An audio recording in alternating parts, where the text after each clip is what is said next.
Auto headings gauge, by the way.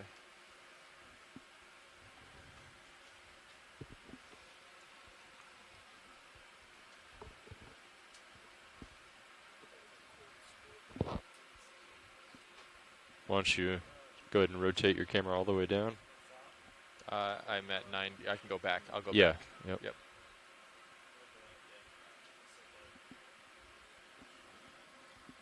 .101.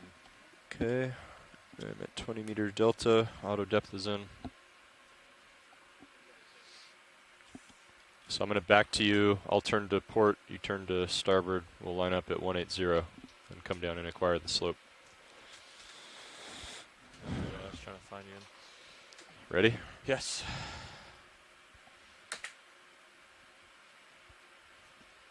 Backing up.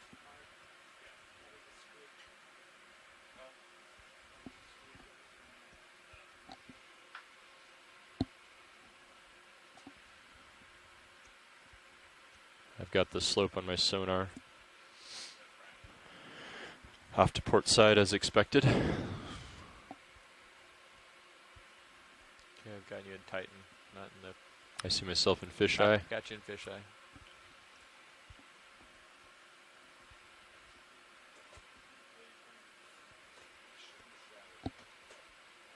Got you. There I am.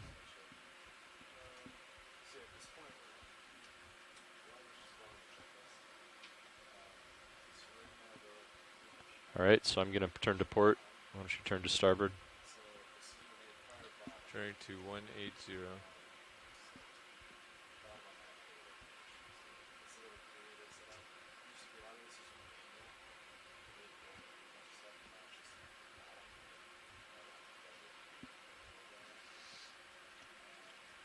All right, I'm lined up on 180. You are as well. I'm approaching 180 now. There we go. 180 right. pilot. I am going to come out of my autos. I'm going to push ahead a little bit. And why don't we start coming down? Copy that. Coming down. Got the bottom acquired on Zeus.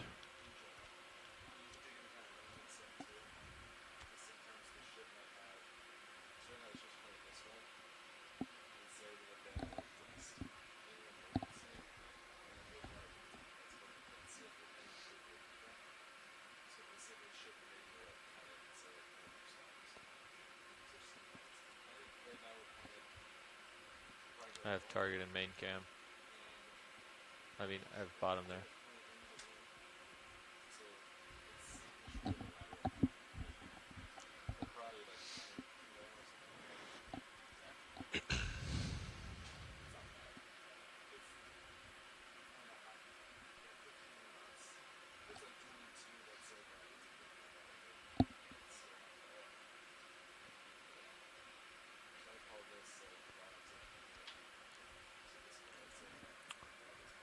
All right, Sean, this is on bottom. Copy that. All right, so let's see, we're looking 50 degrees on the camera. Looks like us, D2 and Sirius, are set up pretty well relative to each other. Good morning, everyone. Why don't you go ahead on and the shore side, get the swing arms this out. is the NOAA ship dial in my Okeanos Z-bias. Explorer, and we are just reaching the bottom here on dive number 3 of our expedition to explore deep sea habitats around Puerto Rico and the U.S. Virgin Islands.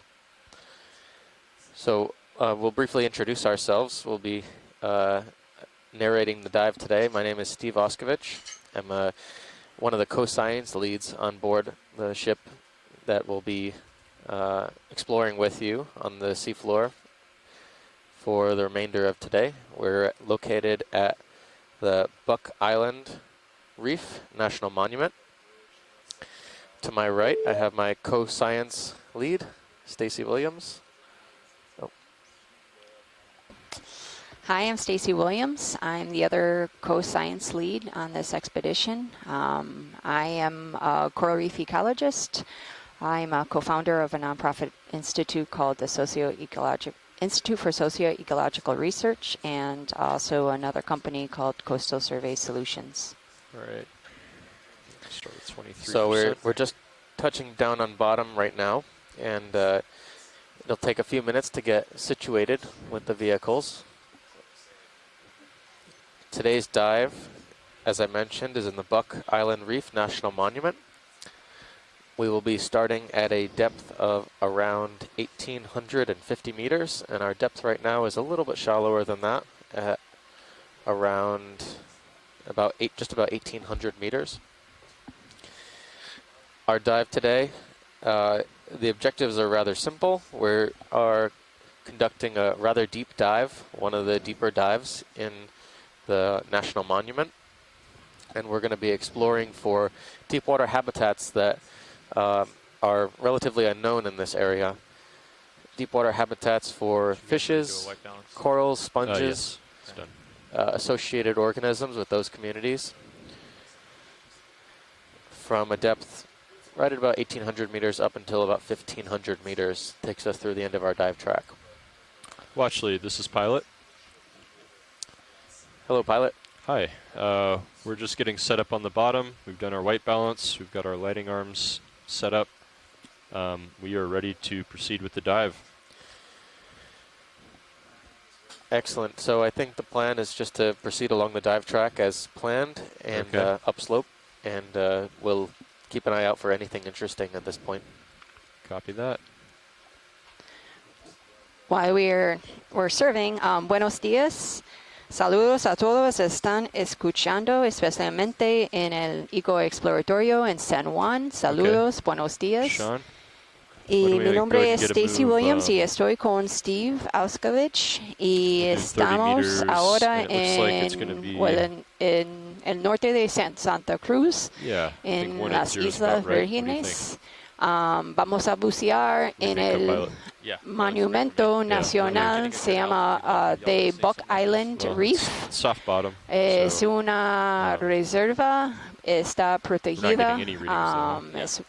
es un monumento nacional. well, should be okay. Just, Vamos a we'll use our sonar empezar for now. en Yeah, la we're getting profundidad things once in a while, de so it's just soft bottom. 1,800 So metros let's go ahead and get a move. y 30 hasta meters at 180. 1,500 metros. Y ayer, no sé si estaba mirando, pero vimos muchas cosas.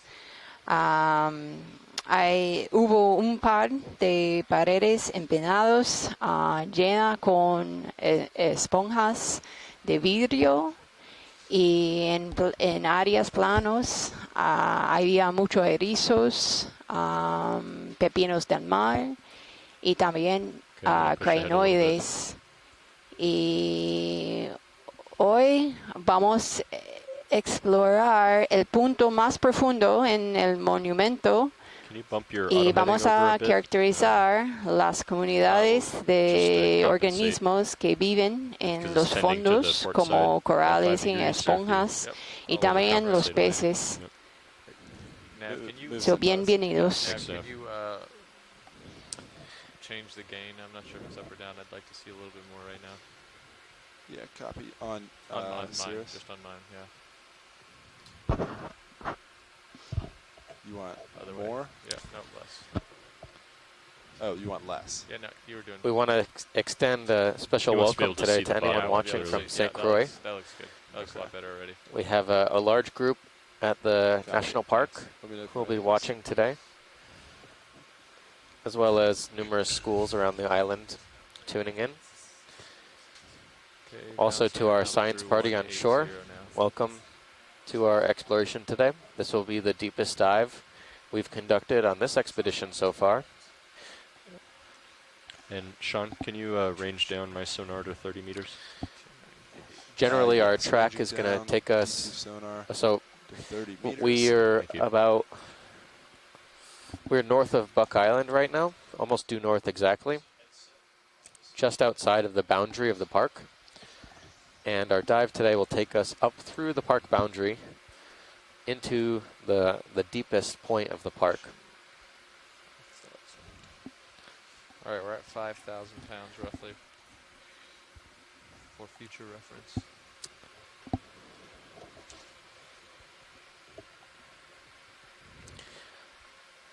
So this expedition in particular which we left from the port of San Juan on the 30th of October. We have done 2 dives so far. This particular expedition is generally interested with collecting information that will enhance our understanding of deep water habitats throughout the U.S. Caribbean, parts of the Puerto Rico and the U.S. Virgin Islands. A lot of the deep water habitats in this area are very poorly explored. We'll be looking at different types of deep water habitats, including submarine canyons, slopes, seamounts, escarpments, trenches, and other poorly known deep sea habitats.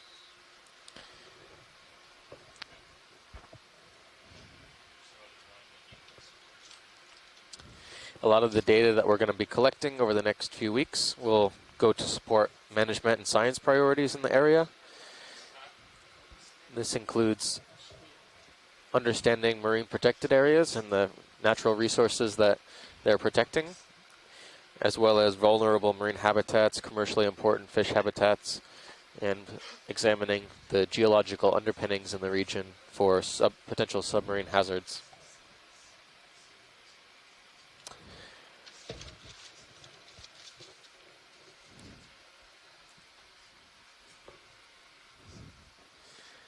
So right now, if anyone's tuning in, we're looking at some soft seafloor in the area. We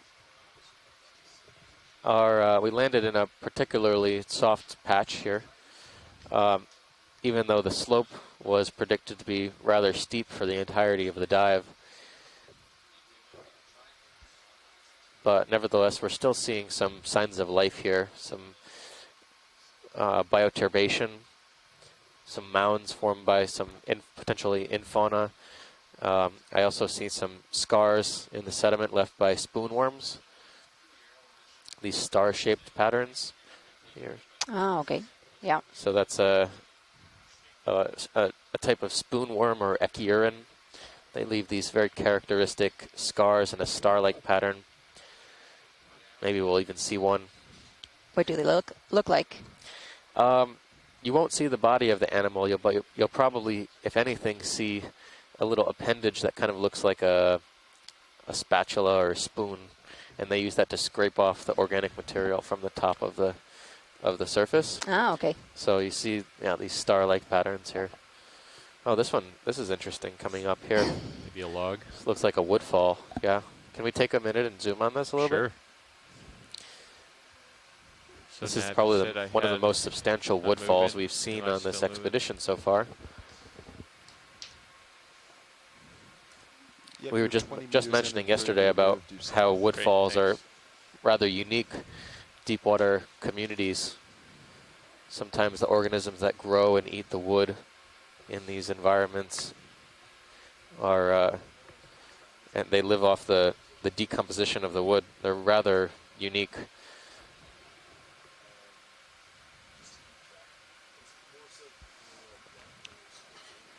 They include a variety of worms, mollusks, sometimes sea stars that are specially adapted to decomposing and living off of Zoom in, sediments. Roland. Or, not sediments, the wood material.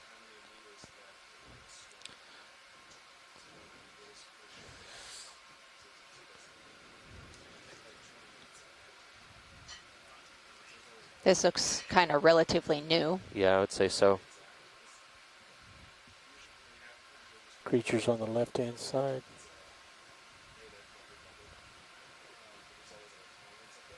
I'll start on this side and go over to the left, Roland. Max zoom. I see what could be possibly some crustaceans on there. Maybe some amphipods. Some shell organisms that I can't quite make out right now. Gastropods, it looks like, in the center.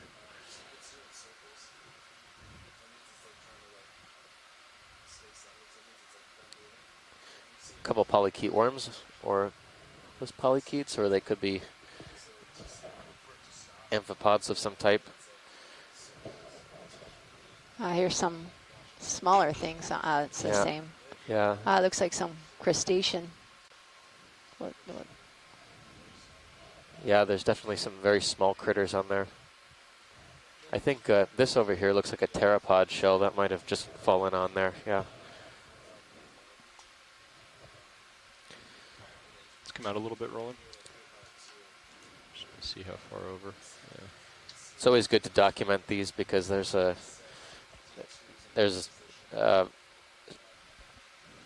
a lot of known about woodfall communities or other Floating terrestrial tanks, organic dead material center. that's fallen to the seafloor. Max zoom. Okay. My toe's about to hit the edge of the log. Yep. So See it on HD too. So there's some other small critters on there, but they look like mostly isopods or amphipods.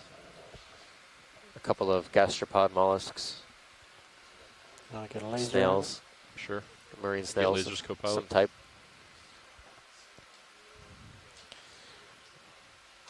All right. Are Thank we you, pilots. fine with that view? Okay.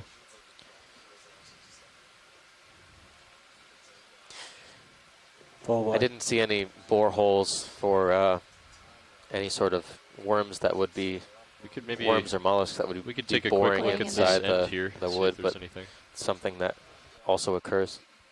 Let's do a quick zoom here, Roland, right on this end.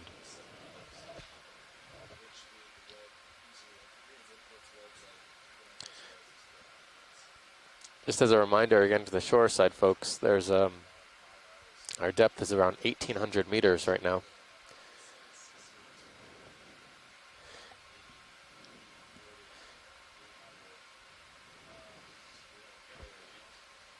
Got you at 80 degrees.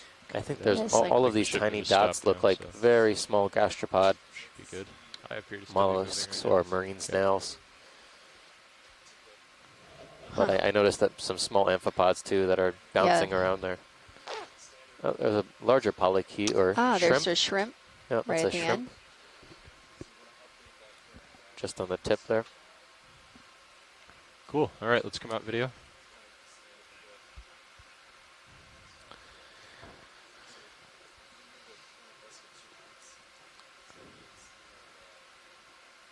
If anyone is interested on shore, we are also collecting data on the environment and the environmental variables that we are experiencing with the vehicles. We mentioned the depth was around 1,800 meters. The temperature right now is around 4 degrees Celsius. Oxygen is at 5.15 milliliters per liter, so relatively high compared to what Yeah. we were experiencing Yesterday. Yeah.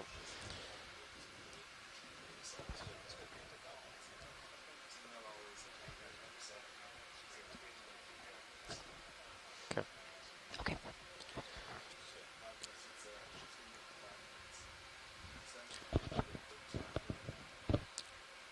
On screen now, we just put on the lasers, so you should be able to see the 10 centimeter laser scalers as we No cables. Move through the apparently dive in the today. view.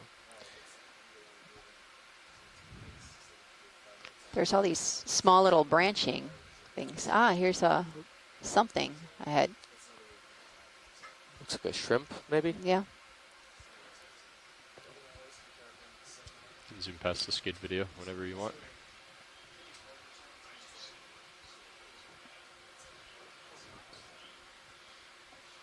It's a big shrimp. Okay, there's our lasers. Lasers off, please. Oh, Oh, not gonna let us zoom in. no. You want to keep lasers on then? Actually, he's in the midwater. Hold on. Keep lasers off. Oh, I think he's gone. He's above you. All right, lasers off. Lasers are off.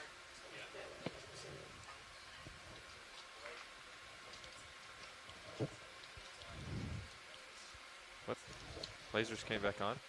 Okay. What's that, Roland?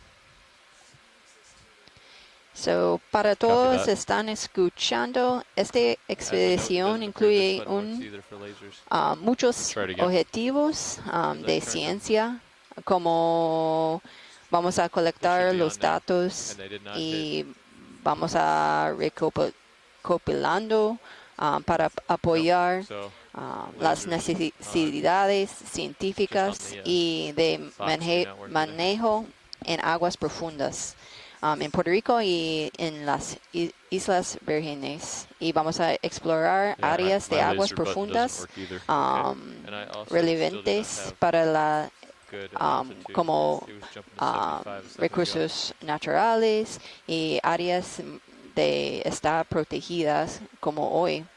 El monumento nacional de Buck Island Reef es un área protegida y vamos a bucear a puntos más profundos en el monumento. 180. Copy that. 30 meters, 180, coming up.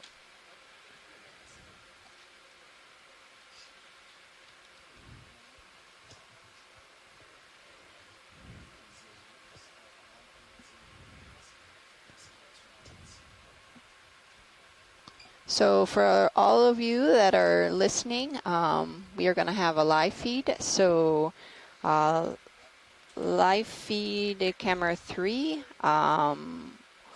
will be based solely for the live streaming. Actually, it'll be stream 2 will be the live feed. Oh, okay. Okay. Thank you. Stream 2 will be the live streaming.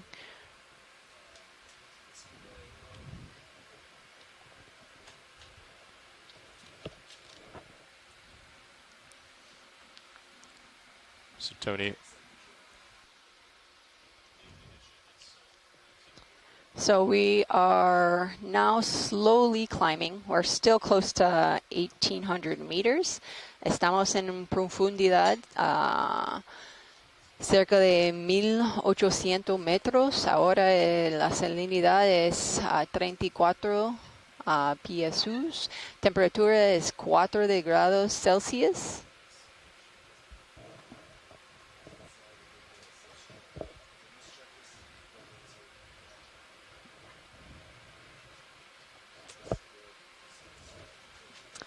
anything interesting rolling?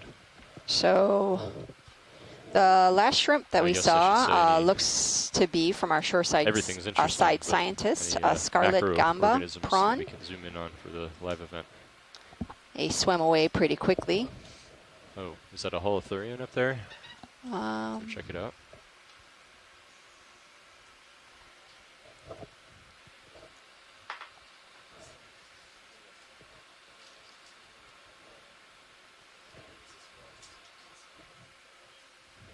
So we have something, yeah, it looks like it could be a holothurian, a sea cucumber.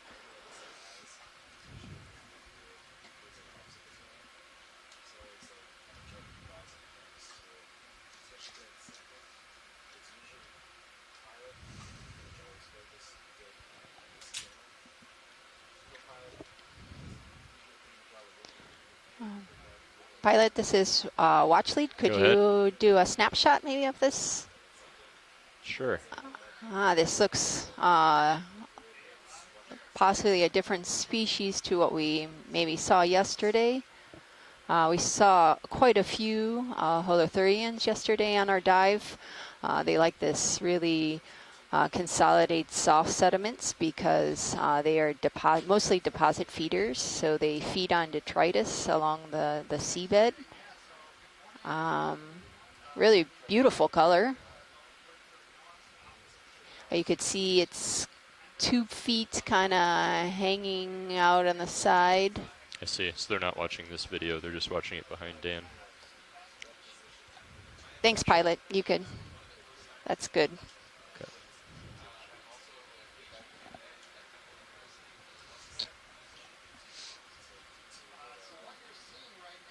So it looks like it's feeding. It's contracting zoom its out a little bit. muscles. Oh, he might be lifting off. Oh, he's lifting off. So this is a way of, probably feels threatened, so he's making these undulating movements, which help this sea cucumber move because they're pretty, if they're on the bottom, they're pretty slow movers. So it could cover a lot of ground. Can't imagine why he's threatened by a 10,000-pound ROV. With spotlights. Very cool. I'm a big fan of echinoderms. So holothurians are relatives of Okay, let's sea come full wide. urchins. And crinoids, looking at kind of Is that a polychaete the in sediment, the water? Or it looks like we might do a snap see zoom? maybe some crinoids. Is it? Oh yeah, you're right. Ah, this is some type of plankton. Ah, this is another type of sea cucumber. You could see the intestines of the sea cucumber. And also the, Oh, it's sorry. gonna settle, maybe, or. So far we've seen 2 species of holothurians or sea cucumbers. Para todo está mirando, es un pepino de mar, está nadando. Puede mirar los intestinos. Ah, it just.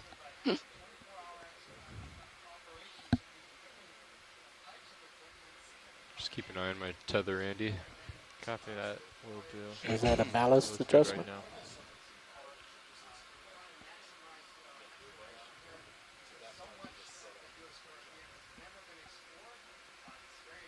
So the tendrils in the front, Yeah, you could tether's see gonna kind of be the mouth. over the swing That's arm, the way but not to quite where near it, so you're good right now. most likely this collects plankton in the water, these microscopic animals that float along the currents in the water.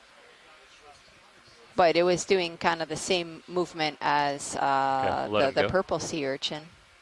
This undulating movement in Good the job, water Roland. that That's a hard they one to use their focus on. muscles to contract and release, and it helps them Got you at move a bit 8.5 quicker. degrees currently. Copy that. Fish, 2 of them. Oh, a couple of fish. Are we still moving, Sean? So it looks like a fish ahead. Oh no, it might be a rock. It was complete, Andy. Just keep an eye on. Copy that. I'll swing for a little bit. Ah yeah, it looks like a. Let's do a snap zoom. Oh yep, these are definitely fish.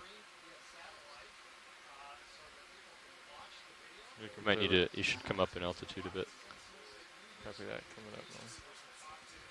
Got you completely off to starboard, and Yep. I'm looking backwards. Pilot, this is watch lead. Could you possibly see if you could maybe get a lateral view of this fish? I'm not sure if it's possible if you're A drifting. lateral view. You okay if I turn towards you? Yeah, sure. Okay. Just watch your sonar for the looks altitude clear. there. Can you explain what you mean? Like a side view Side of the view. yes. Got it.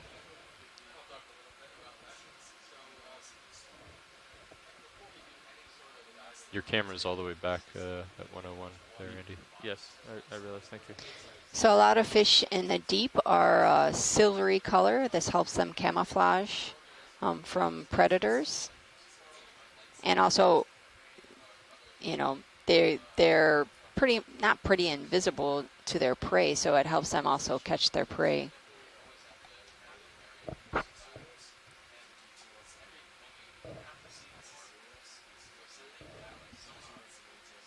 So this looks to be a newer species for this expedition. We haven't seen this species on yesterday's dive or Let's come the out a little dive bit, before. Roland. I'm going to touch down, and there's a chance he'll swim away.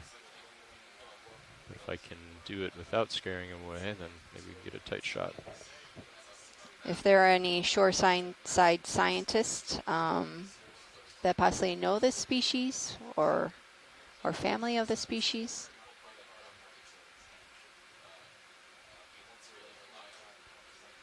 Okay, my toe is down. You can go ahead and zoom in.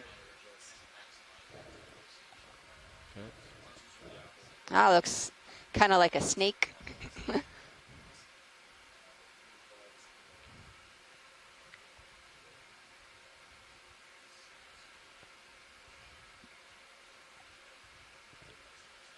So a lot of modifications that these fish have in the deep are they're slender. They can move quickly if needed to ambush their prey.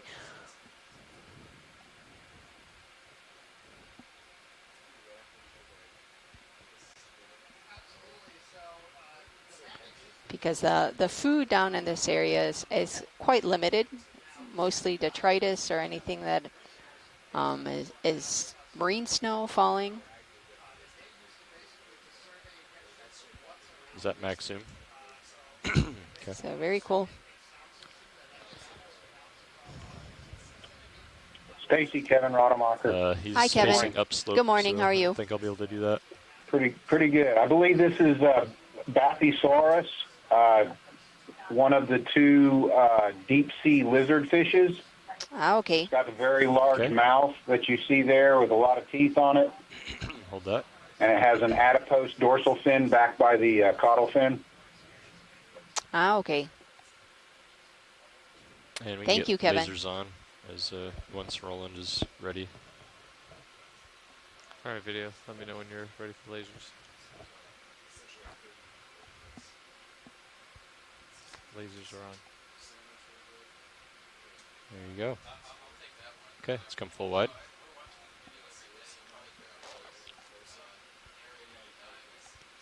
Yep.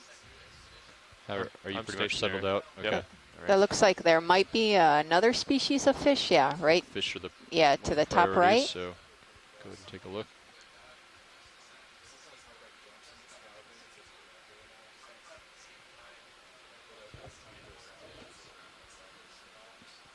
Let's do the twofer then. You want to zoom in partial? You good with lasers? Yeah. Coming off. Lasers are off. Go ahead and zoom in on the black one. Ah, there are two. This might be a. Huh. This is interesting. It has some type of Can you zoom out a bit? on the I'm gonna get dorsal closer. side, close to the mouth. This could be a mode of attracting mates or camouflaging itself on the seafloor.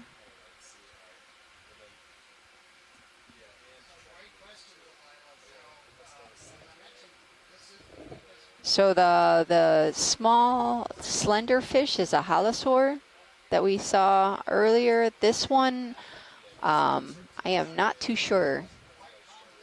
Stacy, this is Kevin Rademacher. That's Okay, go ahead and zoom in. Ipnos. It's in the family Ipnidae. Hard to pronounce. Yeah. Ipnosis, and the two yellow things you see are actually its eyes. Ah, It's related to the tripod fish. It's in the same family as the tripod fish, but I don't remember the common or the scientific name off the top of my head. I'll find it real quick. okay, thank you.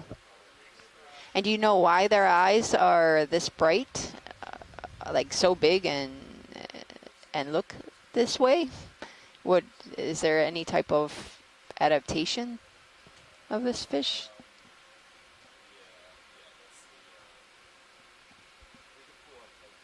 No, I'm not sure, other than just to collect light down at deep depths. Okay, let's come out, Roland. And possibly to see photophores of fishes that are above it for predation. Okay, thank you.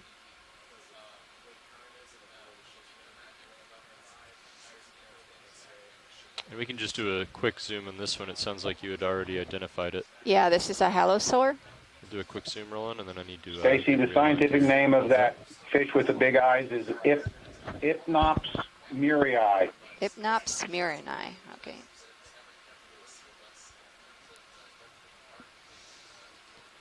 Okay, let's come out. We'll get lined back up with you, Andy. Great. You want lasers back on? Sure. Stacy, on the halosaurs, if the Lasers are on. ROV divers can zoom in on the top of the head, the Pilot? difference between the two Yeah. genera, Can or we, two genera of halosaurs, is one it of them has possible scales on the top to of the zoom head, in and with the other a one does slender not. fish again? Sorry, or are we moving on? I need to Okay. move on here. Kevin, to go the off next to the time side we pretty see a far. halosaur, we'll zoom in. Yeah, The pilots need to move on. It's about time to get another move in. Sure, Understood. Let me get lined Okay. up here first. You got it.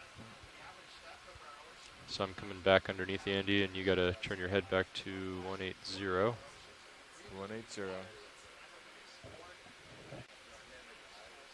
So for those who are joining in, we are diving in I'm going the to push Buck up slopes, so you might need to come up in Island. altitude as I do so.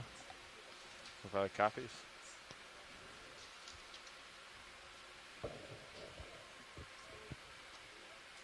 Buck Island Reef National Monument, in St. Croix. This area is a national monument. It protects some terrestrial terrain and also most of the marine resources around the island. Lining back up at 180. Copy that. Following you up. We are at a depth of 1,794 meters. Zoom past the skid rolling. You like? We're diving the deepest point in the monument. You could see all the, there's some life here. Oh, here's another fish to our left. It's another tripod fish. If we could possibly zoom in, pilot, Sure. on the tripod Yep. fish, thank you.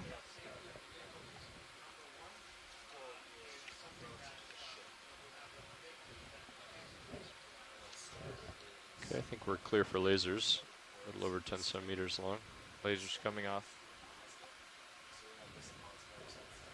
So these tripod fish use their pectoral fins kind of to brace themselves on the bottom. Yesterday we saw a toadfish, and they use that to kind of crawl along the bottom of the seafloor.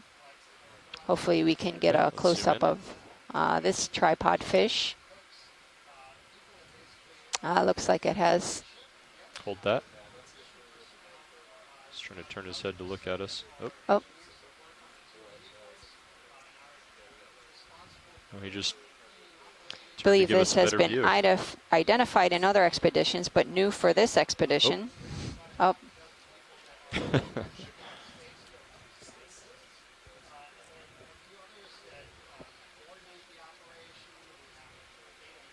Does not like the ROV. Let's do a partial zoom. Go further. Hold that. We'll try with the fog lights. Sure. You want to turn the high beams on, Andy? Yes. Remind me the. It's the aft light bar. Oh, it's the aft light bar. Okay, coming on. Getting bright for your video.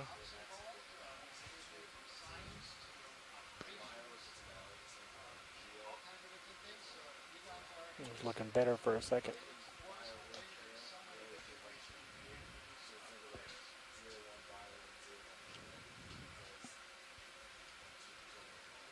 It's a nice photo.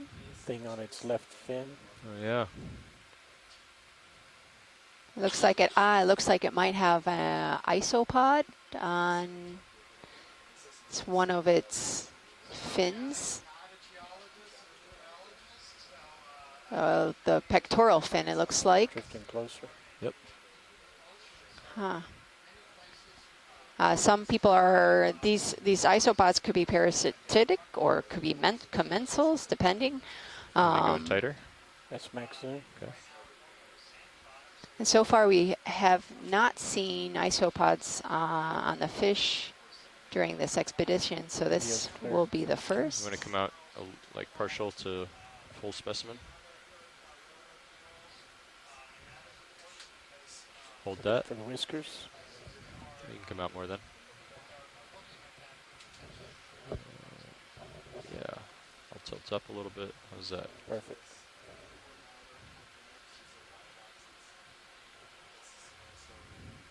Okay. Let's hold this for a second.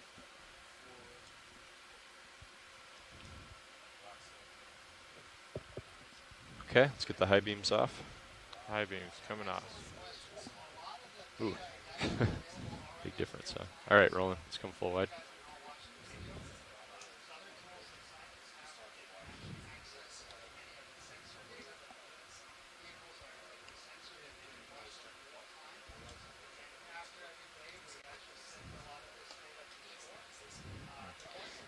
So as Steve mentioned, you might be seeing these star formations in the sediment. He believes that these could be spoon worms. Usually don't see them out, but you can see their markings in the in the sediment. The left edge of the screen. I think we need to make some tracks. We'll let's go ahead and put a move in. Another move. We currently have you at 65 degrees. Yep. Copy that. 30 meters, 180. 3 meters, 180 coming up.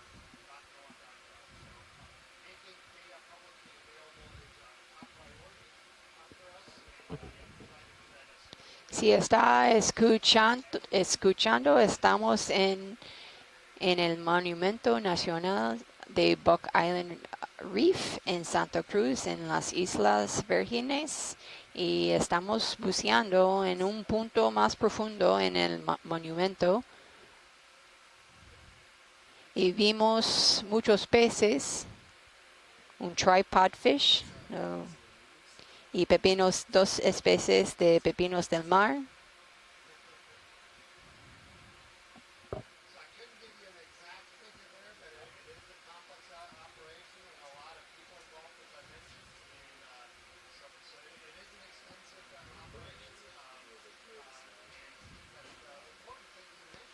So there's something dark ahead.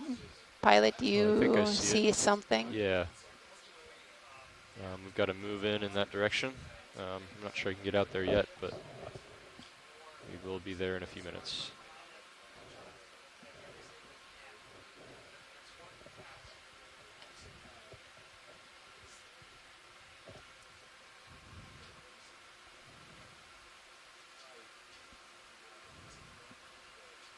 So we are just north of Buck Island, actually, on a pretty steep slope.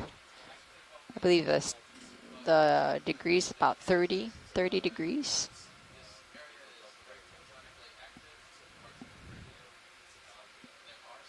Shrimp straight ahead.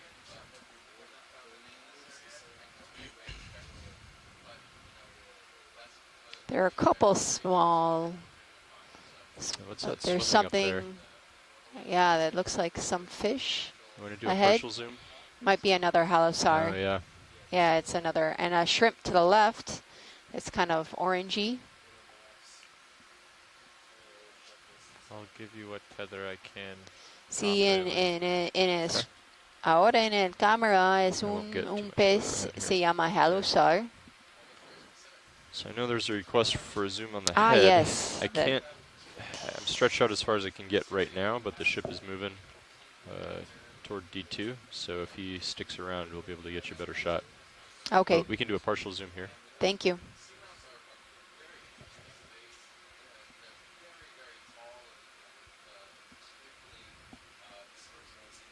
Max zoom.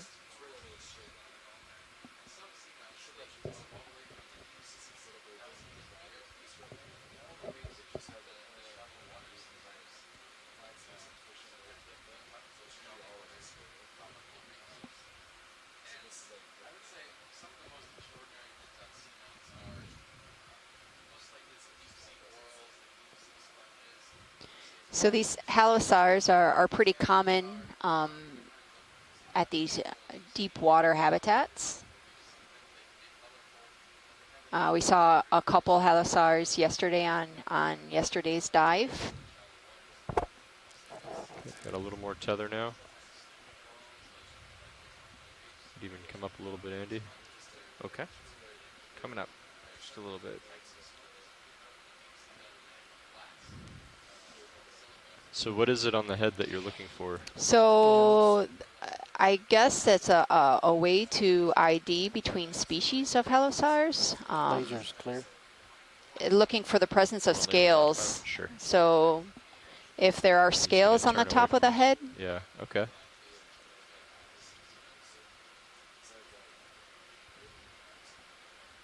Maybe full Yeah, wide. why don't you come out? Yeah. See where you're at. Yeah.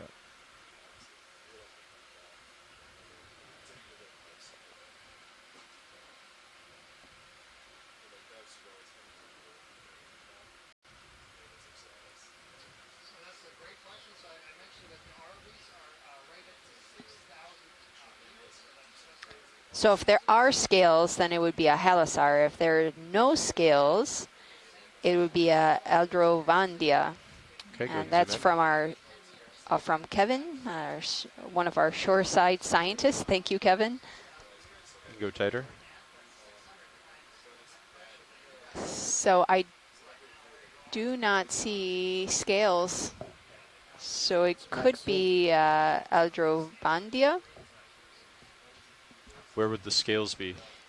right between those small little holes, I believe.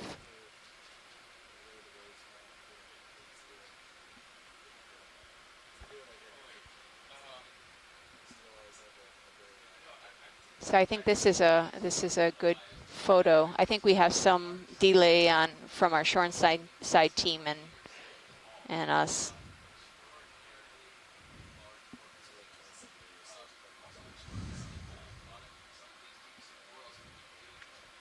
Stacy, yeah, this is Kevin. That definitely is Aldrovandia.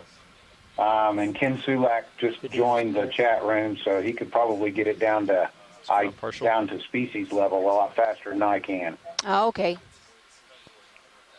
Hold that. Thank you, Kevin. Come out a bit more.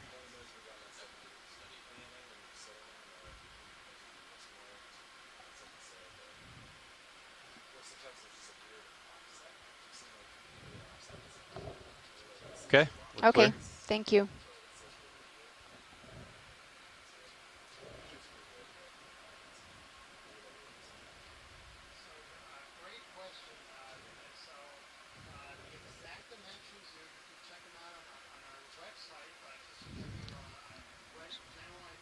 So far we've seen a lot of fish, some small shrimp, a couple sea cucumbers.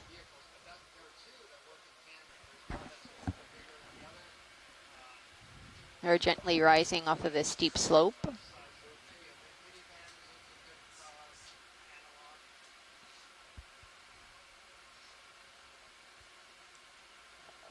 Looks like there might be another fish straight ahead. Or something dark, maybe a shrimp. Hey, Nav, where are we in that move, roughly? Ah, never mind. Oh, yep, another fish. Ah, it was one of those. Go ahead and zoom in. Hold that. Ah, yes, we saw this Okay, let's come out. before. Those bright yellow things on top of his head are actually the eyes.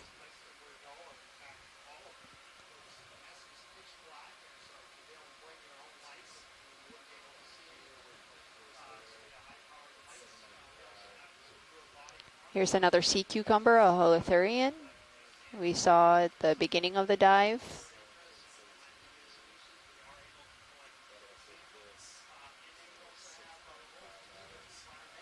Would you like a quick zoom, or I guess we've documented this one already. Oops. What's this? Oh, is that a small one? Smaller one. Ah, this Yeah, is, wanna yeah, zoom in? another, yeah, they seem to be in pairs. Here's another small sea cucumber.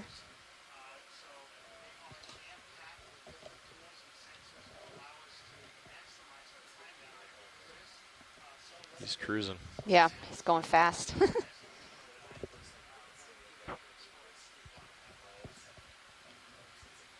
Okay, we'll let him go.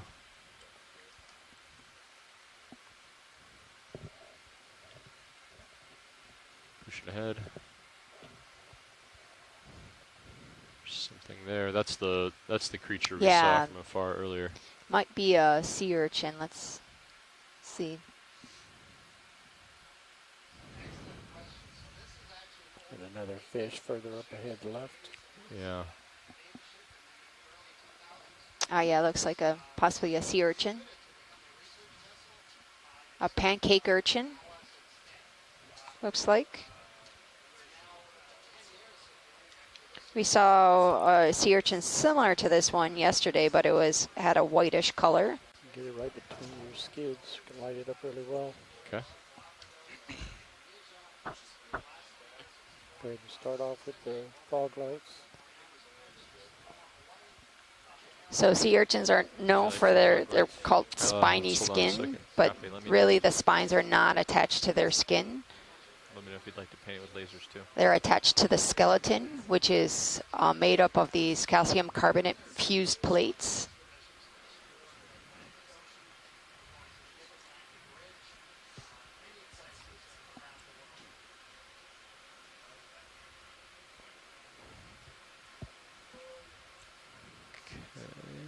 And if we All right, could, let's get high beams on. if we zoom in, we'll be hopefully be able to see You can zoom in. Roland. closer, Fog lights on. yep, to the spines and possibly the tube feet.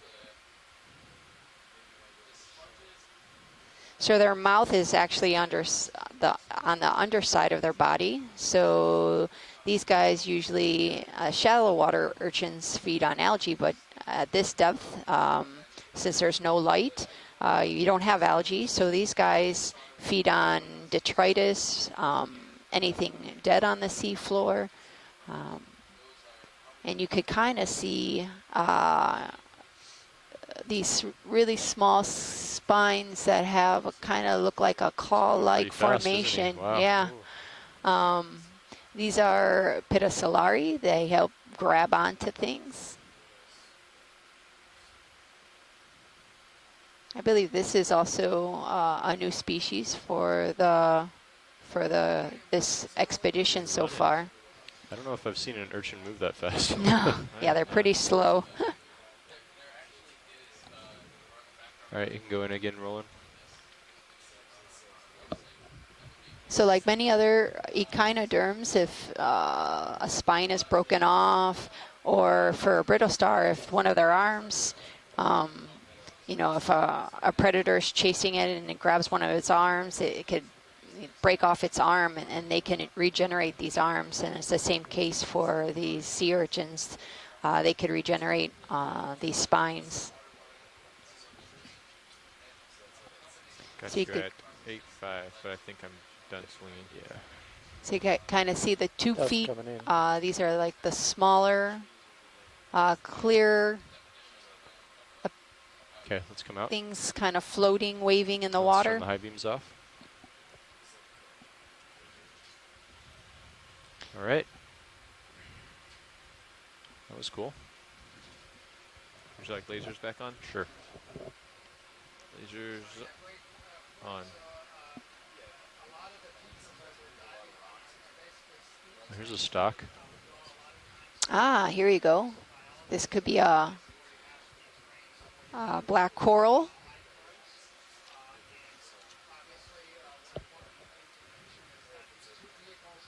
This is the first black coral for this dive.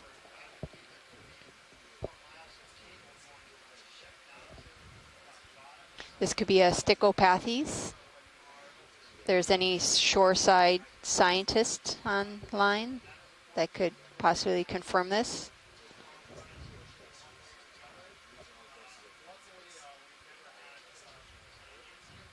On the base is a small little shrimp. So these black corals get their name because they have this black skeleton. So what you see right now is white, but underneath you could kind of see it. It's this dark rod. That's their skeleton. Okay, let's Oh, get this, lasers off and zoom in. Can we zoom in? Lasers off.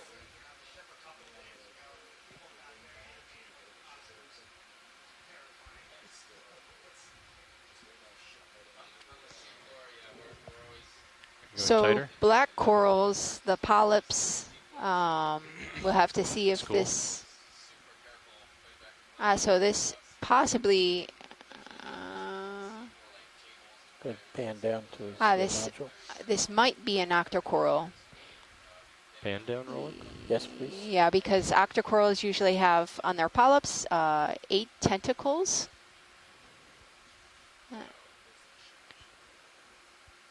And I'm counting 8 tentacles, so this seems to be an octocoral. There's a node right there.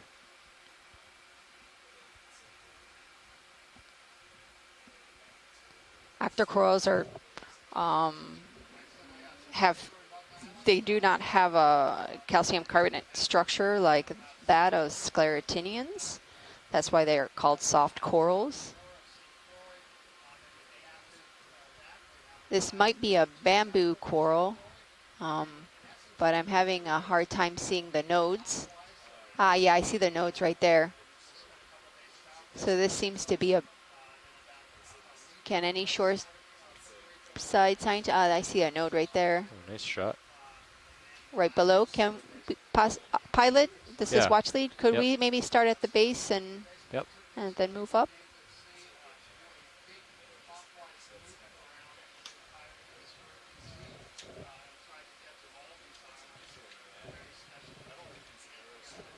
Let's go ahead and zoom in. Max zoom. Oh, interesting. Is that just like a brittle star? Yeah, kinda it looks buried like, next to yeah. the base? It looks like a brittle star right under the, next to the base.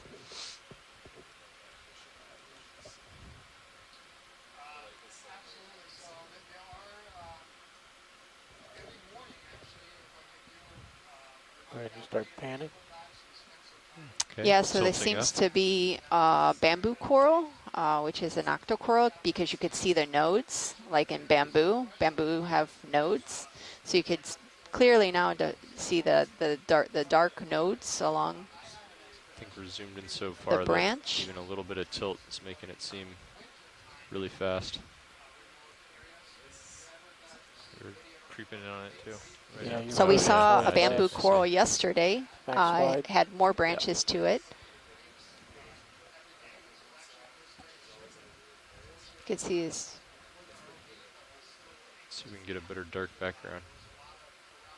It's like I don't have enough light to bring out the details. Yeah. Do you want to try the high beams? I think they're only good if we're lower, the camera's tilted down. Let's try it. Okay.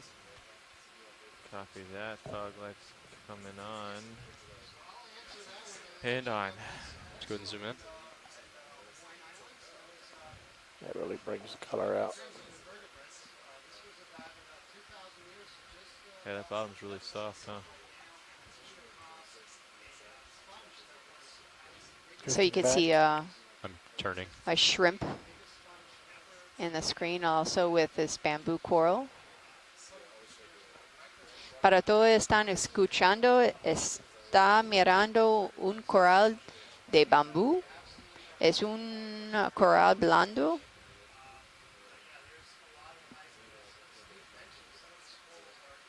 Y un camarón.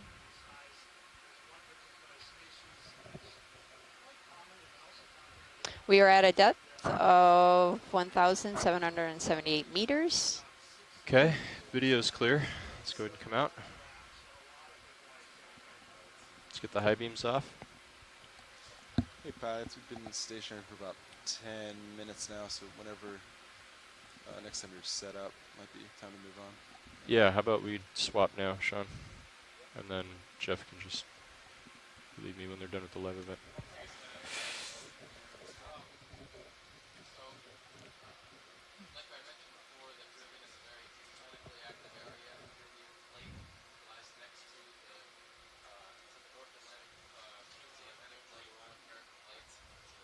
So we're doing a pilot change right now. So for those who are listening, we are at just north of Buck Island in St. Croix. We are diving within the Buck Island Reef National Monument. All right. So far we've seen a couple of sea cucumbers, some Sean's the fish, pilot. bamboo Sign coral. Back up with you, co-pilot. And just so you're aware, the Cirrus altitude has not been working A little iffy today. at best. Maybe. I've been getting it up to 75 and not getting any locks for like 10 minutes at a time. Yeah, So the right now it information must that have we are pinged collecting sometime, today but- will definitely enhance time you're over top of our me, understanding see if you can of pick up these D2. really Okay. poorly understood Because D2 usually deep get water a areas, hard to turn off especially up to. uh, If it doesn't, good. then a dive has not been conducted in this So, area, should we and go ahead and get a especially 30 so meter deep. move at 180? We've I'm ready. I think it's our good. transect. We are trying to reach the deepest point within this monument. Bridge, this is ROV Nav. Yeah, we'd like to request a ship move. Y buenos días, 30 están meters, bearing escuchando, 180, speed mirando, decimal 2 knots. especialmente de ecoexploratorio. Estamos en el norte de la isla de Buck en Santa Cruz, en el Monumento Nacional de Buck Island Reef. I concur. Vimos pepinos del Best mar, depth you ever peces y un coral bambú. Es un coral blando. Ahora la profundidad es See some texture over there. 1776 metros. I'm gonna give you tether as I can. I'm basically going off a sonar though, so Yeah. you might not There's have as much as normal to play with. Yeah, it's all right. looks like some break in the floor topography ahead of us.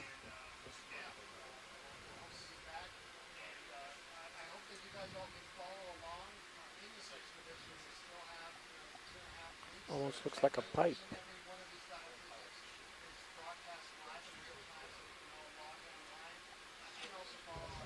Clear of wires.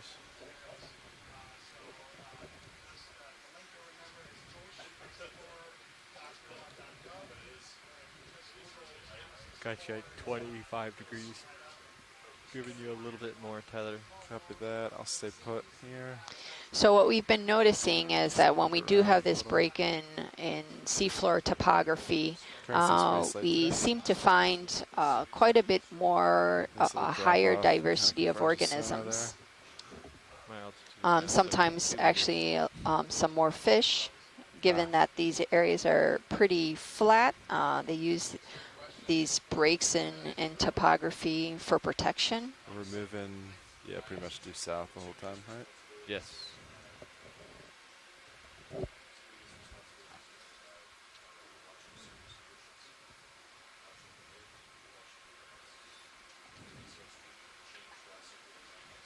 You're clear. You got a solid return. Look at that. Yeah. Wonder if So that's we picking that see up. some Ooh, that might be plankton. the It looks easier like hard. Yeah, in or the middle of our drop away. screen, it could be a ctenophore floating along.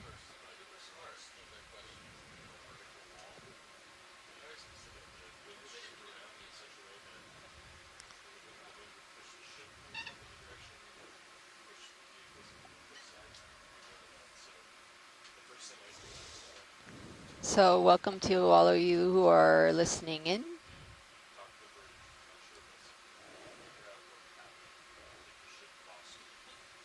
A short team scientist, thank you all for your Copy input. that. I'll make my way back to you, backing up. Yeah, must be something over there. I think we'll get there. I think we're going to be on path for it. Or close to it, at least. Yeah. You'll probably see it as we get there. It's pretty bare, huh?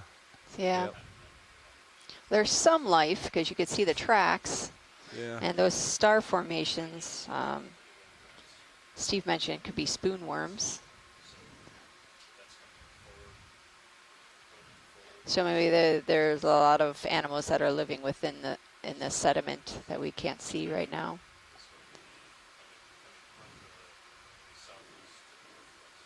There's some line in the sand or sediment.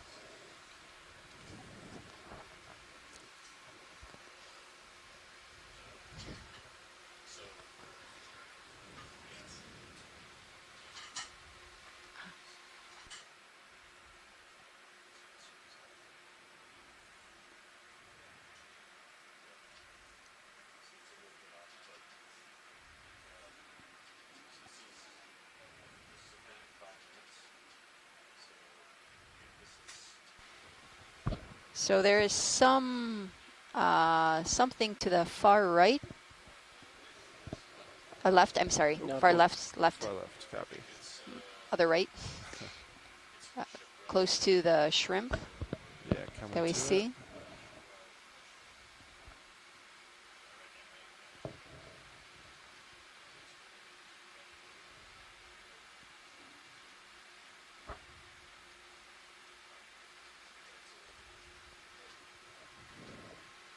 All right, video.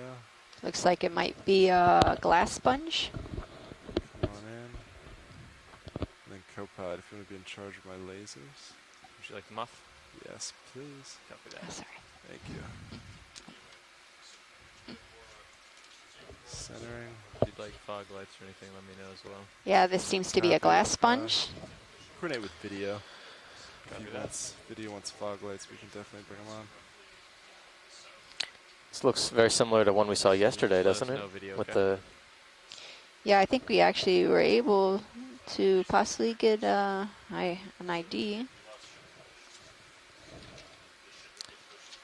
I think it was in the Euplectellidae family, Ah, yes. possibly genus Euplectella. Let's give those lights a try to see if it'll bring this out. Okay. I think it's a little too far. Pilot, I forward. think we've got some imagery here. Is it the first time we've seen this? Go ahead, Yeah, Bridge. this is the okay. first glass sponge. Coming Copy on. bridge, thanks. Move is complete, pilots. Very Copy, good. Thank you, Nav. Thank you, Nav. That's a little too far. So we just forward. finished talking with Copy that. some Fog lights. student groups at the Buck Island Reef Science, are you happy with that? National Monument. they Yeah, I got think that. we're all set with that. Great. Moving on.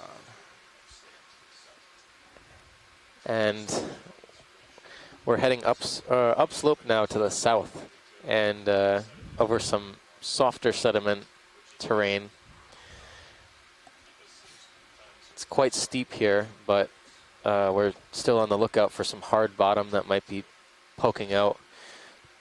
But our scientists ashore are mentioning that the sediment here is rather thick and there isn't a lot of evidence of slumping that could indicate some sort of instability in the sediment here. That seems to be a Hypnops that we've seen a couple times.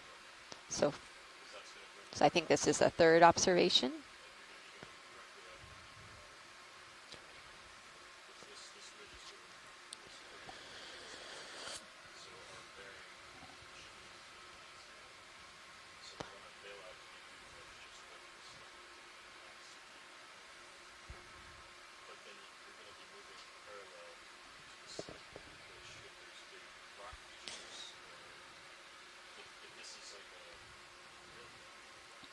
So you can get a really nice look at the grade of the terrain here. It's quite steep, even for sediment, and on the ridge that's coming up a little bit on the seafloor, there's not a lot of evidence of hard substrate poking out, so I'm not sure how deep the sediment is in here, but it seems to be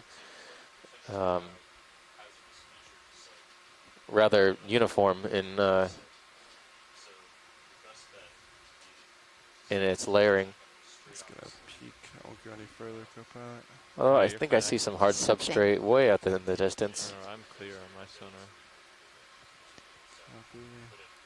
There's something clear in the center of the screen. Do you want to snap zoom it real quick? Yeah, please, pilot. Copy. Looks like maybe another another glass sponge. Yeah, it looks to be the same. Thank you.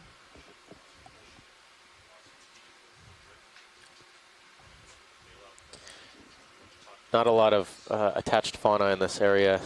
I see mostly sediment and burrows and scars of where animals have either been feeding or left trails.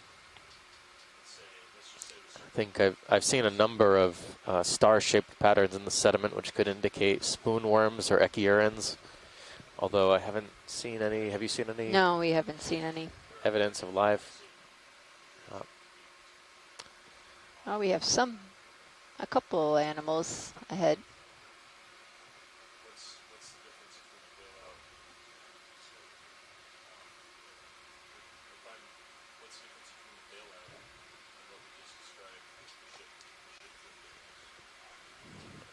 What is that there? I'm not sure. Can we zoom in on the lasers now? Yeah, copy Pilot? that. Video, you want to do a partial? Yeah. It's looks like a old sponge stock, I believe I'm stopped swinging possibly it. with Copy that. many of these very large barnacles. And a couple of brittle stars. Those are rather large barnacles. Yeah. I haven't seen any on this expedition so far that are that size, but yeah, possibly. These barnacles in the shallow water, they're sometimes called gooseneck barnacles because they're on a stalk. But I know they're definitely of image to of interest to image for biologists on shore. And we will get some lasers on them so that we can adequately size the largest individuals. There's also some hydroids here. These are the smaller wispy looking structures on top, as well as some ophiuroids or brittle stars.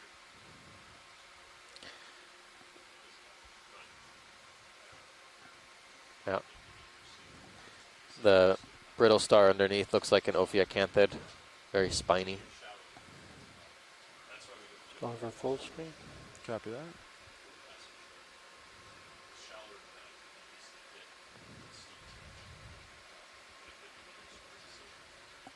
And then when you're done video, I'll get lasers on it. It looks like One more there's some type of, We're ready for lasers. Shrimp Copy or, that. I think a crab behind the, oh, yeah, just closed up. So yeah, these barnacles are filter feeders. They're passively waiting Watch for these, are you happy with that? water to flow through their appendages and basically filtering out any All right. particulate, moving on. suspended matter that might fall in.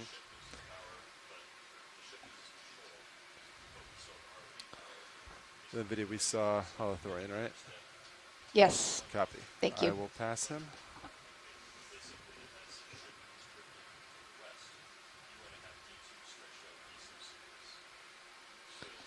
so that purple looking thing is sea cucumber, holothurian, that we've seen a couple times along this dive. I'll have to get a better look at that, but we've seen a number of sea cucumbers. I think the first dive had the greatest diversity of sea cucumbers. I think it was the first dive, second dive. I think this is actually, looks like it could be newer species from Yeah. yesterday's dive. I don't think we saw it on yesterday's dive. That's right, on the first dive. My dives are blending together now. We were rolling on three dives. Which dive did we see the swimming cucumber? The second, Yeah. yesterday's Yeah, dive. It was the Same first thing we direction saw, and in distance. Epiastes, yeah. Yeah, Yeah. I'm happy with that. Same here. It's too early to start merging Darby now. Merging dives. dives together in my brain. Yeah, another Days. move, please.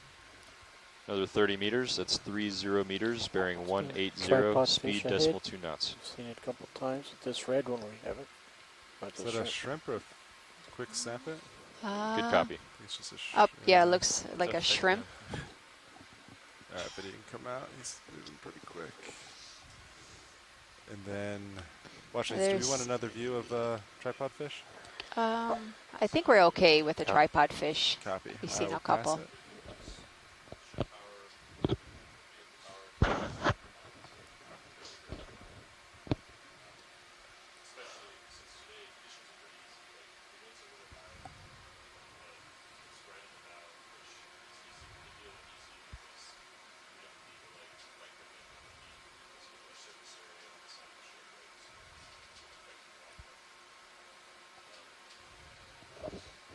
Go ahead. Copy that.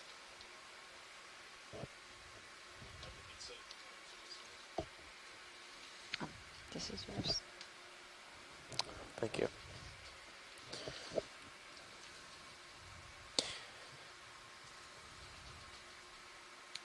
So as we're going up slope, Yeah, the maybe, pilots are and doing bridge a and video. side-to-side scan Thanks. so we can maximize our view range.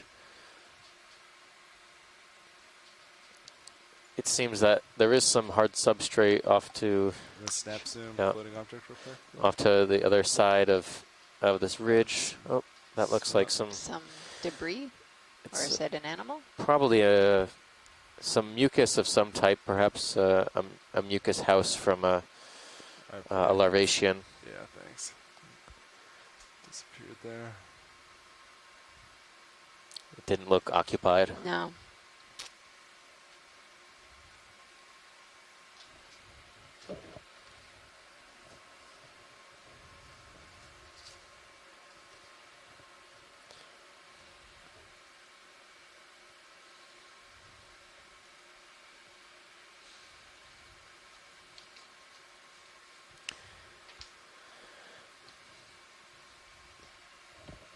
There's looks like some break Yeah. in the seafloor, but it looks like it's covered in sediment.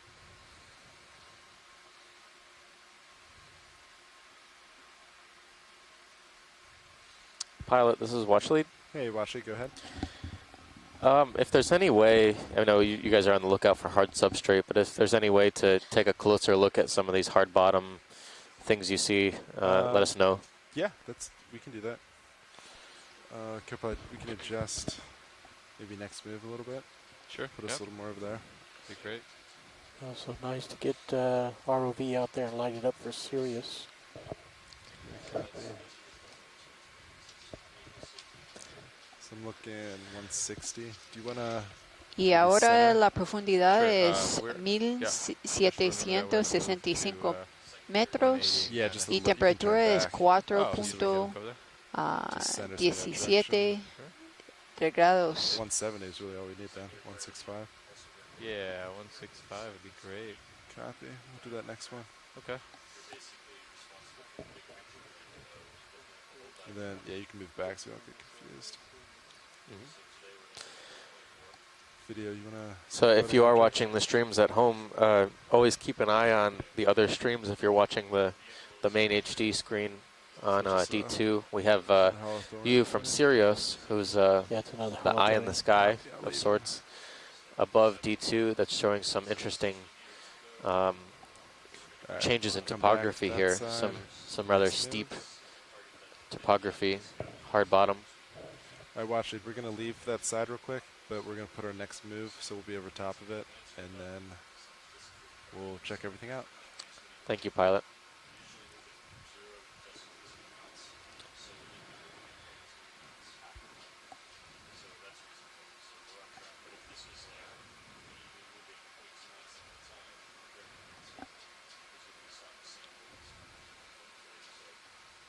Tilting down.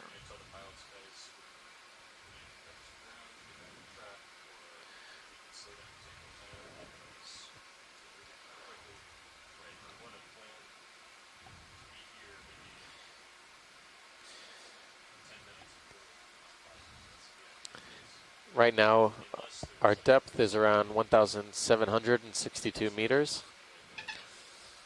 The temperature is around 4.1, almost 4.2 degrees C. And oxygen has been decreasing since we got on bottom. It was about 5.1, 5.2 milliliters per liter. Now it's about 4.9. So not a dramatic decrease, but the trend is downward. Copy.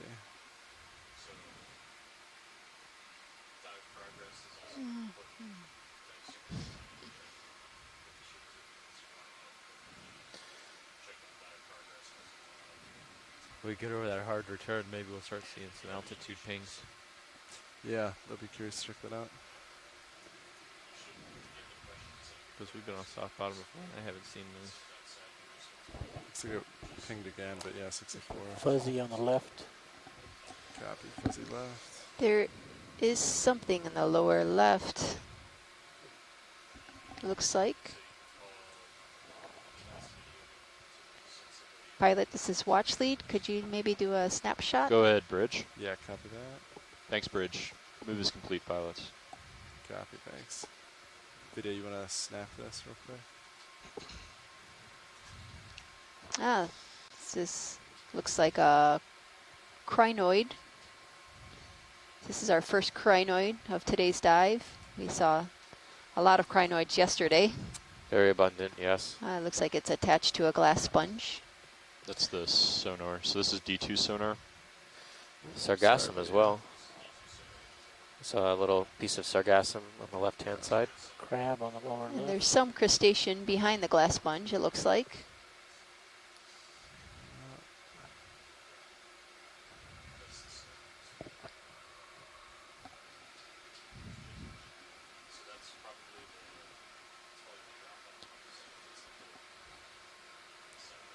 So crinoids are also filter feeders. They use their arms to catch anything that is floating within the water column. All right, and then after this, co-pilot, let's There's line actually- up like 160, and then I'll move towards the substrate, and we'll do our next move from there. Copy that. That sounds good. Video's clear. Copy. Watch leads, are you happy with this? Yes, Great. thank you. Moving on.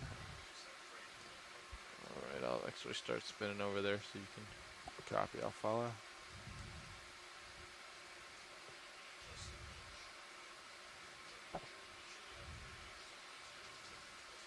Oops, I overshot it a bit. There's another, looks like holothurian, sea cucumber.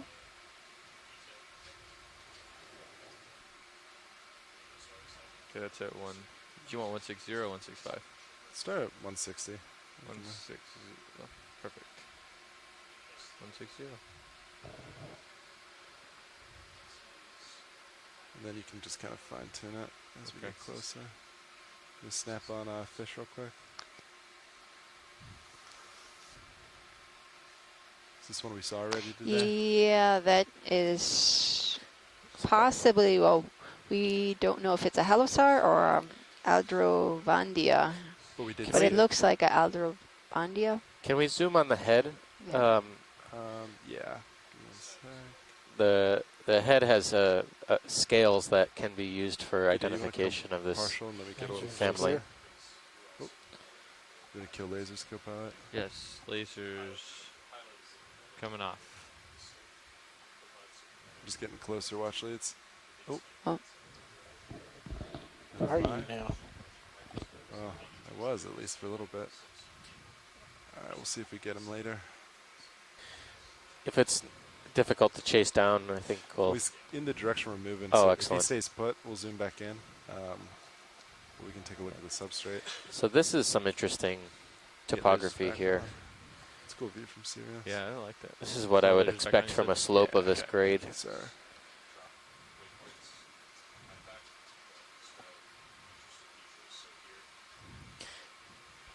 Immediately, I can't see much attached to the seafloor here, but we'll take a scan through. Fairly heavy sediment drape on the hard rock surface here. At least it looks rocky. Could be consolidated sediments as well. I don't think we have gotten a good look yet. But wow, Can you this is zoom past super the deep. skids real quick? Yeah. Thanks, video. Looks great. Yeah, the Happens if you keep Sirius the view right fog now is lights just on here. tremendous.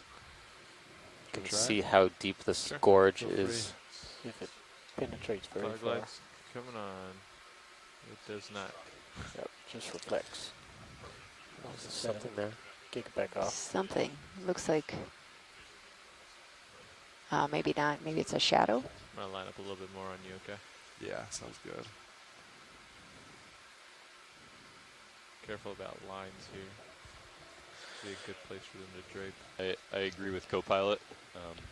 Copy. There could be lines or cables that are stretched out over the top of this thing. See, Yeah. see a stalk straight ahead, slightly to the right. Copy that. We'll make our way. I'm just going to do a safety check. I don't see any obvious lines. Or a dance.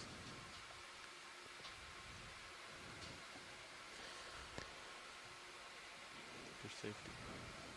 Maybe it's a Right. shrimp. I can't tell. We can. In the pilot, this is watch lead. In the middle of the screen, there's something orange. We don't know if it's a shrimp. Could you, right next to lasers, yeah. Yeah, video come partial. If you could snap zoom. Okay, I see. Ah, yeah, it's a shrimp. Shrimp. Okay, Shrimp, thank you. yeah. Come back out.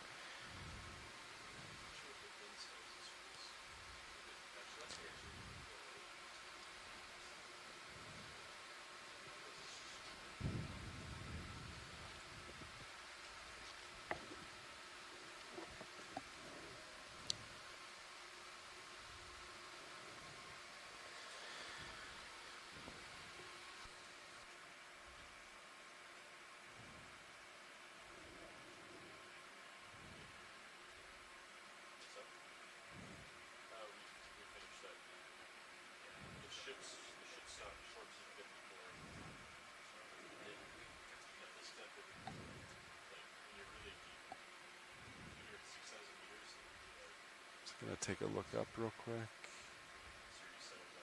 Have a better idea. to the east. Yeah.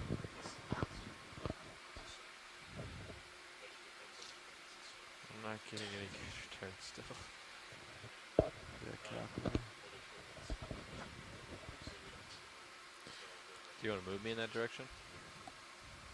As long as we keep going generally south, I think that's good.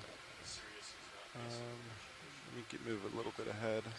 I'm going to pull up just a little bit. I'm starting to get in on my sonar. Copy.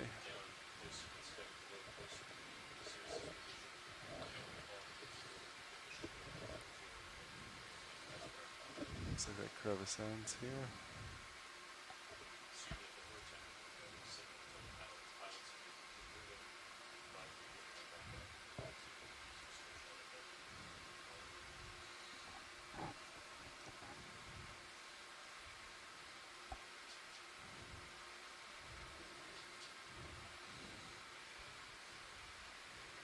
Pretty steep right there, huh? So it looks like this is some sort of channel for sediments. Kind of see the horizon there.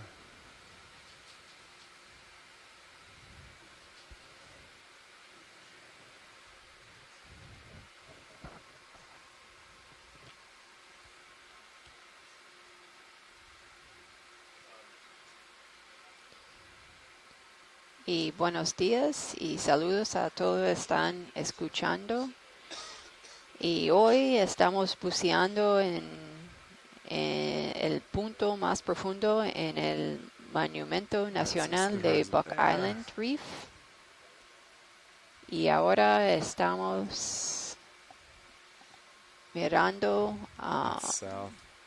o subiendo I think we go back y south la for profundidad the next move. ahora The es crack kind of ends Okay. Sounds good to me. 1757 that's- metros. where we were going, but that's Vimos pepinos del mar, dos especies de pepinos del mar, Okay, un great. erizo I'm okay with that. y 180 is también good. Yeah. You'll have to muchos come back over to me, but peces yeah. I'm y ready to coral move when you are. blando. Copy. Se llama bamboo coral o And now, coral I think we're bambú. ready for another move at 180. Nav. Saludos a Yeah. todos Might have us. en el Yeah, go ahead. ecoexploratorio Hey, I en think San we're ready for Juan. another move. Okay. 180. Bienvenidos. Yeah. He seems to be doing really well. Bridge, this is RV now. Another move, please. We're going to do 30 meters. That's 30 meters, bearing 180, speed decimal 2 knots. That's a good copy. Okay, I'm lined up on 180. Copy that.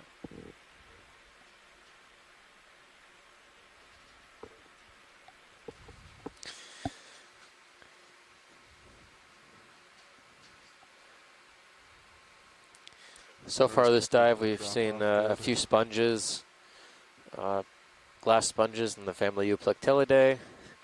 We've seen at least one bamboo coral, a number of echinoderms, including holothurians or sea cucumbers, echinoderms, or echinoids rather, sea urchins, as well as a few fishes, primarily fishes like Impnops and Halosaurs that are characteristic of these soft sediment sloping environments.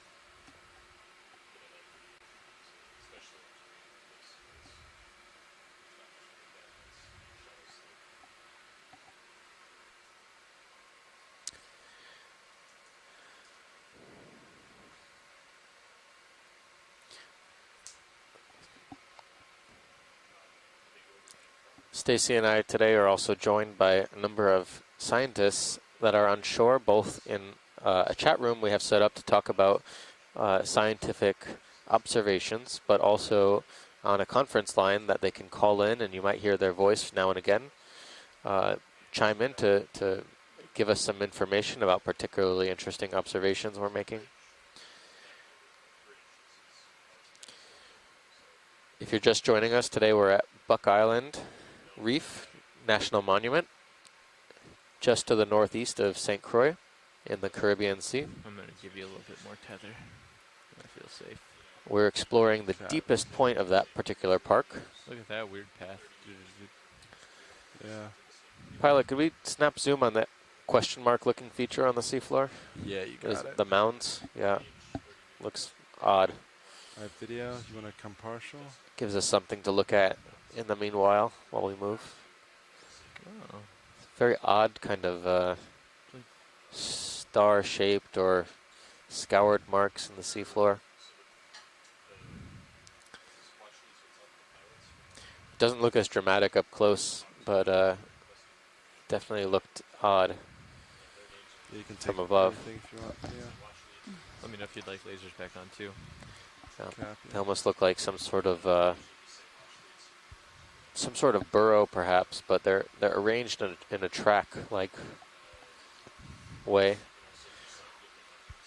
It almost looked like an upside-down question mark. All right, we'll move on.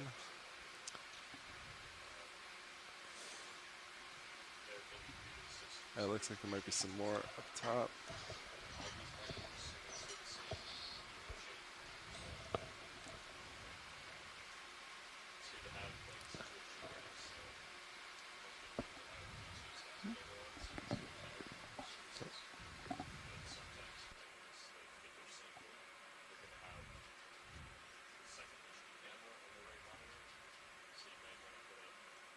That's a big heave. Oh yeah, you can see it on the winch.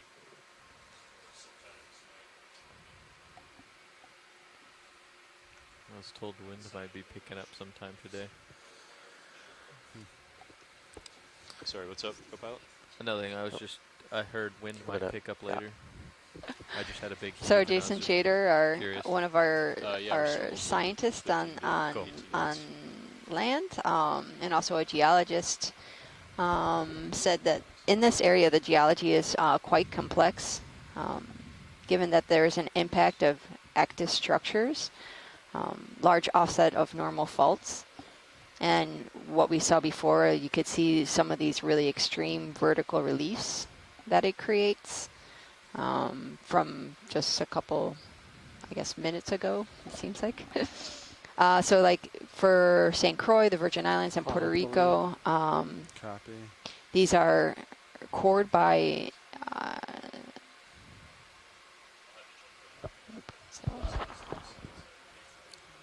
Igneous rocks. Yeah. igneous rocks intruded during the earlier phases of volcanic activity, but now they're covered by this thick carbonate platform.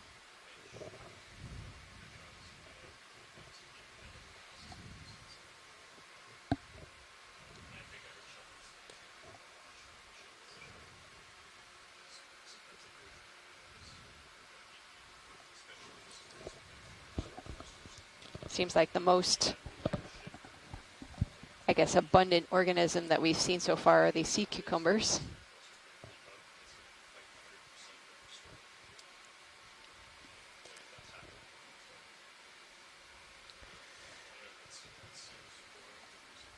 Hey Nav. Yeah, go ahead, pilot. Hey, how's the ship move doing? We're always on the lookout for a looks hard like, bottom we here, should but be it's about finished it's up. pretty We're not similar seeing too so far much, since we touched down. if you wanna The double movement up. vector is indicating that the A few ship is fishes, up, so occasionally some Copy. we're gonna put another one halosaurs, in. Yeah, I think we can make ground here. some Thank you. Ipnops fishes, Bridge, this is our euplectellid nav. sponges, and Another move, please. 30 meters, that's Now 30 fairly meters, bearing 180. featureless speed decimal two terrain knots. with the occasion of an occasional canyon or gorge cut into the side of the Video snap it. surface. Is that anything? Just a little divot. That looks like a scar of some sort. Yeah. It's like a bunch of sargassum, it looks like. Come out, thank you.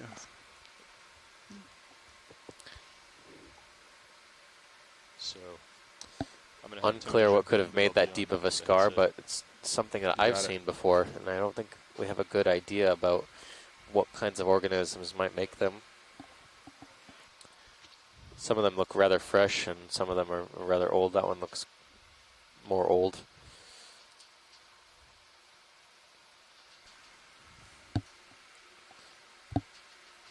Or perhaps not old, Yeah, but so less it's been fresh. rocked a little bit, huh?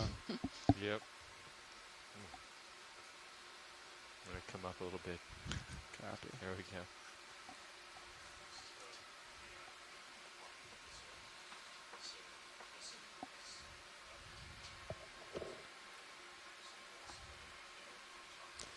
Does that look like a track to you? Nice.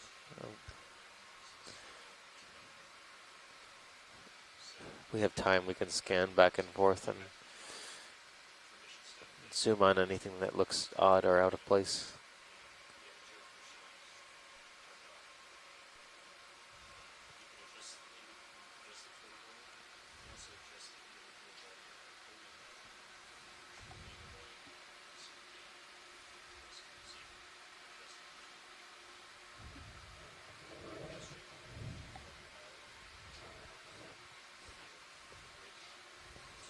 I'm gonna do a quick sweep for lines. Copy. Looks like a holothurian. It might be the orange one that we were seeing Oh, yeah. swimming.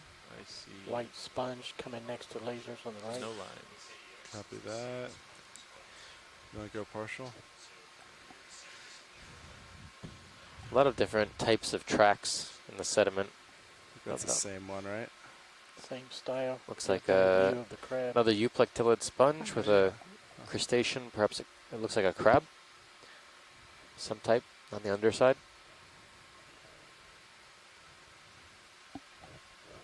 Do we go tight video?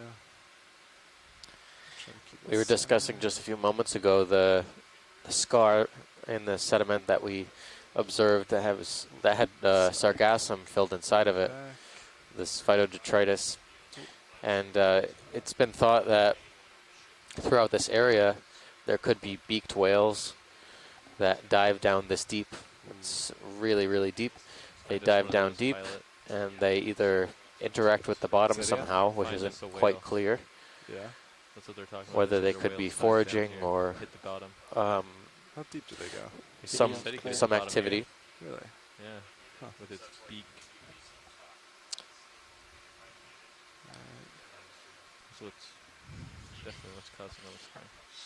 Is that now a trail leading to that? But that wouldn't be the crab, would it? No, leave that. Nah. No, I think it's more likely a holothurian or something. I know I've seen them on other expeditions as well, these scars in the seafloor, but I've never actually seen a beaked whale myself, so apparently they are in this area. Yeah. I've never seen a beaked Do you know whale. any No. whale sounds? Maybe a couple. A few years ago, I remember seeing them in extremely high densities near the Cayman Rise area on sedimented Is this a parts of fish the coming seafloor up? there. Or maybe. You know, start to come in video.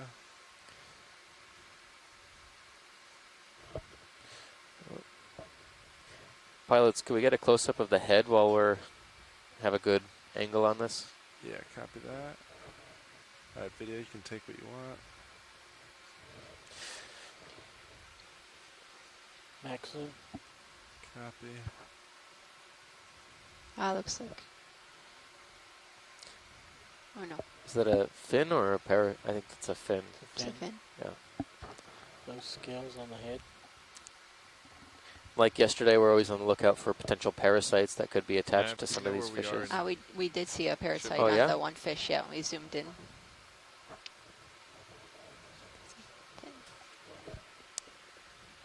So this is again a halosaur. And we're trying to get better imagery of the head region because I'm the number of definitely moving. scales tells us something about I'm which moving. genus and species it could be. Or you're moving backwards. I am slightly moving. I was going at the fish. You Kept got time. tilting. I'm about to be at 90. But Tilt the camera and let the Alright. fish come down. Okay. Alright. I think we proved there's no scales there. Alright. Watch it. Okay. Are you happy with that? Yeah, I think we're satisfied with that for now, and Awesome. we'll get some feedback from our scientists on shore. comps look good. No wire located. Tensions are nominal. Altitude still is not locking though. Or even pinging. Copy. That's just Copy that, my Rich. updates. Thank you.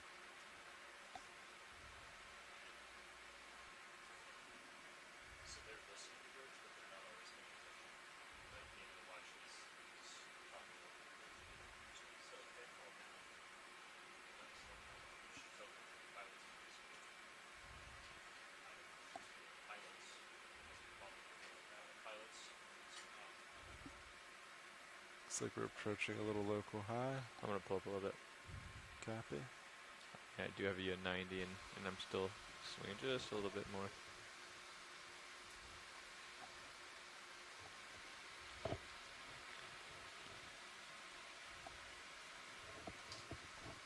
Stock left. Now we see something branching. Possible C-pin. Pilot, this is watch lead. Could you possibly zoom on? Yeah, copy that. I'm centering it up now. You got plenty of time. Great.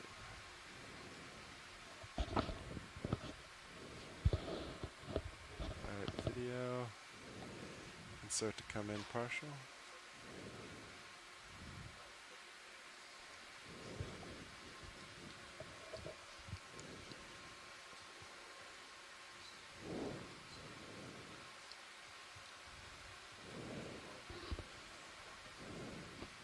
Kick on the extra lights, please.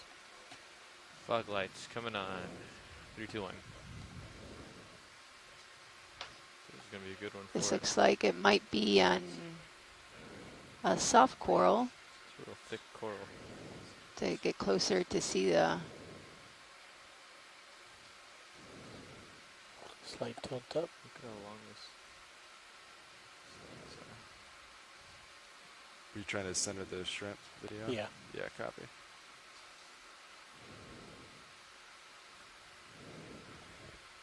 This is a sea pen. We saw a couple sea pens yesterday.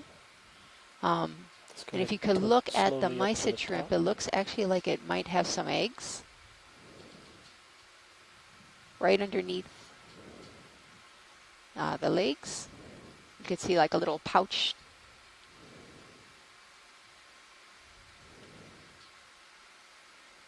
Hold there. So a sea pen is a soft coral. Estamos mirando un plumo de mar. Holding. Es un coral blando. Vimos ayer dos especies de sea pens. Another tilt up.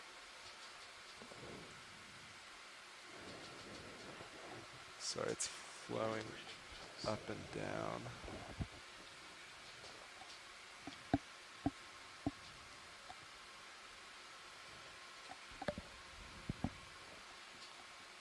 All right, watch leads. Is there anything specific on this you'd like in addition? Could you maybe start at the base and then move up? Yeah. The I base can of go the down to Okeanos? base. Thank you. Video, you ready for base? Yeah. Copy.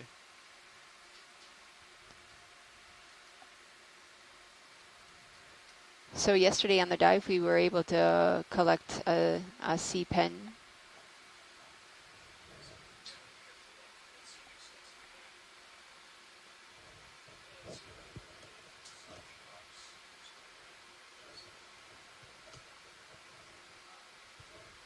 Are we stopped with the ship co-pilot and now?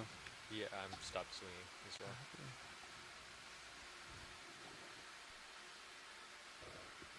So you can't really see the base because it looks like it's covered in sediment. Hey Nav, for your reference, Do you see that gray box at the edge of the map when you zoomed out? Is that good on base? Yes, It's thank way you. up. It was Copy. just Do you want me to way go back up slow? that stuff. Mm-hmm. When you're preparing it, that's caused when the background is either not set to transparent or it's not saved the grid off. So you can see Okay. the So tentacles. make sure whenever you're preparing, There are usually shot. 8 well, there are 8 Good enough. tentacles for Thank you. octa corals, soft corals.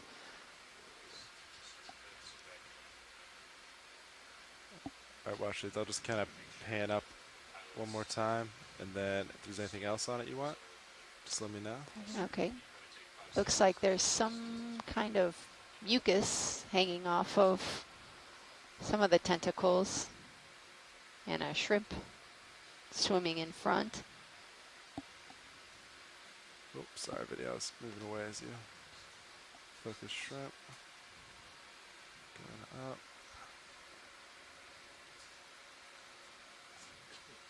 Centering. So sea pens are fairly common in this type of habitat, like this consolidated sediments. But this is the first sea pen that we've seen on this dive. We should finish it off with a full screen. Copy. I think we got it good. You want to come out? Okay, I think that's good, pilot. Thank you. Copy that. We're just going to do a full screen real quick. Maybe with lasers on the. Yeah, we can do lasers on base real quick. And then, yeah, you want to kill him, co-pilot? We'll center it. Stacy, you mentioned How's that eggs feel? on the sea Perfect. pen. How do they reproduce? I believe that they are dioecious, so they will most likely release eggs. Well, you have female and male sea pens, and they will release, the females will release eggs in the Video's water, clear. and the Great. males will Can we release come live, sperm. please? So there's external Lights are fertilization clear. in the water, I and turned they it most to likely view. go Yeah, through copy. So you'll have planktonic stage, meaning So that turn. they're usually microscopic organisms floating within the water column, and these microscopic organisms really cannot move. Their movements a lot of times dependent on the direction of the currents. And I'm not sure, I'm not too familiar with this, like how long the larval duration of sea pens are in the water. But some of the shallow water think we species did. could be a couple days in the water, so they could drift pretty far. So that's important for connectivity, because if they, you know, if we want to see what is the relationship with sea pens here in the U.S. Caribbean to that maybe of possibly in the Gulf or in the southern U.S., since they do have a planktonic stage, there is dispersal within populations. So 30 meters, same as last. it's interesting. Bearing 180. Let me line up real quick. And for those of you on the line, this is Debbie Blaney. I'm the web coordinator on this expedition, slope, and I'm sitting in looks. for Steve right now, who ducked out for lunch. Maybe let's move. Keep going over too, if you would. I wasn't quite back. Oh, you weren't back. Copy. Give us 15 seconds, Nav. Okay. We'll have a position for you. Copy. So far, Maybe like 190 for next we've week. seen a couple fish, halosaurs and Ipnops, and Around the 1.9. a couple, there was a bamboo coral.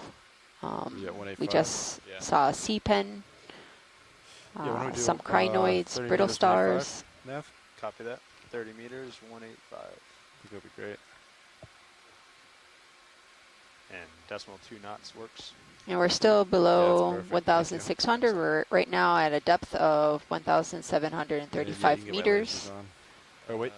Uh, They're temperature is They're mine. 4.2 degrees Celsius. Yeah, Adam, thank you. Oxygen 4.79. Just slight. I've been keeping my head up more to Oh, I look for see. fish in the distance. Yeah. So they're further away than usual.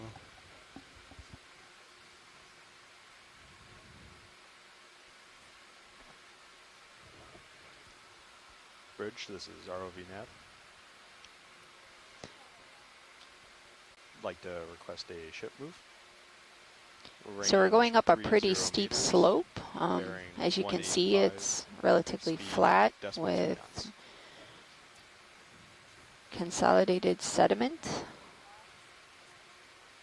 Good copy. Thank you. The organisms that like this environment are the holothurians, the sea cucumbers. They're detritus eaters.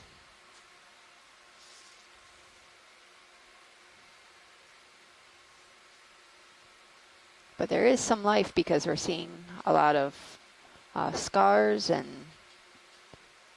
different shapes in the sediment, like these star-like shapes, which could be spoonworms.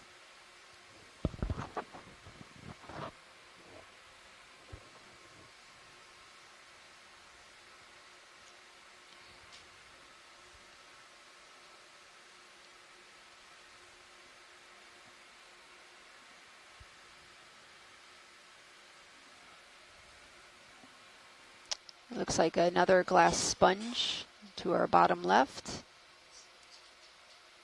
Video, you want to snap it real quick? Is it possible to snap to the organism to the left? I think there's another white structure. Absolutely. Yeah, yeah.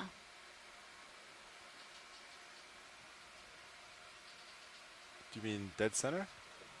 Oh no, that's an indentation. Oh, sorry. Yeah, I thought that Copy. was something. I did. It looks like sargassum. Copy. We can snap it real quick, video, just to be sure. Yes. Yeah. Yeah, it's sargassum. Copy that. So this sargassum was floating on the surface of the water, and It's wrapped around a tube. we've gotten an influx of the sargassum the that all past No. couple months. Take it real quick. Let's look at that sargassum. Oh, you want the sargassum? I was looking at something different. Yeah, this is the brown stuff. Yep, right to the bottom right. So these are, Let's see, when let's they see. are, there's large, sometimes they expand in large areas on the surface, creating these raft-like structures which attract really small fish and also large fish. But it's been a nuisance to many of the Caribbean islands because they wash up on shore and they start to foul, and the smell is sometimes Coming up. Up. it's not pleasant.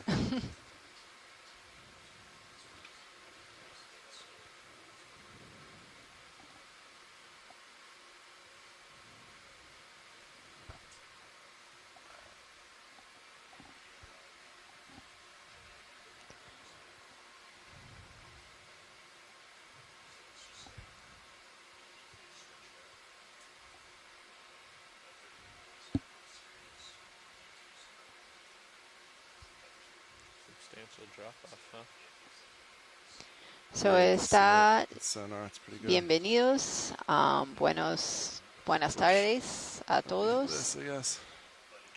This looks pretty Está accurate. escuchando de Little Okeanos backpack. Explorer. Is that USBL? Hoy estamos explorando Is that USBL? el good. punto más profundo en el Monumento Nacional de Buck Island Reef. Está en St. Croix, en las Islas Vírgenes. Y ahora la profundidad es 1736 metros. La temperatura es Video swapping out. 4.2 Great, grados. Thank you. Y vimos muchos peces como halosaurs y hypnops. También vimos pepinos del mar y un erizo.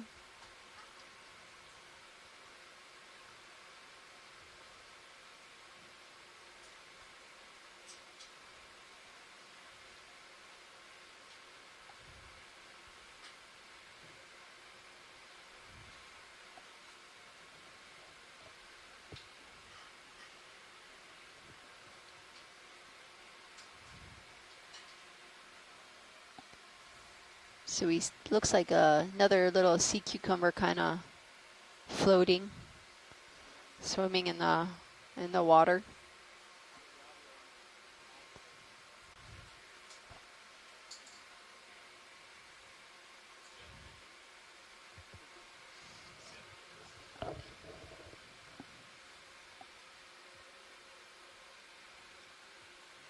This ridge is kind of nice. Within tether ranging on both sides. I got you really loud and clear. Mostly loud.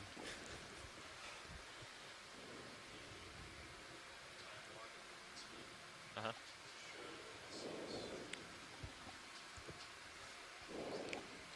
I don't remember. You're gonna have to try a couple of them, I think. So the sediments that we're seeing on these like steep slopes seem like they haven't moved much downslope, but we do see some form of life down here by the tracks.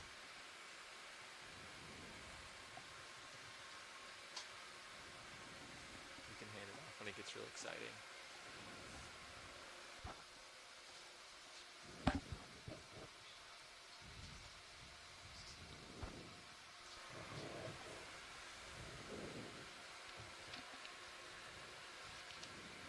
So if you have a couple more ditches ahead, a couple scours. Whale beaks. So this expedition is one of several expeditions in 2018 to 2020 that will Pilots contribute slash directly use to Yeah, the thank Aspire you. program, which stands for You can Atlantic give it a Seafloor minute, and Partnership for then Integrated Research and if you don't Exploration. see anything, we can Um, keep going. Want to go back to 180? And they really focus, this program really focuses Or on you raising want the more collective yet? knowledge and understanding of the North Atlantic, I since say much is center. still very unknown. Let me point and let's see real quick. We hope in this expedition that we're going to be filling some of these important knowledge gaps. Let me just center sonar.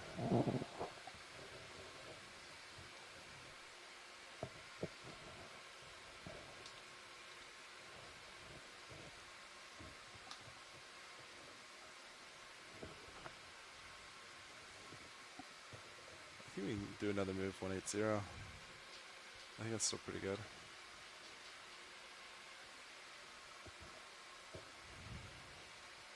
We can do 90. 190. Copy. Yeah, how's 190? Looks good for me. Copy.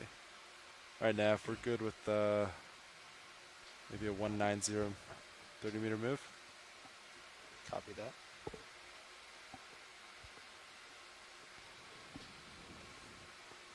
And decibel 2 knots is still good? Yeah, sounds great. Thank you. Copy that.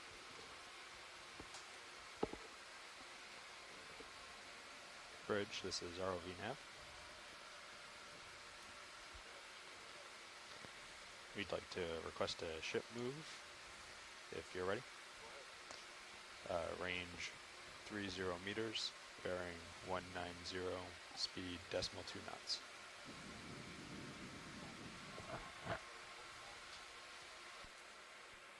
Good copy. Thank you, Bridge. Pilot, this is Watchley. Can we just zoom in on that small little orange, Yeah, dead center. yeah, dead center right Yeah, above video. the lasers? Could you please snap zoom? This might be a Holothurian. Ah, yeah. Do you So, want better footage, or do you just want to identify Watchley? yeah, can we? Yeah. Yeah, possibly. Yeah, video. Come out partial real quick. So you could see the tentacles. Oh, it might start swimming. Oh, All right, video. Come that's back in. okay. So you could see this. It had its tentacles out. These are also deposit feeders. They feed on detritus, and you could actually. This is since it's translucent. You could see the intestines. When these animals get afraid or they feel threatened, they could actually expel their intestines, and they will regenerate these intestines within a few days. So this is a mechanism to kind of frighten away their predators.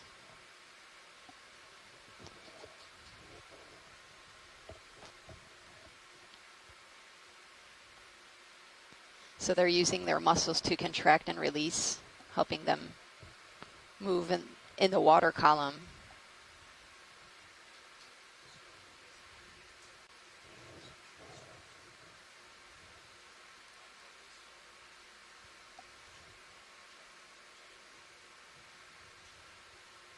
I think that's good, pilot. Thank you. All right. Video. If you're good, you can leave it.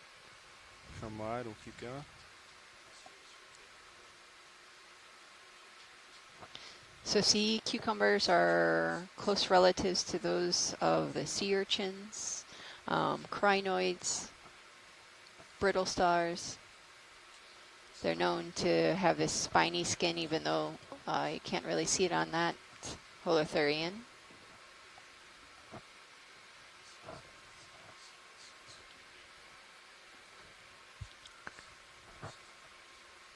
There's something quite large to the top right. Yeah, Do you see copy. that, I'll make my way pilot? there.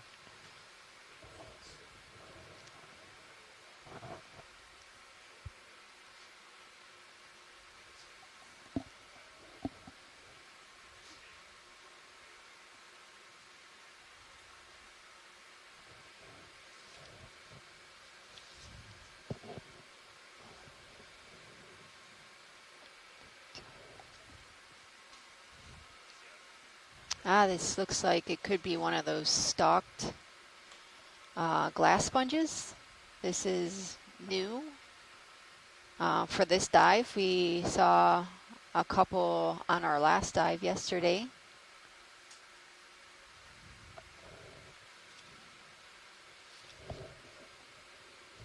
All right, video, you want to come on in?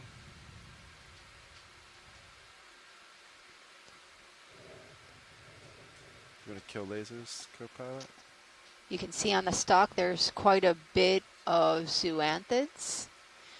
These are Fog lights, those cnidarians. Video. It looks like Skip the there's a video, whatever he crab thinks. right at the base. This is a nice photo of a glass sponge.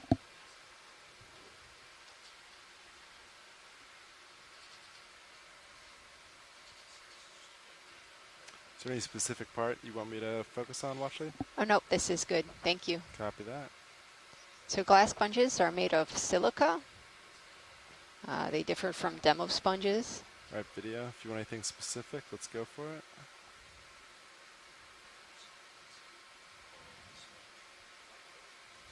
It's kind of rocking. Yeah. Try to follow it. So the orange things that you see right there are some type of cnidarians, maybe zoanthids, maybe anemones. Anemones have stinging cells, why zoanthids don't.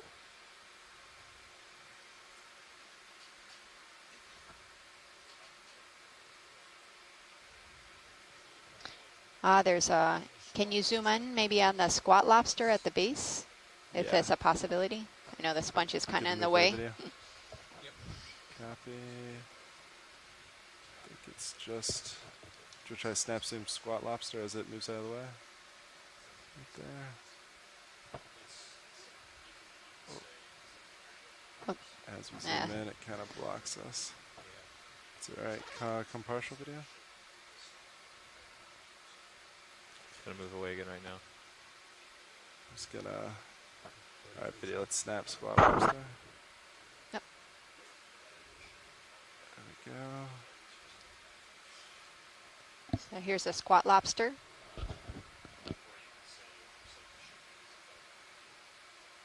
We see quite a few of these when we're diving this deep. I've got you at 90 degrees. Copy that. All right, watch it. Anything else there? Nope, that's okay. Thank you. All right. It's good. Thanks, video. And we're moving So on. the stalked sponge is a euplectillid, similar to the ones that we are seeing that are vase-shaped.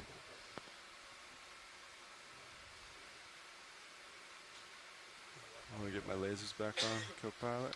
Yes, copy. Thank you, sir. Thank you, Bridge. There is something ahead. Not sure if that is also Pilot's ship move is complete. Copy, Copy nav. woodfall. Or it's maybe a fish.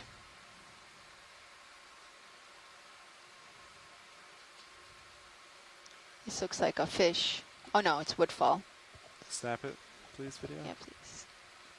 Yeah. Ah, I have yeah. the fog lights still on, by the way. So you also see a couple squat lobsters hanging Oh. off of this woodfall. I guess you can turn them off in this video once I'm on. One swimming away. Copy that. Do you want any zooms on this? Sure. if you can. Copy. The dead center video. Snap it. See the other woodfall, we saw a lot of small crustaceans, possibly isopods or amphipods. This looks actually relatively clean Copy. with just a couple Kinda squat far. lobsters. There's some white Just kind of pan it. kind of polyps hanging off.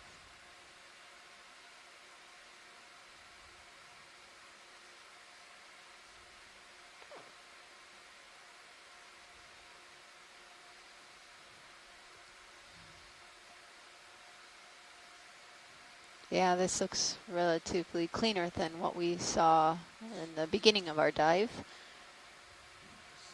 All right, watch it. Anything specific, or are you good with that? No, I'm good with that. Thank you. Great. All right, video, you can come wide. Ready for me to kill fog lights video? What's that? Oh, your mic's up here.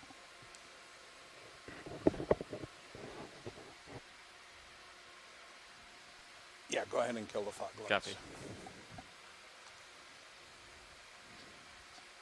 Video's probably been politely asking you to kill him for a while now. Yeah, I know.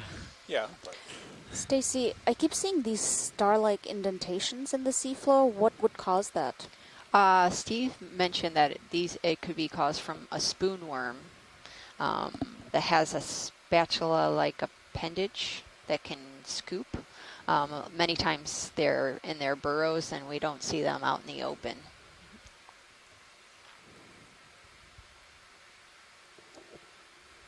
I think I'm coming to the end of my swing here too. Still at 90 though. Copy.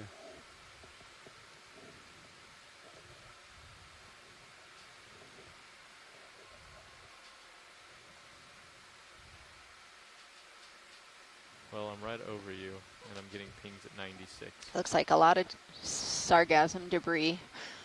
There, nope. Up 48. there's something.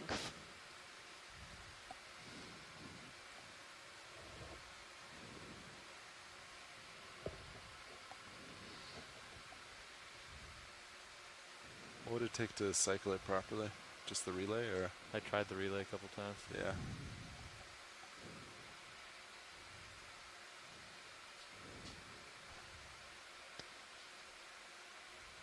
So right now we are coming close You can to note it in the being nav if you did it. Yeah, I did. Copy. I noted it in this. at 1,000. Oh, not sorry. to- Yeah, that's what I meant. Breaking the 1,600 meters. Right now we're at 1,718 meters. Slowly climbing this steep terrain. How do you feel like getting another move in there? Starting to steepen up. Oxygen is still a little bit lower But I'm than done moving. when we started I'm trying to during see. the dive. It's at Push out a bit. 4.7. Like south. There's some substrate up ahead.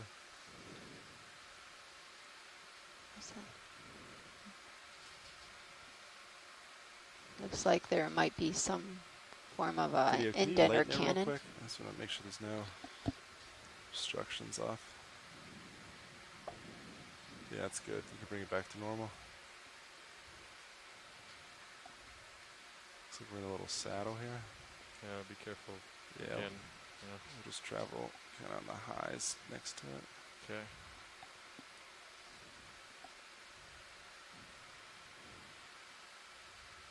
So those who are listening in, we are exploring north of Buck Island, within the So Buck let's check. Island Reef National Monument. It's been holding the same, between about 5,000. It's bouncing between 6 and 4, so average it.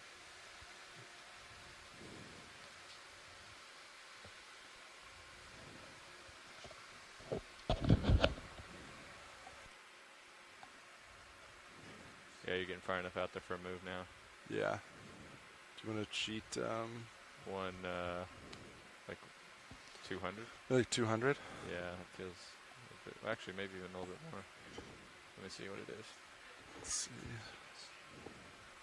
My sonar's not picking up a whole lot either. Maybe 205? Yeah. Okay. Yeah, let's do that then, if you're comfortable. So it looks like there's Yeah, we've nav, reached the top of a 30 little 30 local meters, 205. high here. Copy Decimal that. 2. I can see some hard substrate in the distance, but it still seems fairly uniform. Bottom, not a lot of evidence of slumping or movement of the sediments here. This is ROV nav. We'd like to request a ship move. Range 30 meters, bearing 205, speed decimal 2 knots.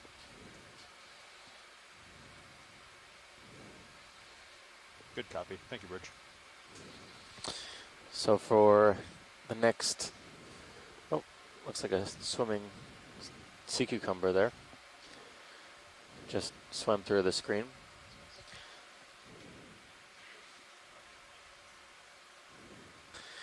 For the next little while, we're going to be continuing up this slope.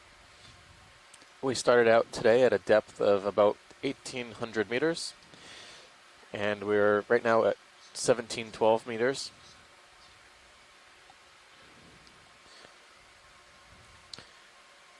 The planned dive today was for the northern edge, the northern boundary of the Bathiosaurus Reef National Monument. Which is a holothorian. Oh. Yeah. And we started just outside the monument today, crossing into the boundaries of the monument, upslope towards the south.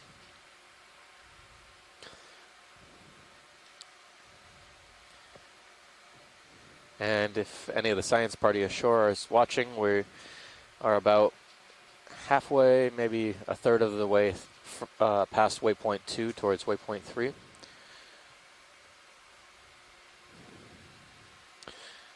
It seems on whichever feature we're on right now, it seems to be a little bit more exposed hard substrate on the sides of this small local ridge.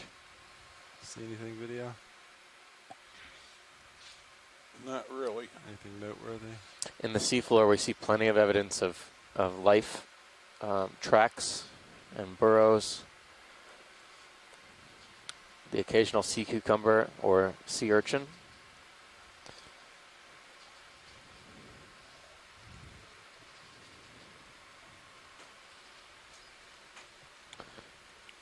A number of star-shaped patterns have been observed in this on top of the seafloor sediments that are suspected to be echiuran burrows or spoonworm burrows. No evidence that of those organisms has physically been seen yet. Can we look off to the left, pilot? I think I see a couple structures there that may be of interest. Yeah, copy that. I'm just going to look up real quick to make sure there's no obstructions that could potentially get in our way. I think we're good. I'm going to drop for a moment, co-pilot. Copy. Potentially two things here of interest.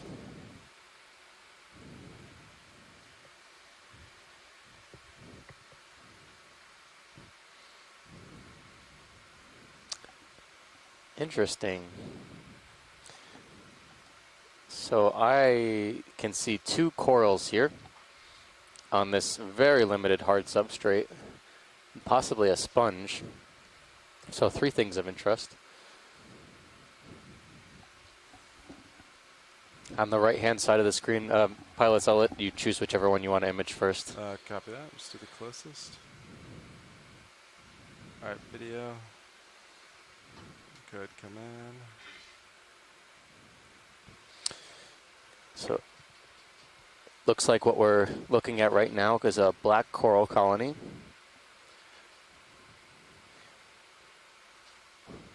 We're looking for tissue. Under the tissue is the black skeleton, and I actually see a polychaete, a purple or dark colored polychaete on one of the branches. This is a type of marine worm.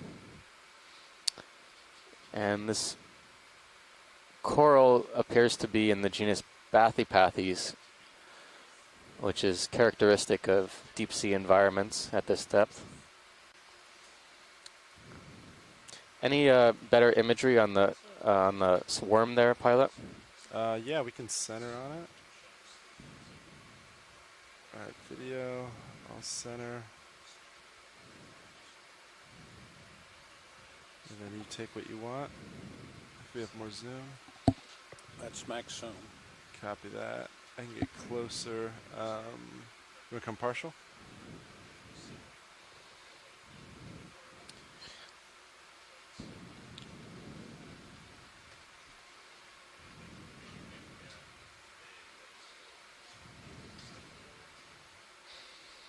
So we have our lasers on as well to approximate the size. That video. We come back in. It's a little bit closer. It's kind of. He's obscured by the colony.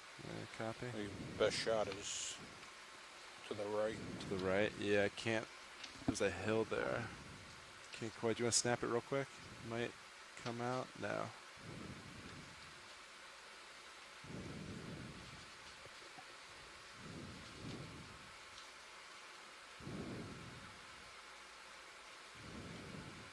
Alright, you can come out.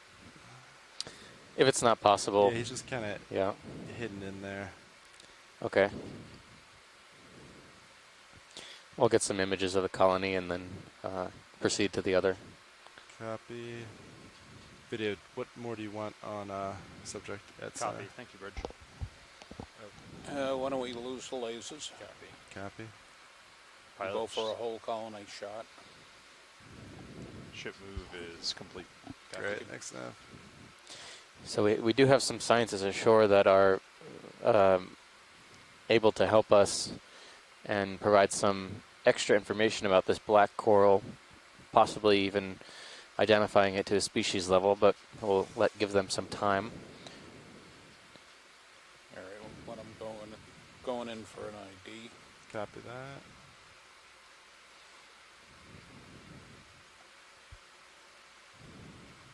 So now we're getting a very good close-up of the tentacles, and the mouths are more or less along the branches right here. And the tentacles are actually what we see. These aren't the polyps. So the mouth, or the part of the polyp that is shorter than the tentacles, that's the mouth. This one actually, it's very easy to see. Sometimes it's not as easy to see. Excellent.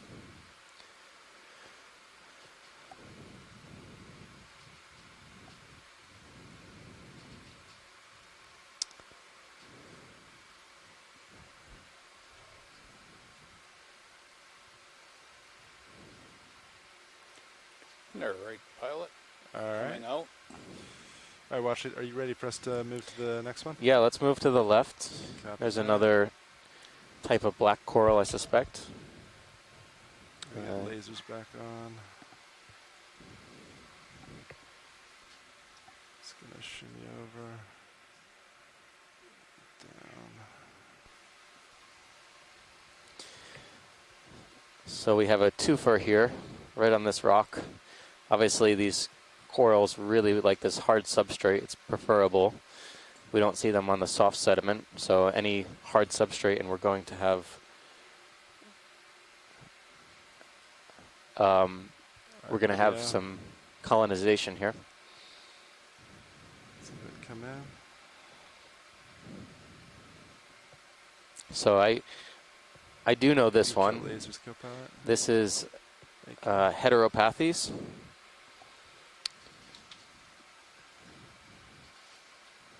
And specifically, it looks, or very closely resembles, Heteropathes americana, which has been imaged, and I don't know if it's been collected from this area. I suspect it's been collected from outside of this area in the Atlantic, but it's definitely something we've seen before and can potentially identify to the species level already.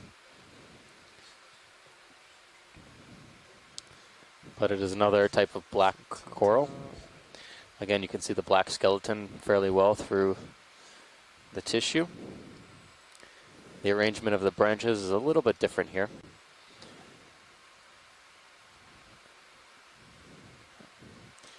See the current's kind of picked up a little bit. Yeah, wow, that's a decent amount of current. You can see the polyps on the black coral. So you can see the mouth parts rather well. They're the darker portions in the middle of the tentacles. We have a shrimp at the base. Copy that. Yeah, so excellent. We'll snap on shrimp, and then we'll move on. So this particular species has been collected from the Gulf of Mexico and in the Pacific by this ship. So we're just going to get some good images for documentation and move on. All right, video, you happy with that? Yep, we're coming out. Great. All right, watch lead. Anything else here? Can we just There. tilt down and, Yeah, and right there. image that sponge? Yeah, I can't tell if it's very much alive, All right, but video. it's do it. one of the larger individuals we've seen. It looks alive. Looks to me like it could be a demo sponge.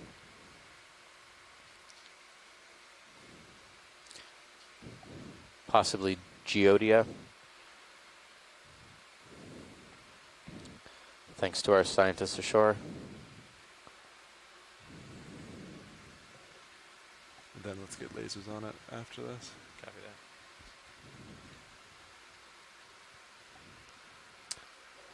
You want to check the other one underneath All right, the shelf? thanks. We're all set back here.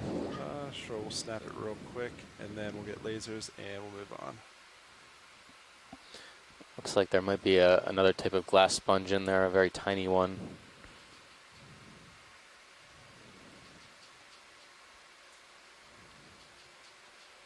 Do you want to try fog lights real quick? Sure. That'll do it. All right. Nice.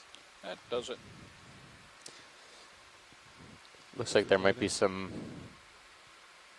can't tell if that's a worm or a worm tube in the background on the rock. I'm gonna guess it's some type of serpulid worm tube.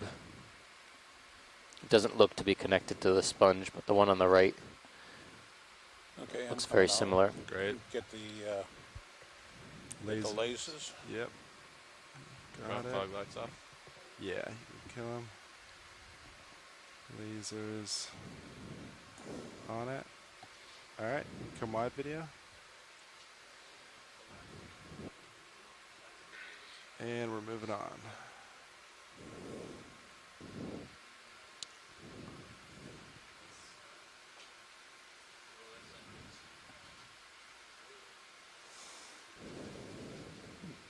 So that's a great example of how deep water sessile organisms really take advantage of the hard substrate here. As we said, it's one of the more substantial spots of hard bottom.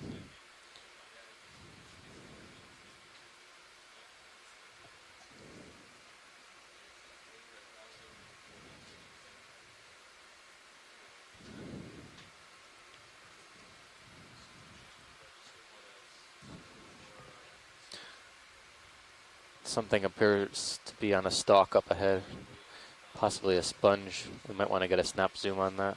Yeah, copy that. Make my way.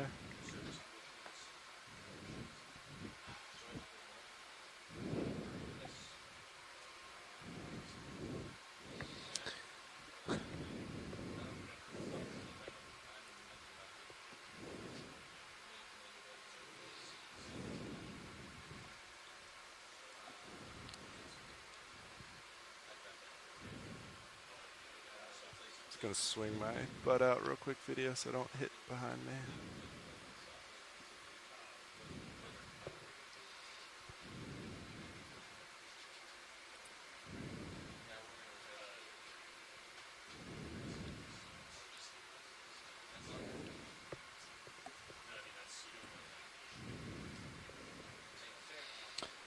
So we're just setting up to get a better image on this stalked sponge. We have some hypotheses about what the identification could be already. Sorry, video, the dust should pass in a second. All right, you wanna go to zoom?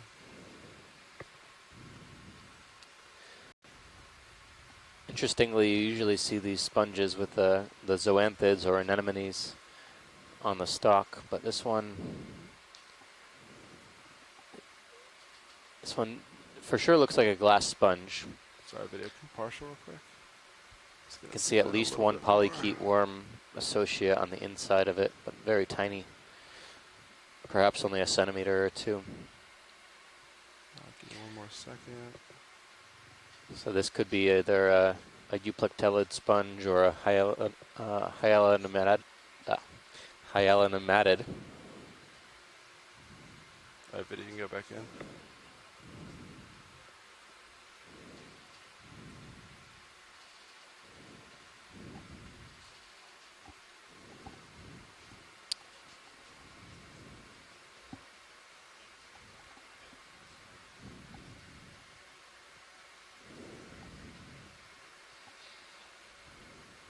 Excellent. Thanks, pilot.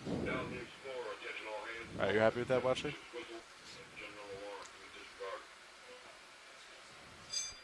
All right, video, whatever you left of this you want, and then we'll move on. Okay, come in wide. All set back here. Yep. Great, thanks. All right, lasers on the base, looks good. All right, coming up. How you doing, Sean? Good. All's going well. Good. How are you? Great. Thanks. Ship stopped. We stopped for a little bit to zoom on things. Current picked up slightly, but it's still not bad. Okay. And yeah, going up slope. No samples. A lot of sediment. What was the last direction of movement? I think 205, because there was a valley we wanted to avoid. So we're kind of riding like a little Local high. Yeah, but we can probably switch back to south at this point. Okay. I think that's what I'm looking at right now. We can turn back south here. Yeah, you can do that.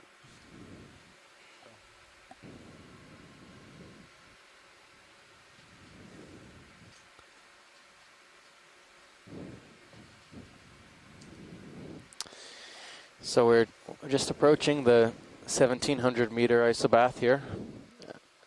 We had just seen probably some of the more substantial coral fauna that we've seen on the dive so far.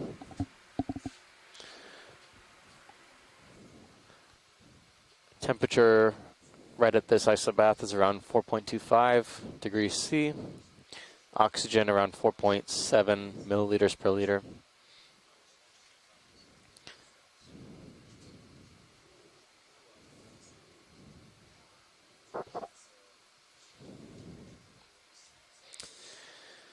For anyone just tuning in, this is our third dive, dive 3 of a expedition we started on the 30th of October, exploring deep water habitats around Puerto Rico and the U.S. Virgin Islands, parts of the U.S. Caribbean.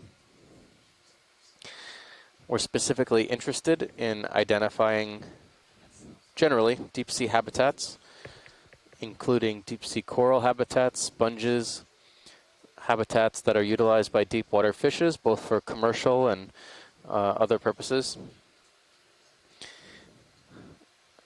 Over the next couple weeks and the past few days, we've been exploring deep water fish habitat, submarine canyons, slopes, seamounts, and escarpments. Later on in the expedition, we'll be doing some work near the Puerto Rico Trench, both exploring the underlying geology as well as some organisms in the midwater.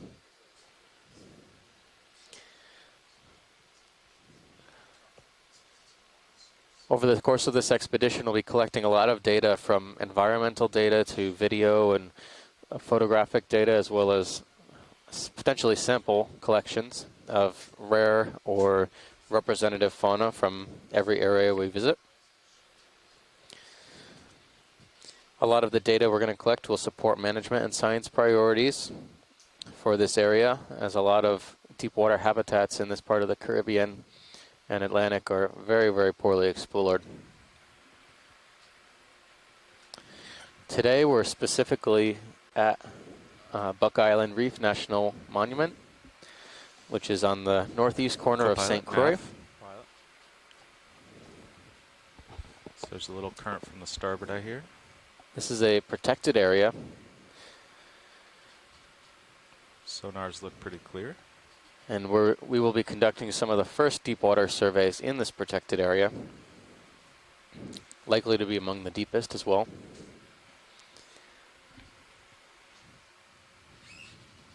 Our objective today is general exploration, exploring for deep water corals and sponges, as well as fishes. What else do we have? All the comps are 50 Yesterday we had a rather exciting dive looking at deep water fish habitats. Ground faults are all good. Yeah. Just south of St. Thomas. Swing arms are out. Hydraulics are off.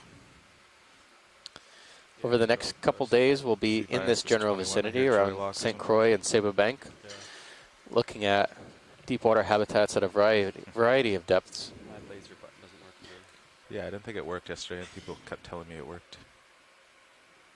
I got it to work one day.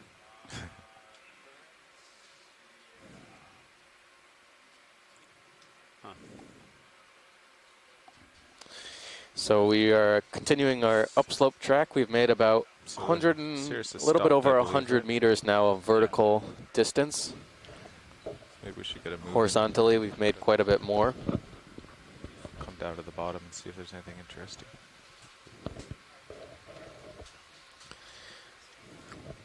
So far, it's been fairly uniform, sedimented, although steeply Lots of sloped in this particular area, with occasional outcroppings of rock that, as we saw a few moments ago, are fairly well colonized with Stretched out attached here fauna during the from transition. We're hoping for a polychaete move, worms to sponges to corals in last some move's cases. been All of them 190.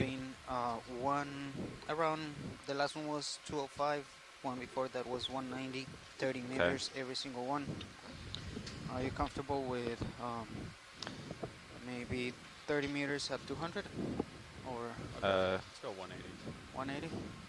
Okay. What do you think, Carl? Sure. Buenas tardes a todos. Yeah. Está escuchando el Okeanos Explorer. Estamos explorando Sounds good. el punto más profundo en el Monumento Nacional de sounds Bock good. Island, Reef. Coming up. Los objetivos de hoy es para explorar y caracterizar las comunidades This is Nav. que viven en el fondo, como corales y esponjas, To request move, please. y también Gonna be range 30 meters, bearing 1 caracterizar a degrees, los speed peces. 0.2 knots. Y vimos corales negros y también un coral blando, bamboo coral, se llama coral bambú. Y vimos muchos Afternoon video. equinodermos Good afternoon. como pepinos del mar I'll try to find you something y here. un erizo. Thank you. My laser light came on. So since we just passed the 12 o'clock hour, we have about halfway through our dive right now in terms of time. The light comes on and off. My name is Steve Oskovich. I'm one of the science co-leads on this particular expedition.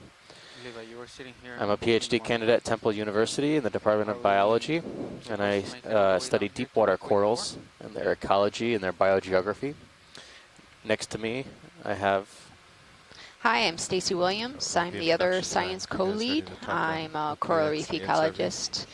I'm a co-founder of a nonprofit institute called the Institute Okay, for right there. Socio-Ecological Research, Right there, and also for a for-profit called Coastal Survey declaration of Solutions, both based in Puerto Rico. I mostly study shallow water reef systems and mesophotic reefs. However, in the past couple of years, I've helped out with some AUV and RUV work on the west coast of Puerto Rico.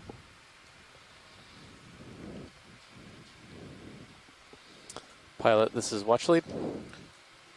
Go ahead, watch lead. If you are interested, would you like to do a row of introductions for the front? Yes, we'll do that now. Okay, we just did a shift change in the front row. I'm the ROV pilot, piloting Deep Discoverer. I'm Carl McCletchy. On my left is... I am Fernando Aragon, sitting as navigator. And to the pilot's right, sitting co-pilot, Levi Unima. And on the far right in video, Bob Knott. And in the back in the video clipping chair, I'm Emily Narrow. And we are all engineers with the Global Foundation for Ocean Exploration, GFOE, a partner with OER and NOAA. Hope everyone enjoys the dive.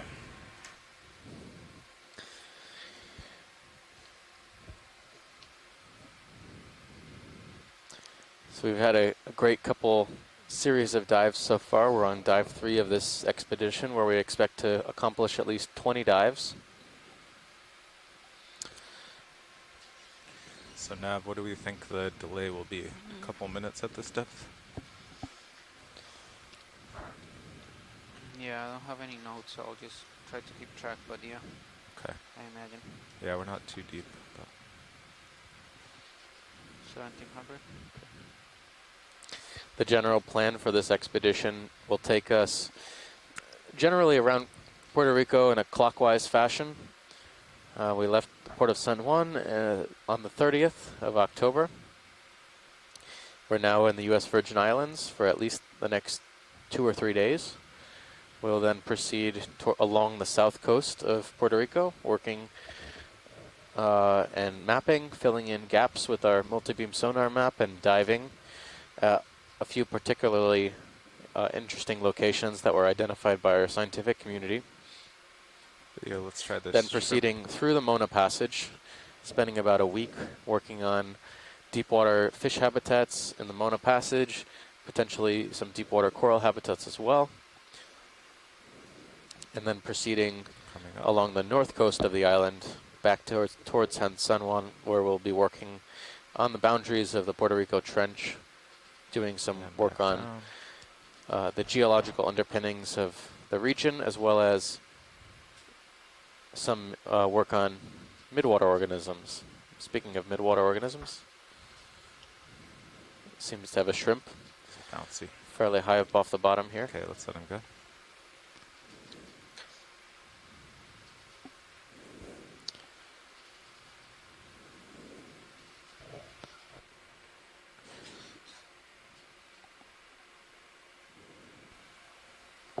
Coming back to center, co-pilot.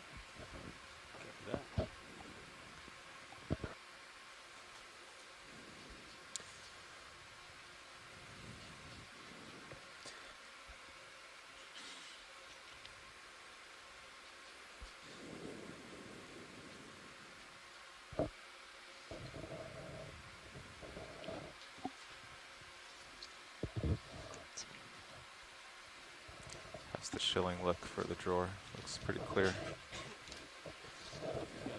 As we mentioned a little bit earlier, a lot of the waters in the Western Atlantic, this part of the Western Atlantic and Caribbean, are among the most poorly explored U.S. waters in the Atlantic.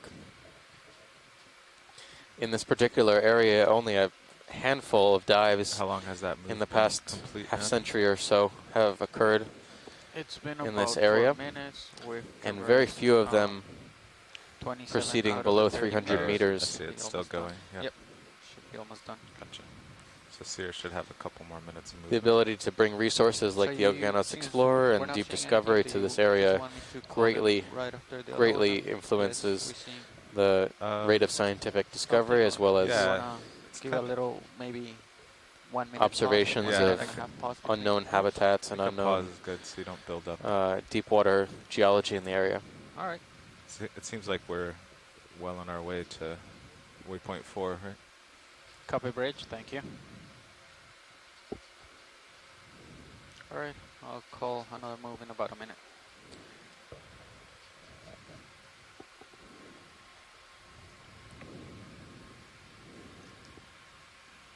Sonars are clear.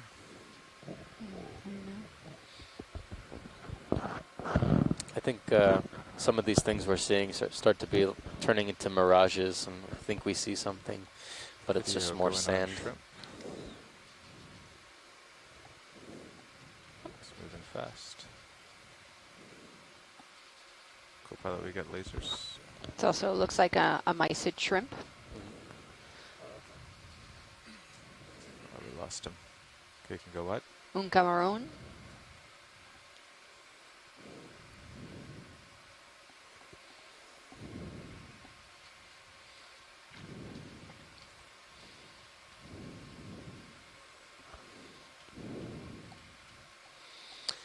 Pilot, do you have a good estimate for current in this area?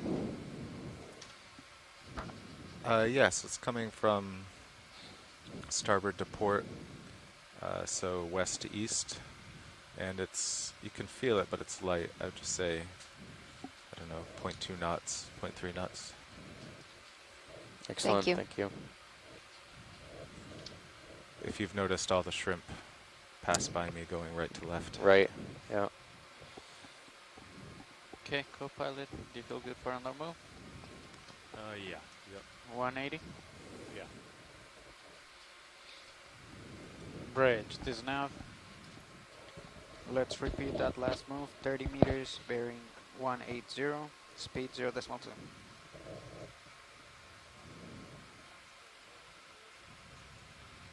Thank you, Bridge.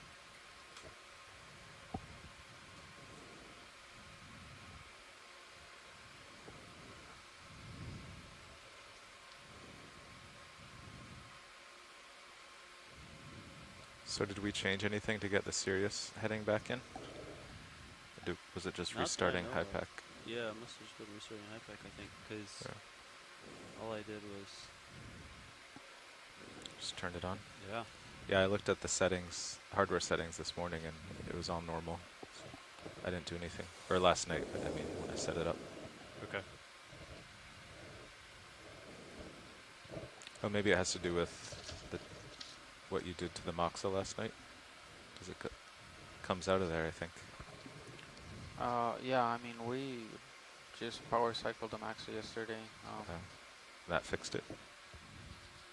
I think Para the todos están serial escuchando was coming out of a the la Moxa. We profundidad didn't de know what port it was coming out of. 1694 we did metros. didn't do much. La It was temperatura already es working. It was 4.2 just figuring out what signal it was. de grados. Oh, so it had changed numbers. That's changed.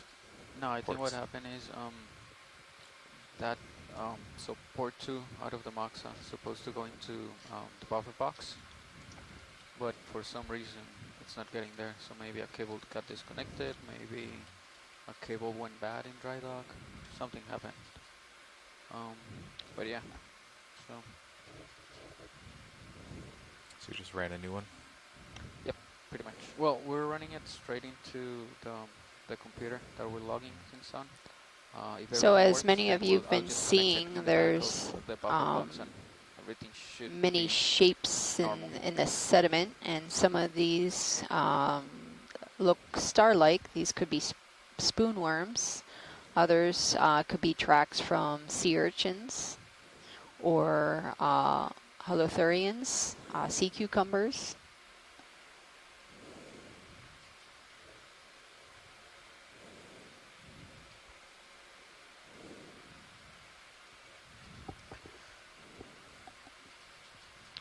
We've seen some fish earlier in the dive. Quite a few sea cucumbers. Something coming up center. Yeah. Do you want to do a quick zoom from here? There's something, not quite the way yeah, we're black going. in the. Shrimp. This looks like another shrimp. Okay. Have we seen this one yet today?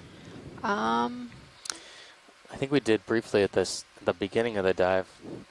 The Aristed shrimp? It's the one that swam off quickly. Yeah, I think it's an Aristed shrimp.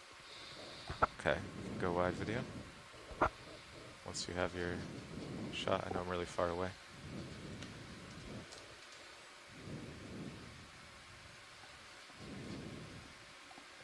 It's not in the direction of travel.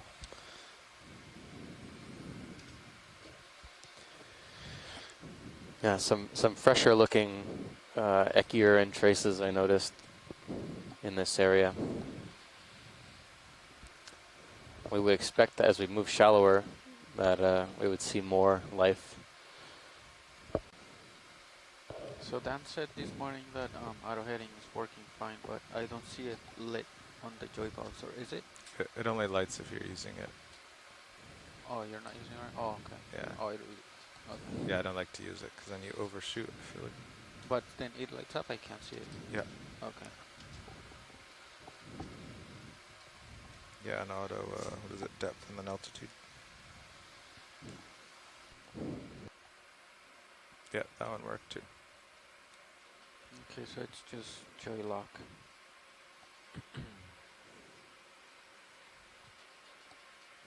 Which is strange. I guess it could just be a broken button, huh? I don't think so. I looked at the signals coming out of the joy box, and I can. Oh. It was kind of hard because I was talking to Dan and I didn't see him press, but I think when he was pressing it, I could see it there. But I just don't understand where the signal is getting lost if we haven't changed anything. Para todos están Yeah, you would think escuchando en they'd all Puerto be the Rico, same, saludos, like that way. especialmente en el ecoexploratorio. Yep. Kind of all do Buenas the same thing. tardes. Estamos See something, en It's el too Monumento close now. Nacional It was de in the Buck midwater. Island Reef. Y el objetivo de hoy es para explorar este área About porque 5 meters left on that no one. hay, Okay. no hay otros datos We can de just add on the next profundidad one after that. en este Unless- área. Yeah, I'll just jump ahead. 'Cause we haven't Existe. seen much. Something else. So down es la in the primera midwater. vez Okay. We only have a quick shot Would at you like to them. go in? alguien está buceando en este lugar.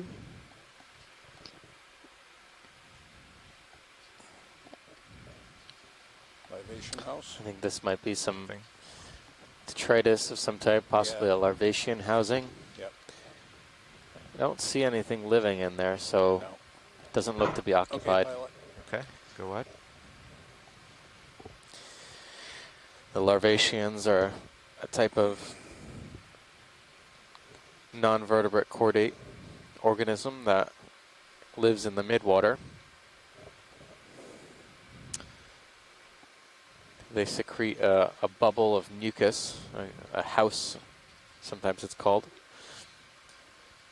which they use to capture particles in the water column and ingest them. And then they'll regularly shed their mucus house a few times a day.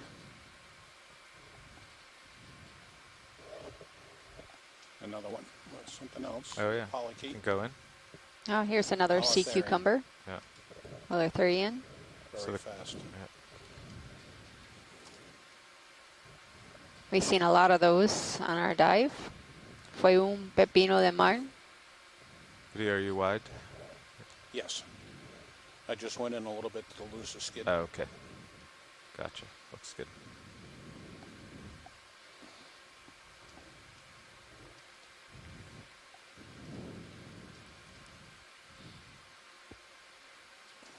Yeah, if I face up current here to the west, you can see everything coming at me.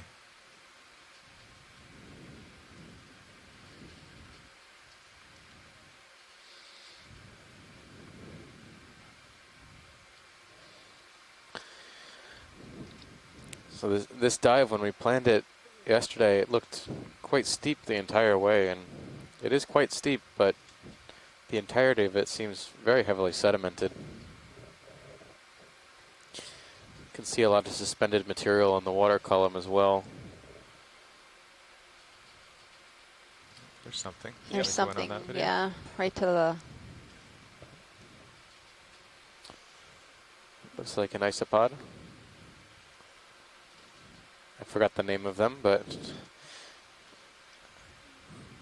Okay, looks like another sea cucumber. it's a up type there. of isopod.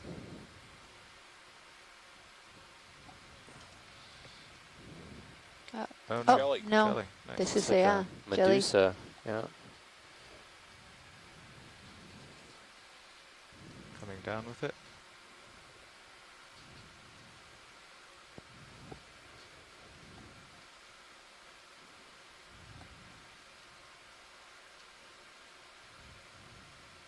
Usually these organisms are so small that you need a microscope to see them. But with these high resolution cameras, we have the capability of getting really nice Copy bridge. photos.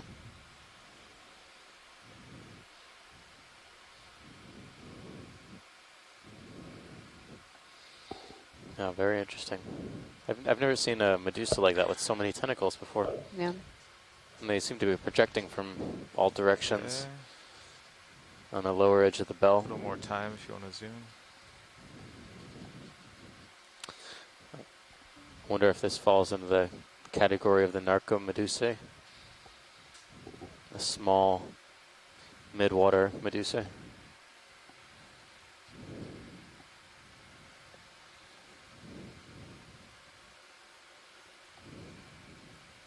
All right, we can let it go. Yeah, right.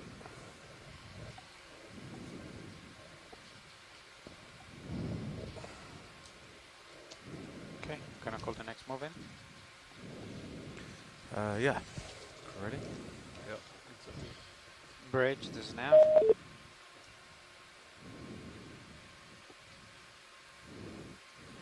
Let's repeat the last move. It's gonna be 30 And meters, what is that? bearing 180, speed 0.2. Looks like maybe a fish LSR. in the Yeah, middle of okay. the screen. I'll just head down towards it. I think we've seen it already. Yep.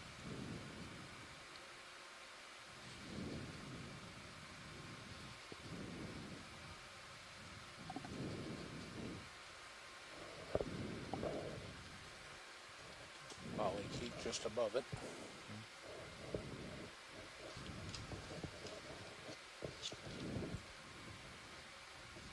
Copilot, our lasers on. There we go. Okay, watch lead. Have we seen this fish already? I believe so. Yeah, I believe so. Can we just Okay. get a quick snap zoom Yeah, though? let's just go in here for lasers, full body. Just to confirm, because we're specifically interested in the head regions because of the scaling on the heads.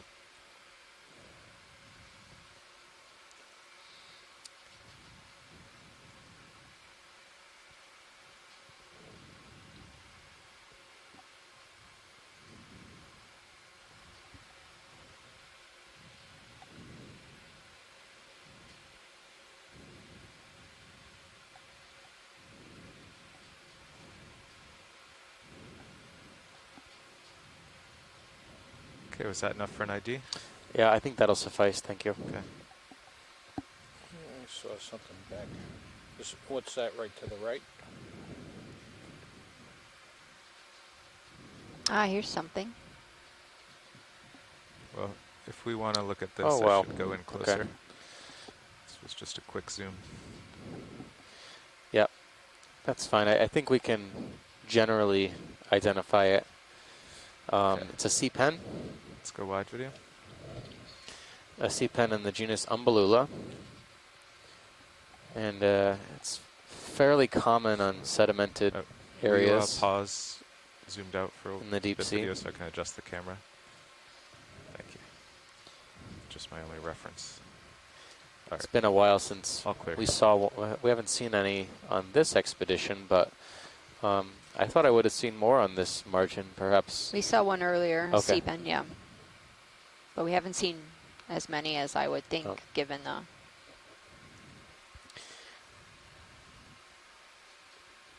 Even Umbellula can live in some fairly steep sloped environments, but from this height, it seems sometimes some things are difficult to discern from the Is that another fish? or contrast with the background. Yeah. I think so. I'll head Yeah. down to it.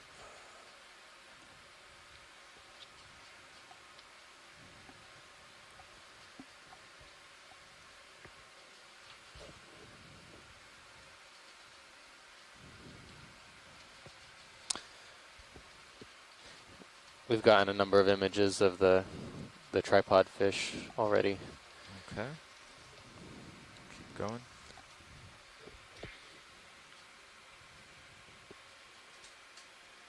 I think Sirius is done with its move. Sirius is what? I think Sirius might be done moving. I just called in a move. Oh, you so just called in. yeah, we are. The ship's currently moving. Okay. So what speed do we have to average to make it to waypoint 4? Get back to you in 1 second.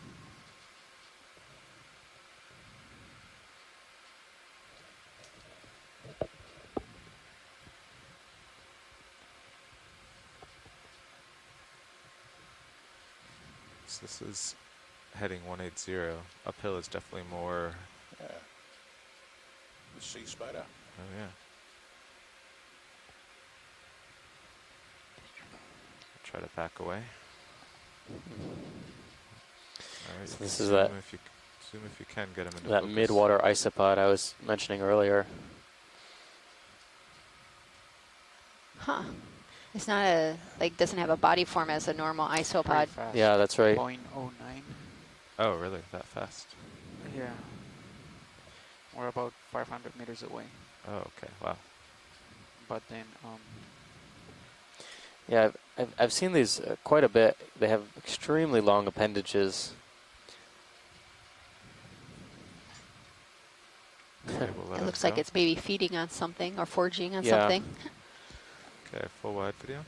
I don't think we have a very good image of a lot of these mid-water organisms. So, you know, now that there's not a lot of interesting, All right, well, you're free to zoom. there's not a lot of complexity in the benthos. We can spend some time looking up at what's in the, just off the bottom. Yeah, there seems to be a lot of action in the midwater. Mhm. Yeah, for the next move, let's turn uphill. Okay. Probably more like 200 or 220. Sounds good. Yeah, it seems like kind of sliding off the.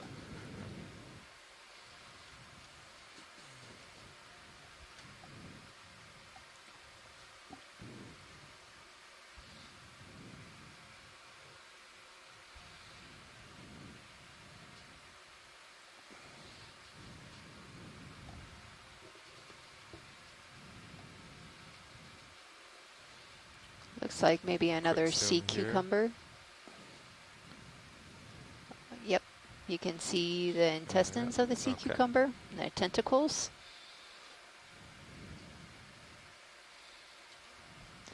There's something in the middle of the screen. Yeah. Maybe that's another maybe glass sponge.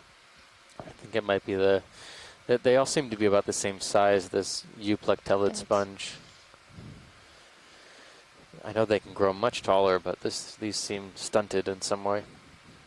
Or We saw a recently. stalked one the earlier. ship Oh, yeah? should be Yeah. stopping at right now. Oh, from the second move. Okay. Yep. Good. I'm getting a little behind, so we'll let it settle out. Copy.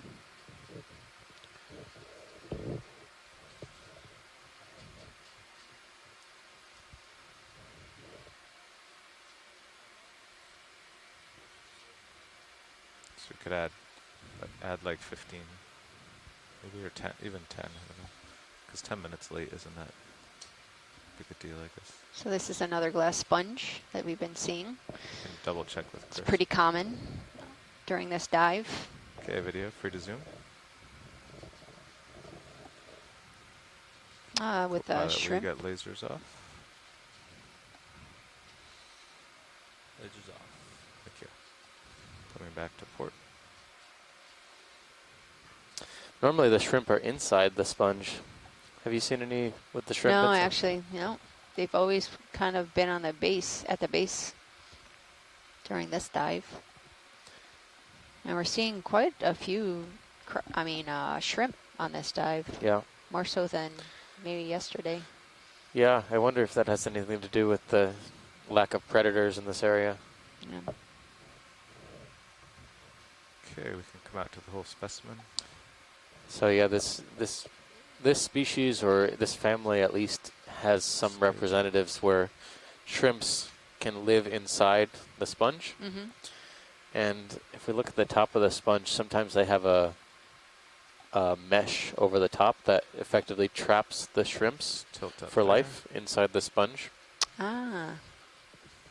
They're able to feed off of the detritus contrast up and matter that the sponge filters, but they're effectively stuck.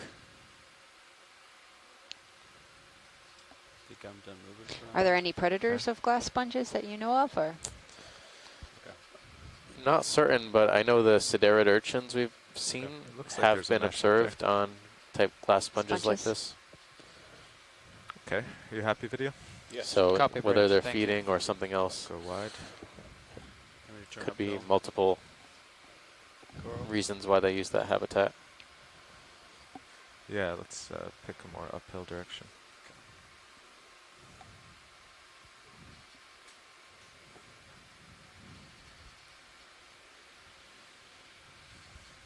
Mm, 200, do you think? Yeah. That seems better.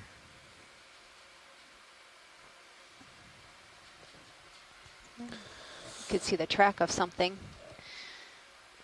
Off to the left side Yeah, there. left side. Quick zoom here, video. Oh, It's not the track of the sponge. not the track of the sponge. Nope. Okay, you can come wide. Again, some sargassum. Yeah, it did look like that track led to the Yeah. sponge, but no. It's likely something else. Difficult to say how old some of these tracks are. The sedimentation rate here is extremely slow,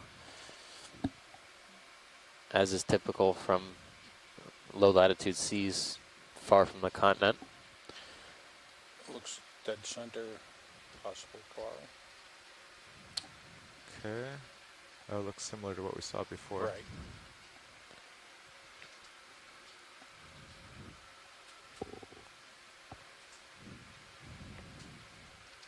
Snap. Sure, we'll do a snap. If they'd like it, I can set It's down. stalked. Up, Yeah. here's another sea pen. Okay. It's a little bit of a better image. Is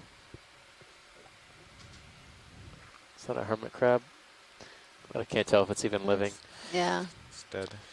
Yeah. So we're looking at a sea pen in the genus Umbellula. It's also an Octa Coral. 8 tentacles with pinnate structures. Está mirando una pluma de mar. Es un coral blando. Okay, pilot. Yeah, good with that. This particular species or genus is fairly common from even the deepest parts. Well, I wouldn't say common. So They we've can been be stopped quite for a bit, sparse, right? but Yeah. So it's we can call one in of the the more next move at characteristic 200.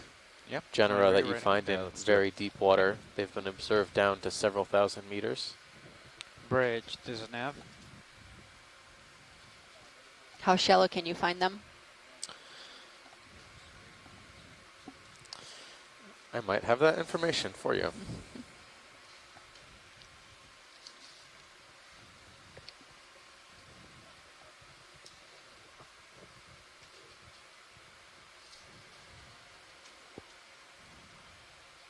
We're seeing some kind of rocky outcrops here.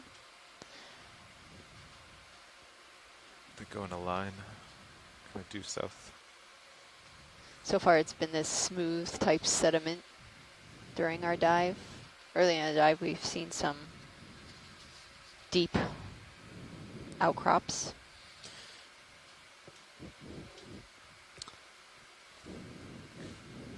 Video, let's zoom on the rock face. The shallowest record that I've seen in this area is about 1,000 meters, so I think they can occur much shallower in the Gulf of Mexico and places like that, but off the southeast U.S. shelf. But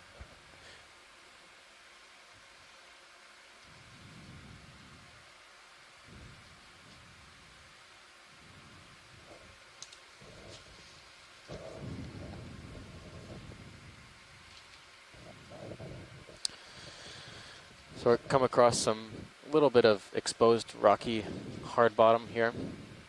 Okay, you can go wide. And we're just scanning it to see if there's any attached fauna. I didn't see any that stuck out immediately. I'll get back to center, co-pilot. Copy that.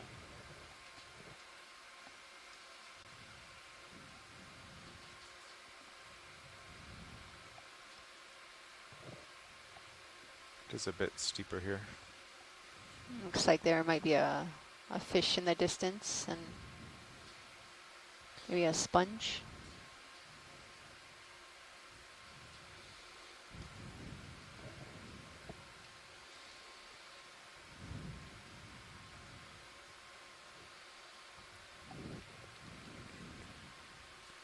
That looks like one of those, maybe those, another Quick zoom on the glass, fish.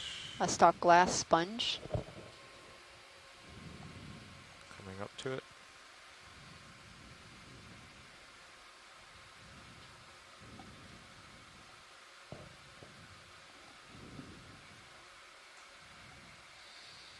Looks like another Altravandia. Okay, and then if you come out partial, I'll just rise up to the sponge.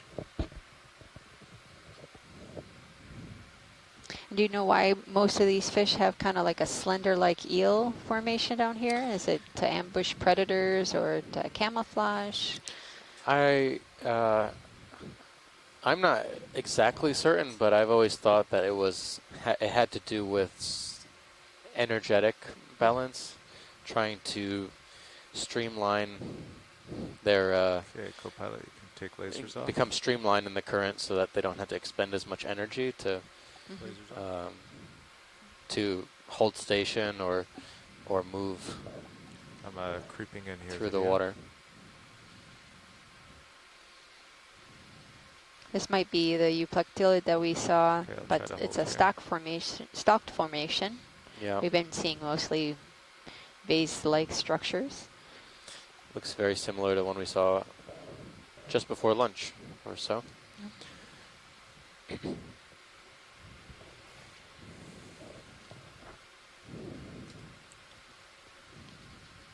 All side pilot. All right, you can go wide.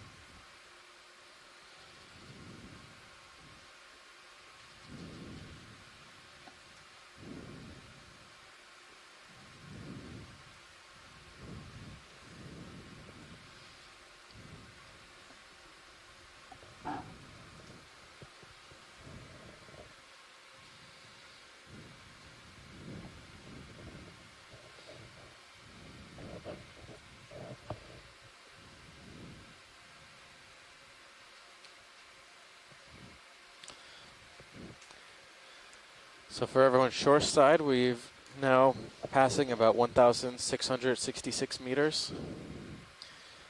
Still the terrain is more or less similar. The slope has increased a slight bit, exposing a little bit more rocky hard substrate on parts of the slope here.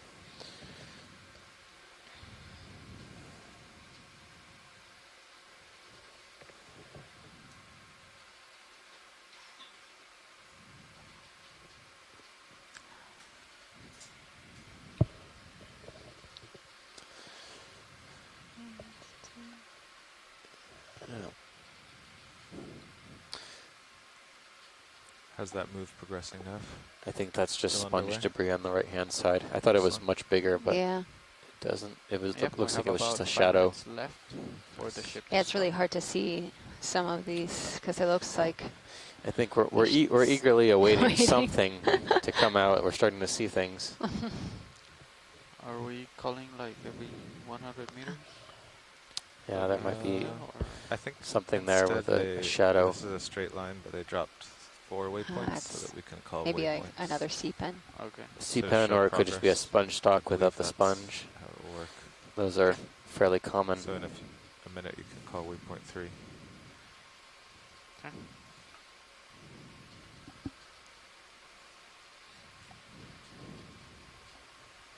Yeah, so that on the right-hand side, that looks like a sponge stock without sponge. Stock may still be covered in Copy bridge, zoanthids. move complete. I'd like to go check out, if possible, this rocky outcrop, pilot. Yeah, we're headed that way.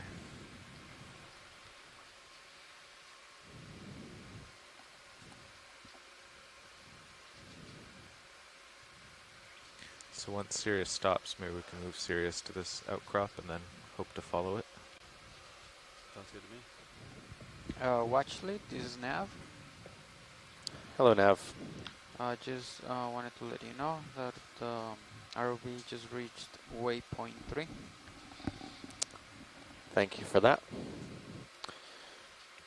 So for everyone on shoreside and our science team, we just reached waypoint 3 in our dive plan.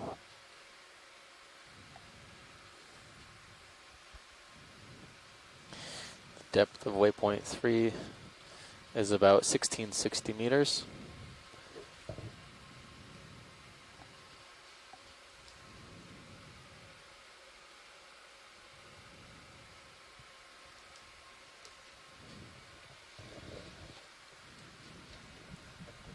So you want to move Sirius 190? Looks like there might be some growth on this rock. You're going 180? Yeah. Small. 180 to go right towards D2. Yeah. So that's on what you want, Carl, or do you want to come? No, 180 is good. Okay, 180. I'm lined up at 180 right now. Okay. Maybe like 20 meters, you think? Yeah, just a little hot dip in there. All right. Okay, video.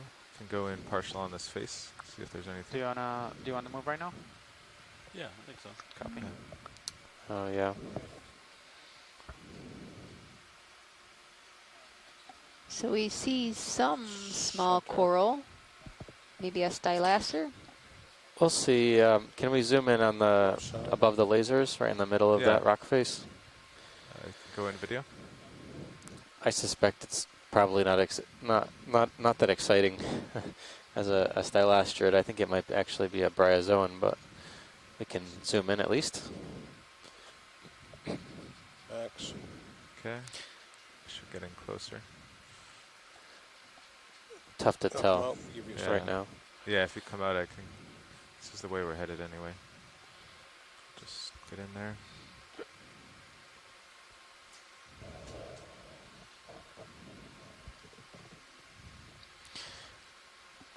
As a secondary target pilot, I just saw on that top lip of that face that we were just looking at, there's a white stem that looks coral-like in structure.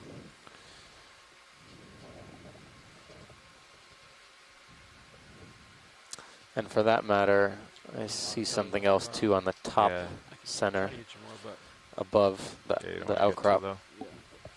Alright, well we're bouncing a little. I'm at the end of my tether to get to this rock face, but Sirius is coming towards me.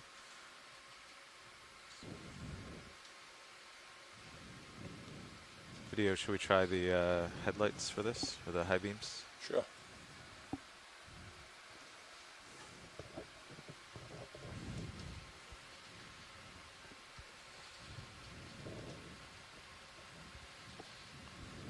Okay, you're free to zoom.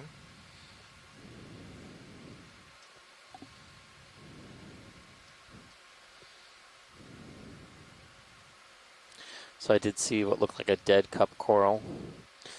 It looked quite fouled, so it was most likely not alive on the zoom in.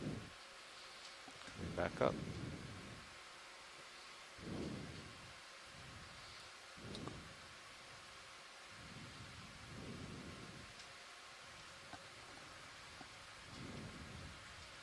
Okay, that seems steadier. You can go in.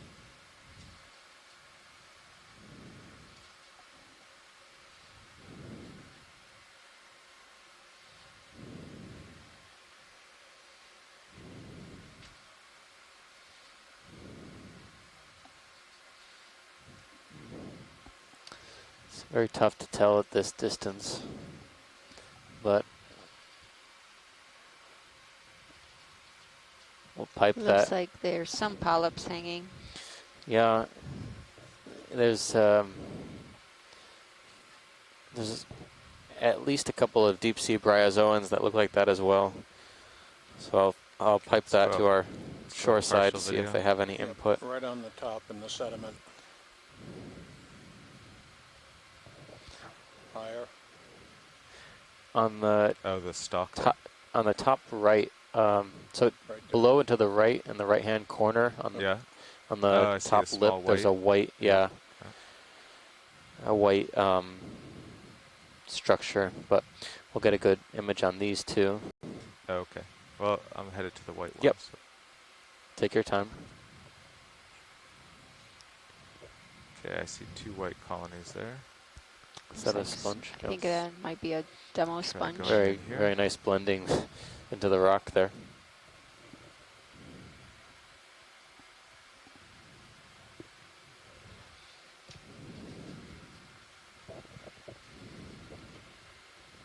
Okay, video.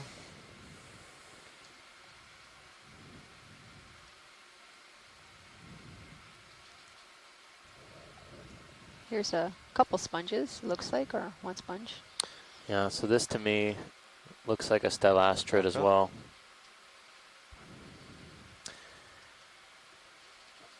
Yeah. Got my toe in here. It looks very similar to the crypthelia we were seeing yesterday. Mm-hmm. And it definitely occurs as deep as, I've seen it as around 2,000 meters or so, 2,100 meters. So it's definitely in the depth distribution range for crypthelia. And that's about as big as they get. It looks like there's a couple of darker sponges right on our screen, demo spongias. Okay, free to zoom.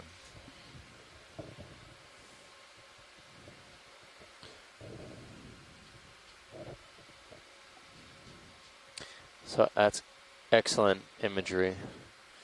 So this looks like a stellastrid, most likely in the genus Crypthelia. Perhaps related to the individual we collected yesterday.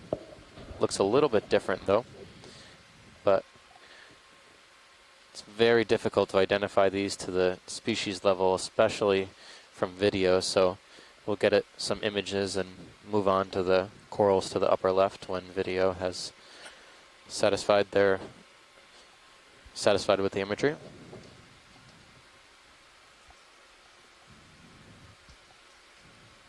It's the whip. Oh, yep, it's also looks like it could be a black coral. How are we doing? In the middle. You're pretty good. I'm a little bit uphill of you. So. Okay. And the ship stopped moving about a minute ago. Great. So whatever it does is just down. So this just shows you how important these more rugose topographic relief areas are for these organisms. Absolutely. Okay, video, free to zoom. As soon as we've come across them, we've seen, wouldn't call it an explosion of life, but it's definitely more life than, more hard bottom life that we've seen on soft structures. This also looks like an Octa Coral, and haven't seen this one yet. No, nope. we saw a true one the first dive, I believe, and this will be the second one that we see. Yep. So this looks like an Octa Coral, a type of mushroom coral in the genus Anthomastus. It looks like there are two individuals here, two colonies. Okay, we got lasers on, Copilot. At least one polychaete associate I can see on the right-hand side between the polyps. Yeah. Belay that. Okay, let's just get lasers on it, then I'll go catch Anthomastus is all right. also fairly characteristic of these depths. You can find it all over on hard substrate. Okay, watch lead. We should start moving on unless Right you... in the center, Nope, there's a whip. thank you. Right Nope, at the that's laser. it. Yeah, I don't think there's interest in that, though. We can go wide. Wide. So we do have some specialists in soft corals. I'm going to turn to port to see I see something in the distance. I wonder if that's a sponge. Oh, it looks like, yeah. Got myself be more one of those centered. stalked. Oh yeah, it looks like another one of those stalked sponges. So I was mentioning about Anthomastus. We do have some specialists on shore who are very good at identifying Anthomastus. So we'll be sure to send them some images. Oh yeah, thank you. That's better.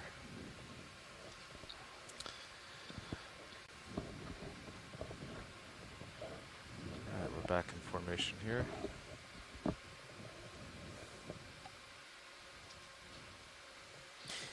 Anthomastus was widely seen through the Pacific during our explorations out there. There's also a genus that looks very similar called Pseudoanthomastus that I have to profess that I cannot tell them apart yet. But they are morphologically slightly different. And how many species have been discovered for Anthomastus? Don't know that exactly. But we can check the worms So you want database. Sirius to move a little bit left so you can see like the face of the rock, or? Let's see what the plan is. Watch lead pilot. Pilot, yes. Well, you can see in Sirius view that kind of below us to port, there's a ridge of rock, and you can see it in D2. It's not in the direction of waypoint 4. Would you like us to just continue uphill to waypoint 4 or try to follow these rocks for a bit? I think that we'll choose the latter option right now, just to see some diversity of substrate. So yeah, Okay. do what you need to do to follow this ridgeline. All right. Turn to port a little bit.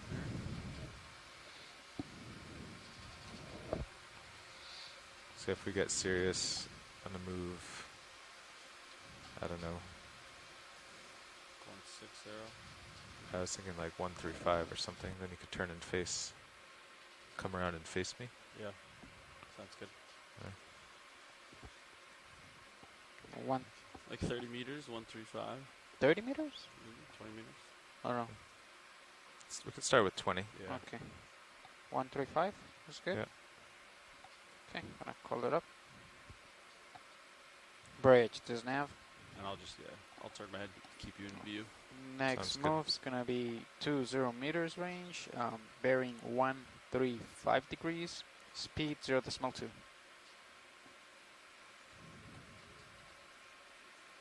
Good copy. Okay. Okay, I will come down to the rocks below me while I wait for you. That's good.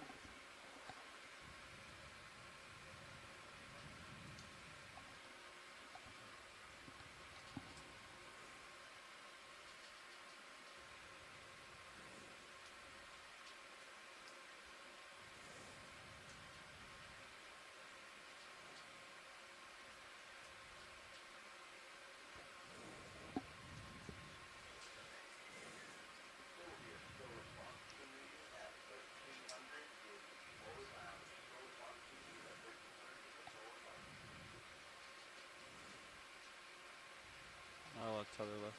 Yeah. It's not ideal. I'll keep backing towards you. Okay. I feel like you must not have been stopped at that point. Yeah, I gotta continue to. Para todos están escuchando esta expedición, lo siento, es parte de un programa, se llama Aspire por sus siglas en inglés, pero se llama Consorcio del Lecho Marino Atlántico para la Investigación y Exploración Integrada. Y es un importante programa multianual de colaboración multinacional enfocada en incrementar nuestro conocimiento colectivo del Océano Atlántico Norte, especialmente en el área de Caribe.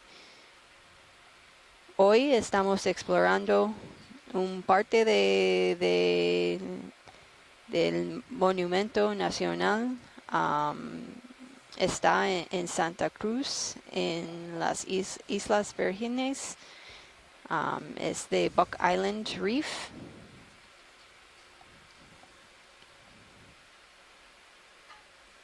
Y vimos hasta el momento muchos peces, como 5 especies de peces y 2 especies de pepinos del mar.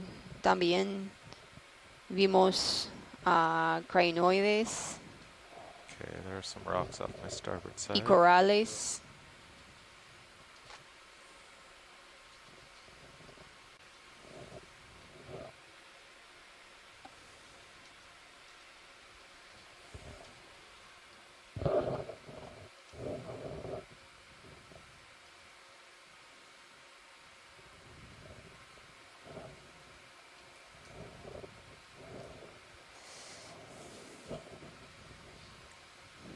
That's about as low as I want to go, I think. Yeah. Estamos subiendo en un pared, un So you're headed in your emprendimiento direction. That's good. pero And a con little las tether. piedras hay organismos que Try están to creciendo observe these encima rocks de again. estas piedras, como corales y esponjas.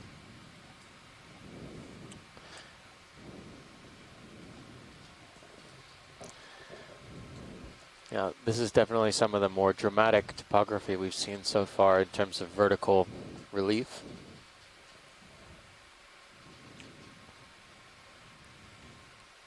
Sí, la topografía en este buceo es muy plano. Aquí hay mucho más We should be close to the end of piedras that move, I think. de antes. Okay.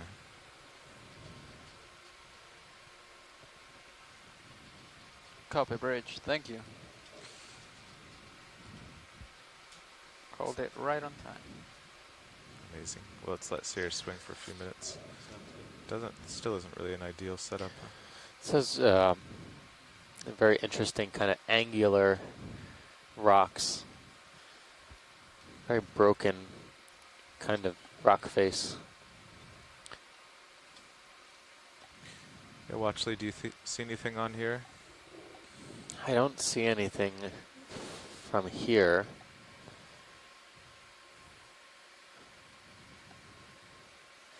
In the lower left, there may be at the very bottom of the left-hand side of this outcrop in front, there might be a white structure that could be a sponge.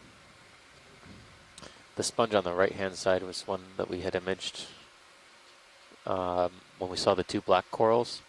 Ah, okay. Yeah. It's thought to be geodia, possibly. Ah.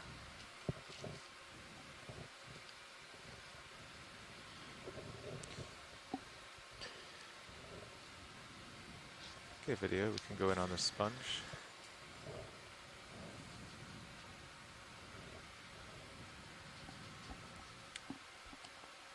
That looks sponge-like for sure. Although I couldn't even tell you. I think it potentially could be a new observation.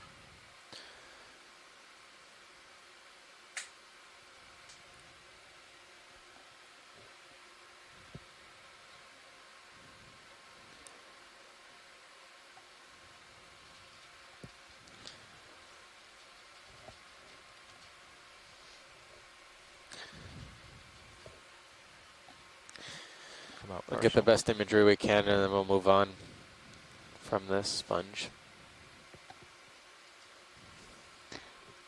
Oh yeah, another one of those dark black spheroid the whole specimen sponges. with lasers.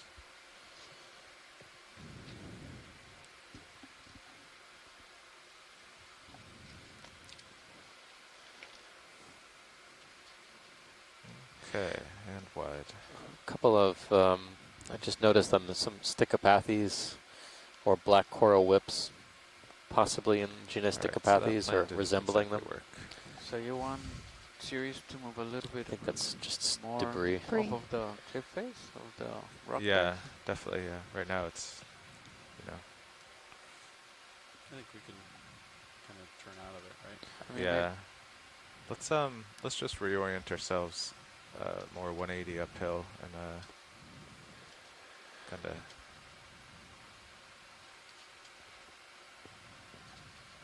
get back into a formation.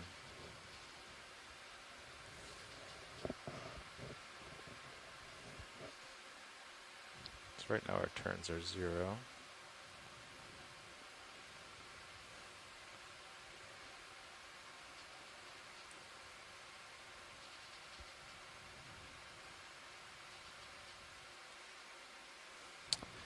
So we've come across some more frequent outcrops from the slope here.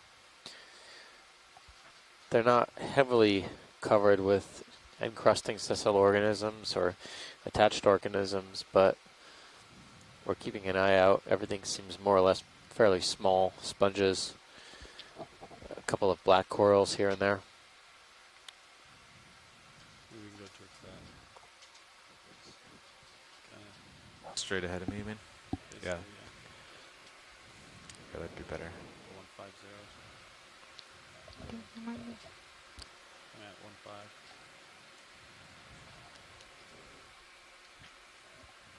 1.5. Is there something better Ah, than starboard? okay. Yeah, there's more rocks this way. Yeah, let's do like 30 meters at this heading. 150. Get you over to these rocks. Yeah, sounds good. Yep. Okay, 30 meters, 150. Bridge, there's a nav. Ready for the next move. It's gonna be range 30 meters, bearing 150 degrees, speed 0.2.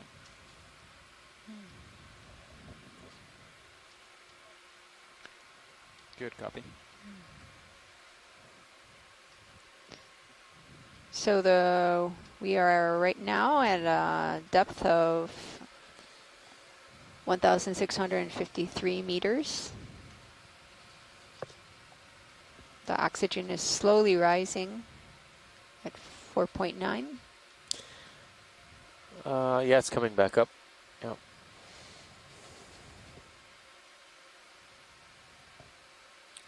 It was down around 4.7, but we started the dive at 1,800 meters with oxygen at around 5.2 milliliters per liter. Video, let's do a quick zoom under this rock here. See something down there.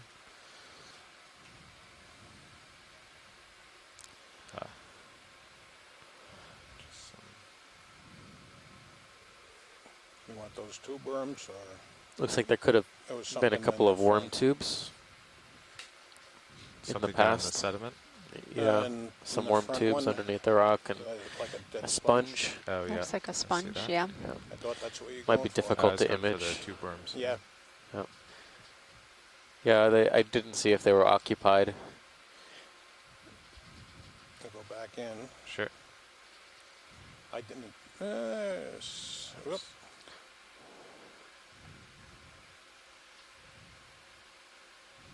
No, that's No. just some goo on Yep. them. Yep. So yeah, they at one time could have been tube worms. Yeah. Okay, we can go wide.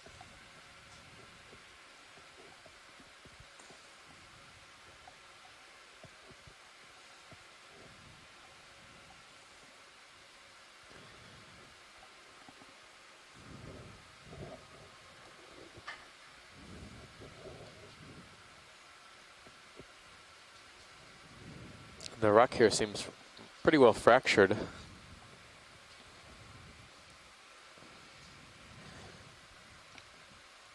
Is that a good sponge in the center, just to the right of center? Take a look. We have a moment here.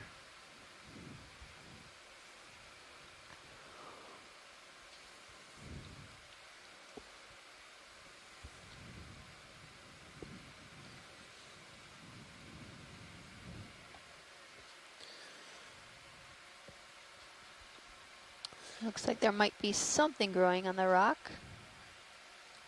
Okay, we can get lasers off Copilot. Absolutely. All right, video, clear to zoom. I think the sediment will clear in a moment. Looks like another sponge with some kind of stalk, perhaps a worm tube or an old sponge stalk.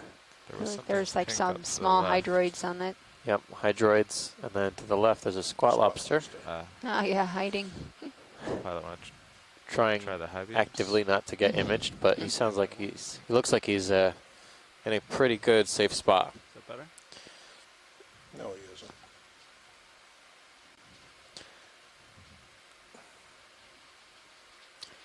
And why do they get their name squat lobster? Do you know? If I try to guess, I'll probably explain it incorrectly, but as I understand, they are typically shorter than a typical lobster because their tail is tucked underneath their body. Ah, okay. Or the abdomen is tucked underneath the body, giving the appearance that they're short or squat. Ah, yep.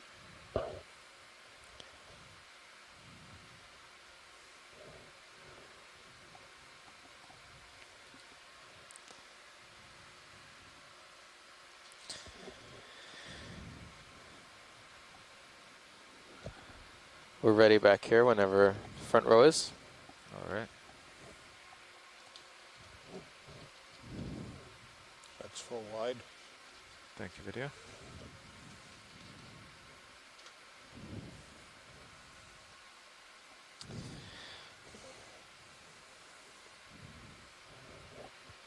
There is a lot of phytodetritus in this area. That's what that brown patch is. Right in the middle of the crevice here. Looks like an oddly shaped boulder. I'm surprised how clean some of the rock faces look.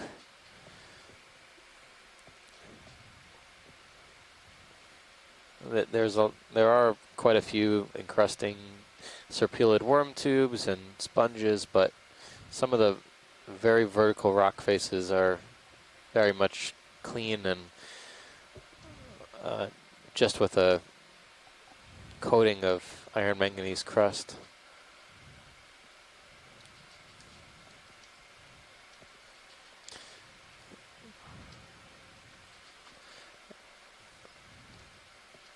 Snap zoom here, video. Okay, you have about 2 meters left on that there. barnacle pilot. That looks like another barnacle. Yep. I saw a fish also to the lower left out of the screen when it was wide zoom as well. Okay. Let's go for the fish. We've seen these barnacles already? Yes, yeah, at least once before. And we got some pretty good images of them. Up there he is, Right on the bottom middle of the screen now. I see him.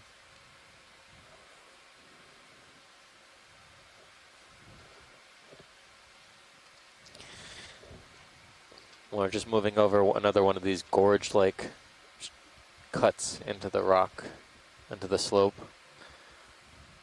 Okay, video, free to zoom.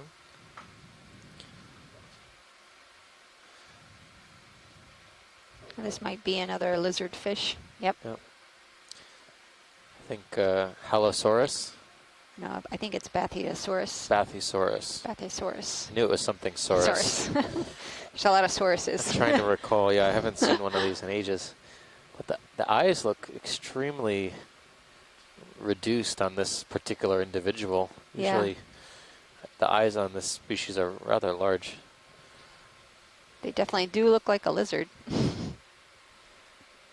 The scales.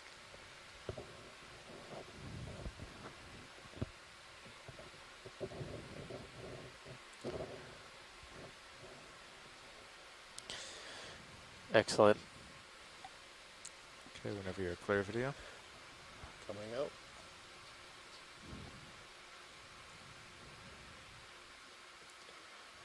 Okay, we should be pretty close to the end of that move. Copy that. Copy bridge, thank you. So for scientist shoreside, we've deviated slightly, just so slightly, from our original waypoint track.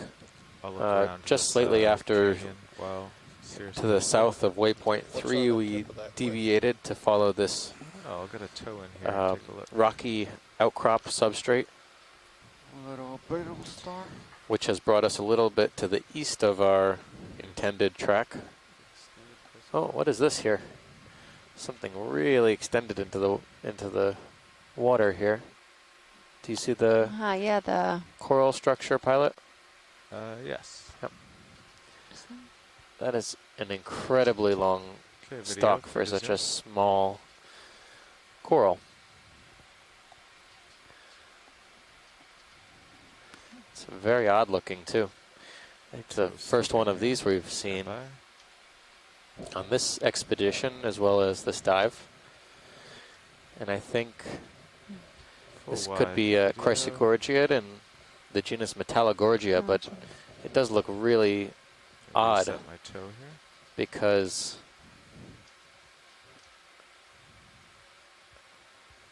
the colony is, I don't know, I have to estimate that. It's at least a meter, perhaps a meter and a half off the rock face, which is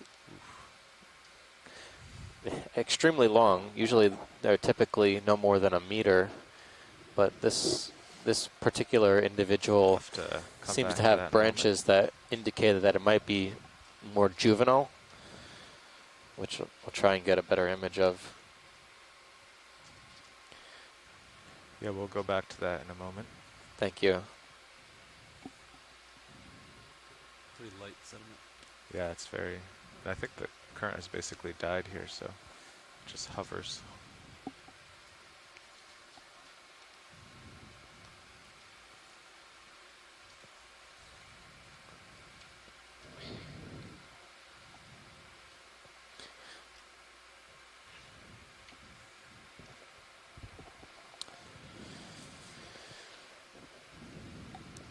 So we were mentioning that this could be in the genus Metallogorgia. It's a relative of the other Chrysogorgiids we have seen previously. And Metallogorgia is fairly easy to pick out. It's a very long stalk with a tuft of polyps at the end. It's typically accompanied by an associate, a brittle star, in the genus Ophiocreus.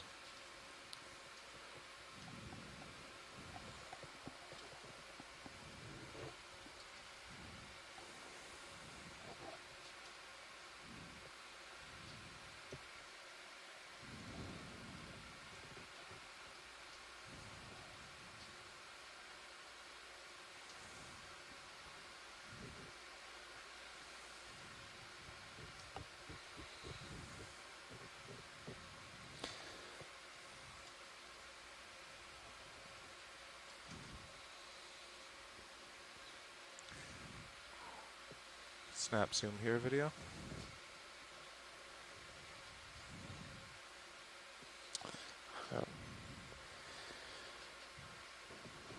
So we're looking at now a stalked sponge, a morphotype that we've seen several times now. Looks like there's some Cnidarian.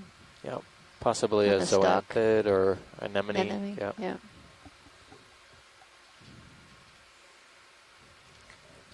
Very difficult to identify those without collection, but we'll just take some images and move on.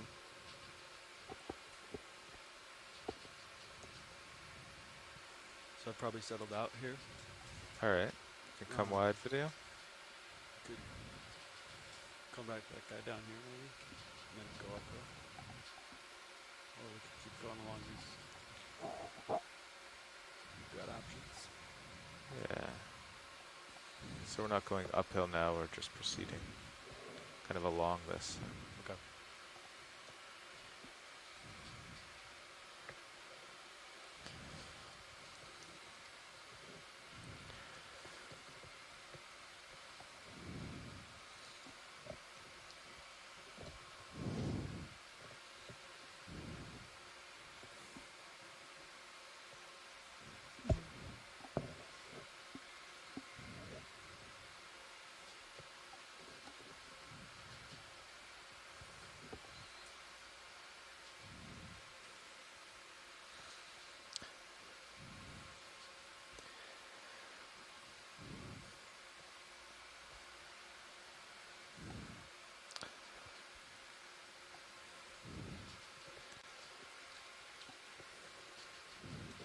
Maybe we should try to move Sirius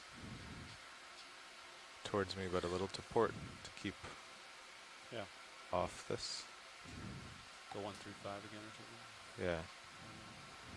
I think every time we do that, you just find another set of rocks a little bit that way, and that you like a little bit better. So it's pretty difficult. Like, well, we can do that. About 135, you said? Yeah. Oh, we go deeper. We go 120. Our depth is right now around 1650 meters. No, let's go 135. 1,650 meters. How far? 30. We're on the Copy. north side of Buck Island Reef, Yeah, we do have Marine to keep National Monument, moving though, 'cause this or National sediment Monument rather. catches up. Yeah, I see that. We're exploring some of the deepest depths Bridge. that This is occur net. within the boundaries of the park today.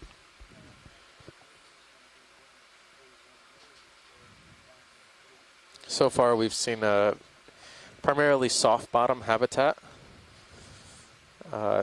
Quite an intense slope, but nonetheless soft bottom with some typical soft bottom fauna, including holothurians, echinoids, stalked sponges, the occasional sea pen. And now we're moving into some more terrain of higher relief.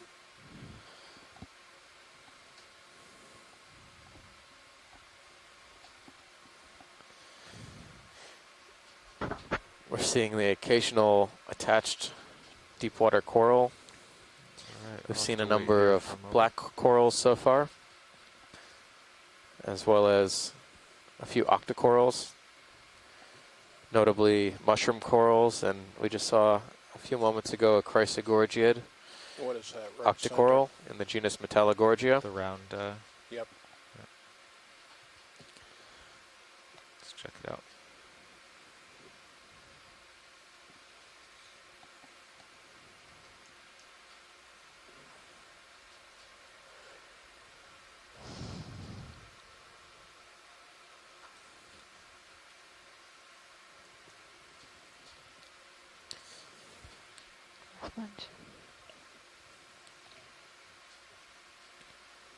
Okay, video free to zoom. Sponge. Yeah.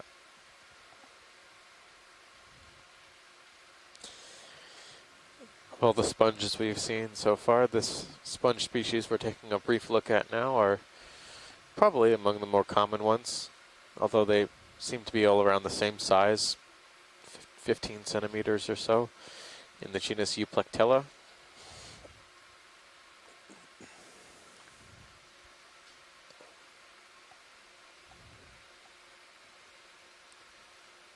Okay, pilot. All right, whenever you're clear. Some of these sponges are associated with shrimps. We've seen sitting on the bottom immediately below the sponge, using the sponge as relief or refuge. There's a stalk right on the edge of the... Yeah, I see that. All right, I'll try to hover here so I don't stir up any of this sediment. Okay, let's go for zoom. Yep, there we go. Coming So up. the contrast against the background sediment has made some corals difficult to see, like this finely branched coral species here. Pilot, we can get lasers off. This coral, also in the genus Chrysogorgiidae, likely belongs in the genus Iridogorgia. A couple of egg casings.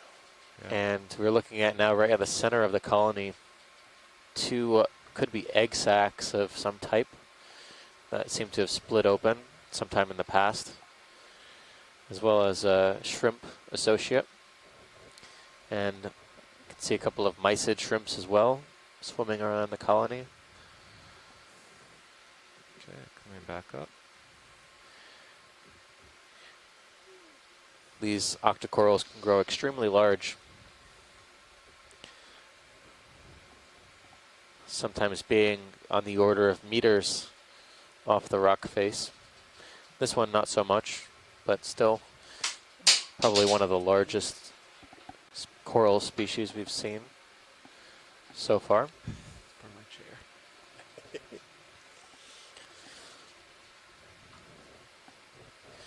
There are at least 2 or 3 Hey, different Washley, species happy of... with I think so, yeah. Can we get lasers on it? Yeah. If we haven't? We Yeah. had them at the beginning, but there they are again. Yep. There's not a lot of contrast, so. Yeah, I understand.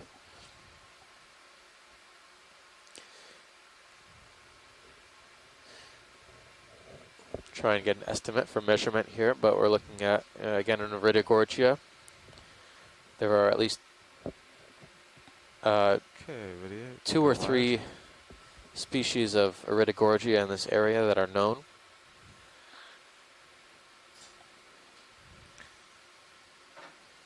Okay, ship has about 4 meters to go. Excellent. Sounds good.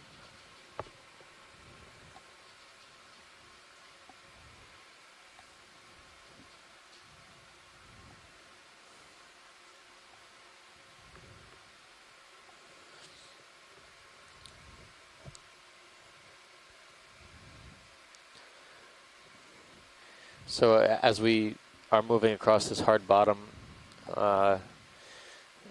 you can definitely see so far we've seen a number of new species that we had not previously seen on the first half of the dive today. So we're increasing both the diversity of known deep water corals in this area,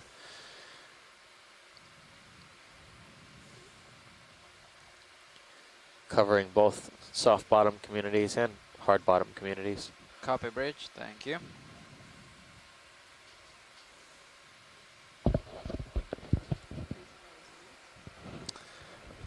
I don't know. Pilot, can we zoom top middle of the screen right now above the lasers? Sure. On that short stalk curl there, yeah. Yeah, there's something on the rock face. It's flat, like a discoloration on the rock face facing us. Yeah, directly above the laser. Tannish, coming up. brown. Yeah. Okay, video. Free to zoom. Sponge. This looks like it could be a sponge. Yeah, it looks like it maybe is a sponge. Not a sponge that I immediately recognize that we've seen before.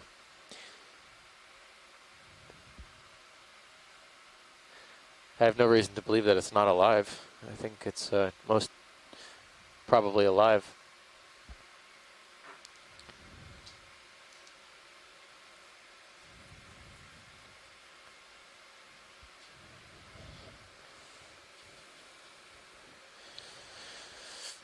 Okay. As I get closer Thanks, to pilot. it, I'm turning to starboard. Okay. As I finish my swing. All right, we can go wide video. This is another small one, just above the laser's center. Very small stalk, white. Oh, I see that. Yeah. You can go in. So there's another stick-like feature here that we wanted to get a quick zoom on, and I think this is also a coral. Coming back up. Although it looked like it was some sort of dead stalk, but it's clearly very much living.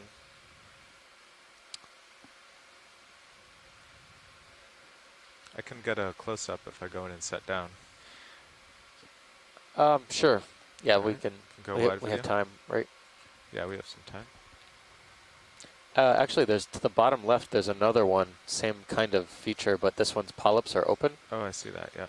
Can we look at that one instead? Okay. Is that full wide video?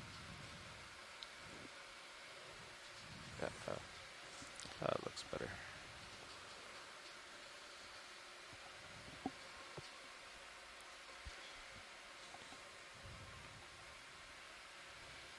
Fernando, do you have waypoint 4 selected? Yep. Okay, so it looks like from my 190 will get me there. Okay.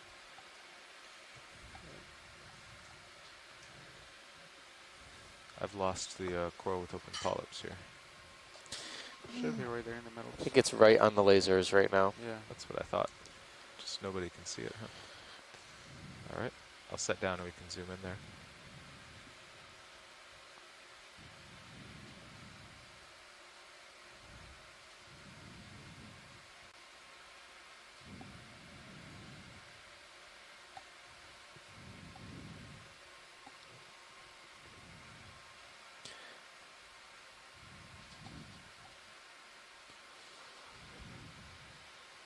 Okay, video. Let's go in partial. Try to find it centered up. There it is. Yeah, right above the lasers. Yep.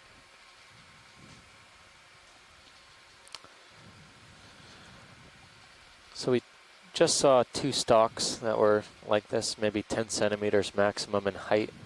Co-pilot, will you tilt me up? This one seems to have its polyps open, so we can confirm that it's an Octa Coral. That's good. Yeah. And Yeah, you I can can see, modulate. at least on the very tip of the colony, I can see go down. what looks like a dark band, which would indicate that it's a node, a proteinaceous node of a bamboo coral.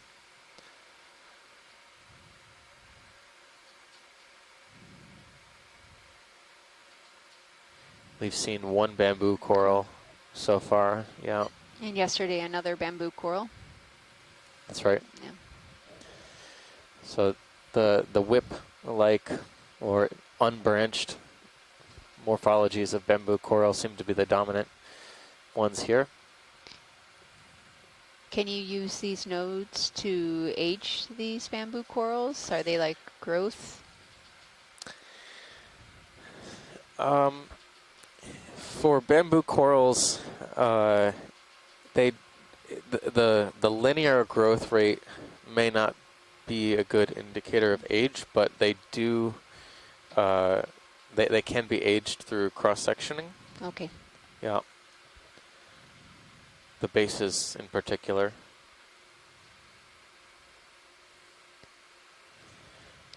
And then there's also a request from Shore Pilot to look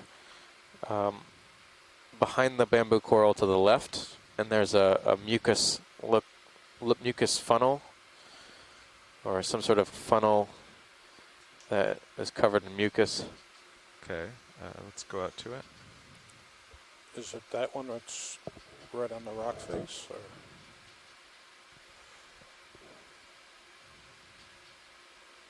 Yeah, watch lead, is it in view now? It might need to go out a little bit further.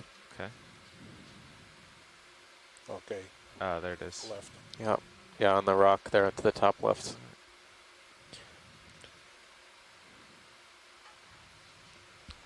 I'll sidle over. Stand by. He's talking top left. Yeah. Oh, sorry. Oh, on the rock face? Yeah, sorry, lower left. Yeah, Okay, yeah. lower left, yeah. Yeah. Just a small... Yep. Okay. Yeah. Let me go a little more. Because there is some mucus to the top, but I think we want to look at the one to the lower left. Yeah. Okay, coming around. Still have your rotator. Alright, you can tilt up. In video, you can go in. How about this guy right here? Yeah, the one on the bottom left. Okay, Oh, got it. bottom left. Is that round? These kind of look like those black sponges. Yeah. Just left side of the screen. Couldn't tell if they were demo sponges, but the Thank one you on the very right-hand side Thank you, looks Rachel. translucent. I was wondering if maybe they just look black because of the manganese crust on the substrate underneath.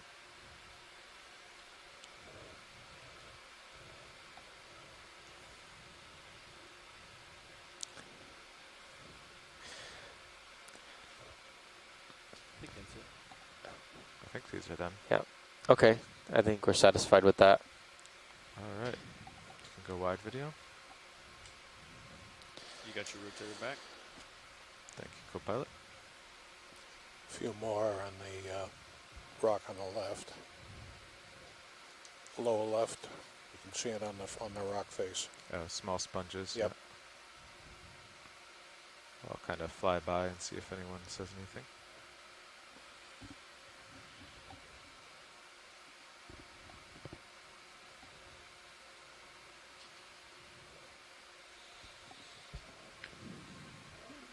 Looks like maybe like another small sponge.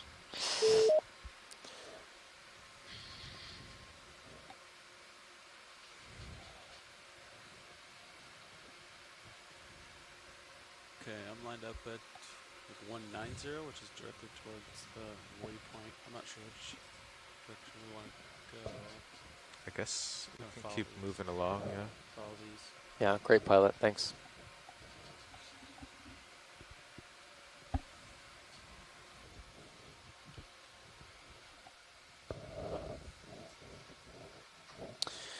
So yeah, it's turned from relatively soft sediment, kind of mud dive, into something that is predominantly hard bottom now.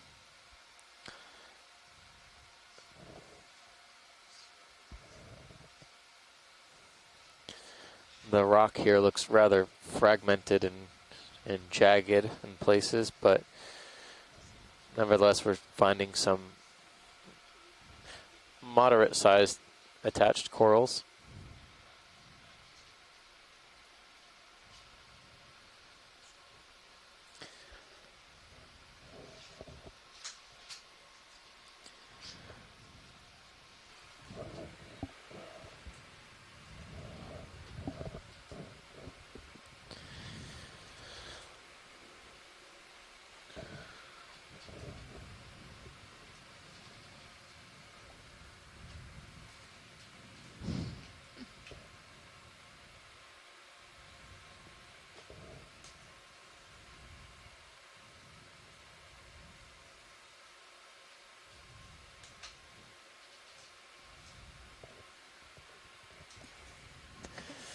So this is starting to get exciting now. There's certainly plenty of available substrate for hard bottom sessile faunas to attach to. You could kind of see the tracks over the rocks on the sediment.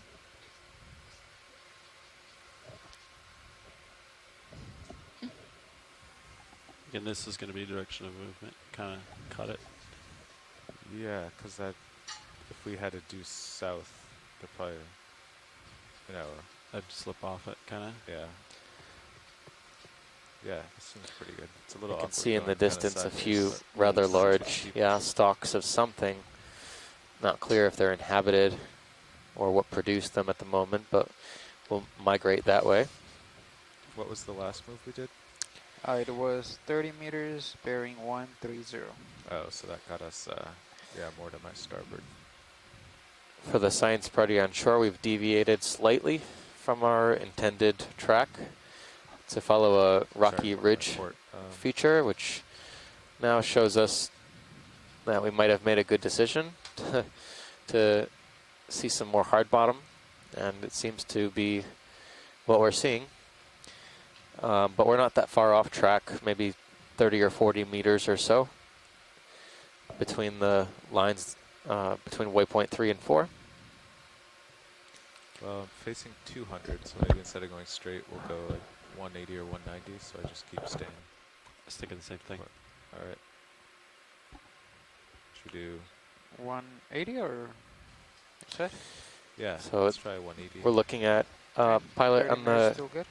lower center of the screen. Yeah. There's a fan structure just heading out of view in the lower left now. So we'll have to look at a fan. Maybe we should just do 20 to get me a It is on the rock. It's pale colored. Copy. I'm going for it. Ready? Or watch lead. Yeah, it's blending in, Yeah. but Gonna color in. 20 looks meters, looks like something we haven't yet seen. Bridge to the nav. It's right ahead of us now. Ready for the next move. It's gonna be range 20 meters, bearing 180 degrees, speed 0.2. All right, video, you can come in. Partial. Good copy.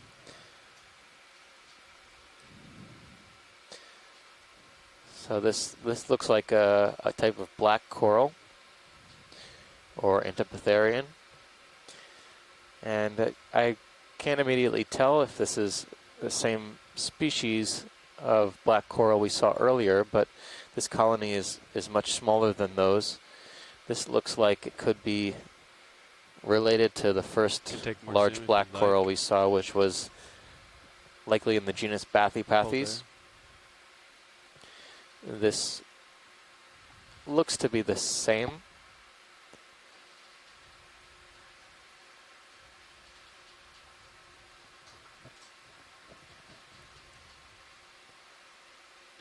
Si está mirando, ahora estamos viendo un coral negro.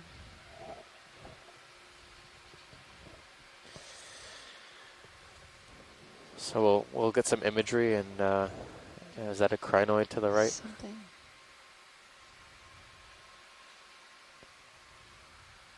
Some arm of some invertebrate. It looks like it might have some eggs. Are those eggs in the base?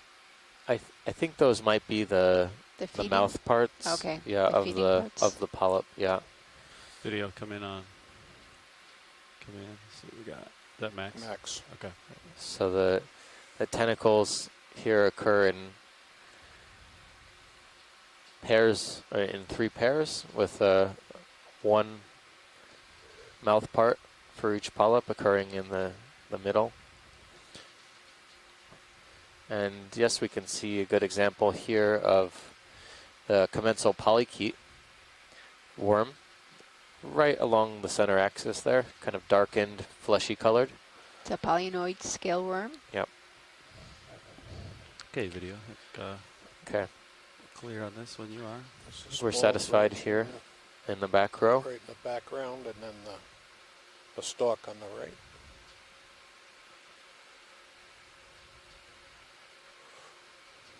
All right.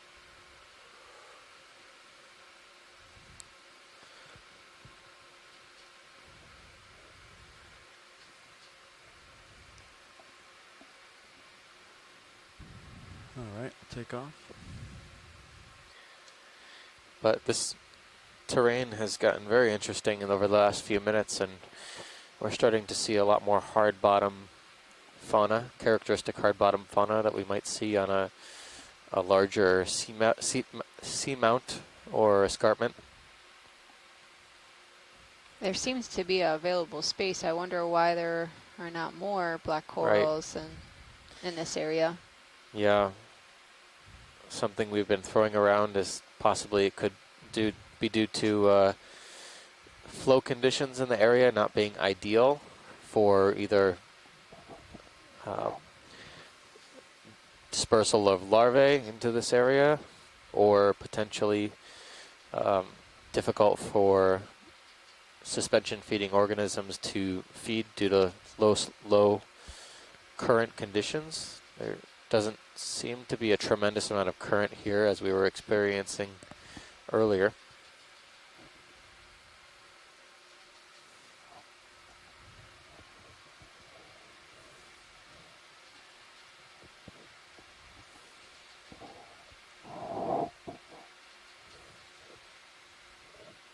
Watch, Lee, do you see anything on this rock that you'd like a closer look at? I don't think so right now. We're just scanning. Yeah. I do see what looks like an old cup coral. It's very degraded and fouled on the right-hand side, but we'll move on from that.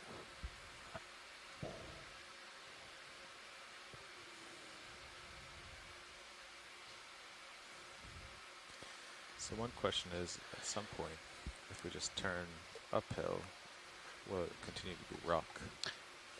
Nav, this is watch lead. Yeah, I can fly up, take a look. Go ahead, watch lead. How are we doing for pacing on this dive? Are we gonna Certainly up there, probably meet our goal? So we have to slow down a little bit. You can see we would over have it. to do It's not about too bad. 0.1 knots, which is But we're still moving in this move, and then which is a little bit fast. So I mean, the last 30 minutes we have slowed down significantly. If we keep at this pace, we might not make it. We have to pick up the pace a little bit in order to make it to waypoint 4. Right. Thanks, Nav. So, I mean, we're in such interesting terrain right now that we'll try and do what we can, but this is definitely something we want to investigate a little bit more, since we haven't seen a lot of hard bottom on this dive. How much do you have left in that move? Yep. Get pretty close to it. Yep. yeah, I think the ship stopped. Pilot, can we zoom on the lasers at this sponge? Yeah, video head? come in. It's headed that way. Copy, bridge. Thank you. Yeah, This looks so to be the ship's some stopped sort around of glass sponge as well, seconds ago. like a Farreid sponge Give me a few minutes to stop. in the family Farreidae.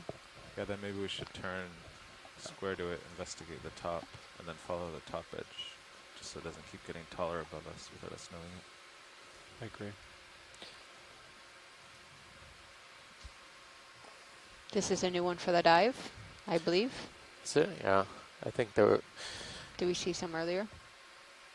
I think there was one yesterday that was seen. of course, much shallower. Yeah, after this. Yep, and we've got We'll some come up small, together. thin bamboo corals, Okay, video, come wide. unbranched. Also Only got about a half polychaete dozen right polyps above or it. so on that individual, as well as some polynoid worms on the rock face here. Let me know if you want me to leave, Carl. I think you got a couple more minutes. Okay. I don't think it's an overhang above you, but keep an eye on that in my camera. Yep. Thanks, video. Oh, there's a cup coral to the left-hand side. Down here. Yep, on the just opposite on the other side of this rock. Snap in. This is interesting. This is the... Yeah, yeah, no, well, let's see first. Yeah, I don't think so. No. No, this is a cup coral, but I don't think it's a desmophyllum. I think it's, if anything, probably at this depth, it could be a Javania or something similar to that. Steve, is the yellow thing to the right, is that a stock crinoid or is that black coral? Yeah, we've been seeing those for a little while. They seem to be black corals, very, very thin. Black coral.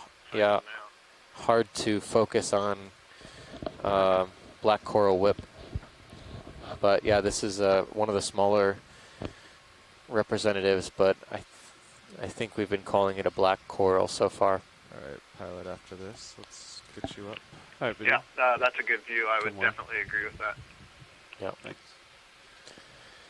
Gonna work So our way up. a scleractinian cup coral, possibly in the genus Javania, which are one or two species known from this I'll area. turn to starboard, maybe 20 degrees. Okay.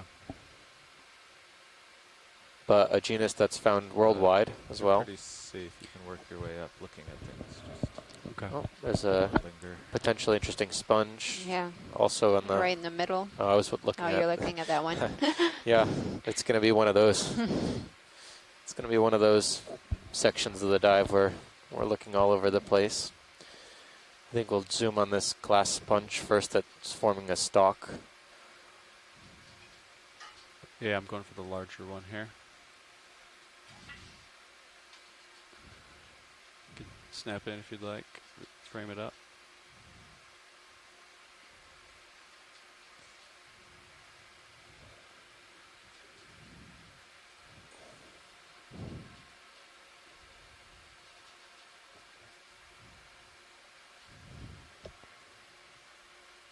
Looks like maybe something is residing on or in this glass sponge.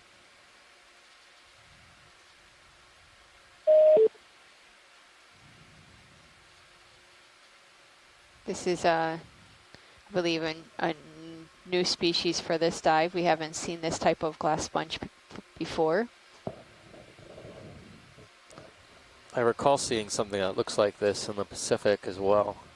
I can zoom out a bit as I get closer here. But we have some pretty good, some pretty strong support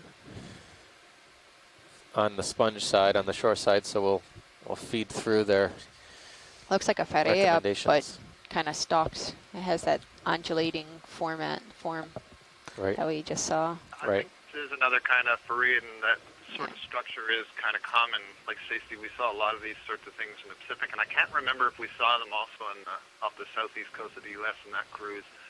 And they very often have worms, shrimp, amphipods, anemones living with them. So we're probably seeing those pink things are on the other side of the sponge tucked into one of those grooves. Right. Thank you. All right. Is there anything else in this area you wanted me to zoom on? I think we can move on, pilot. Okay. All right, upwards and starboard. Get us centered on this. A holothurian on the rock to the right. Oh, yeah.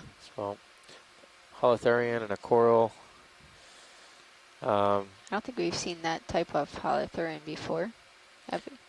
Did you want to snap zoom of this guy? Yeah, could we? Yeah, snap in video real quick. I think this is what you're talking about. Yeah, I believe.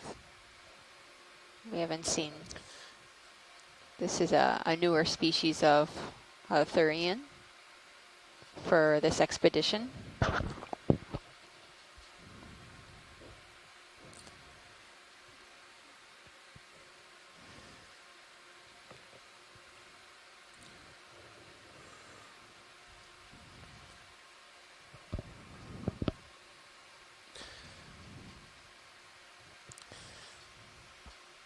Holothurians are fairly well imaged video in our database, go so on. we'll Just check trying to that get it while floating. Kinda. against our animal identification guides for a better clue about this. Working our way up towards you, Carl. All right, coming up with you.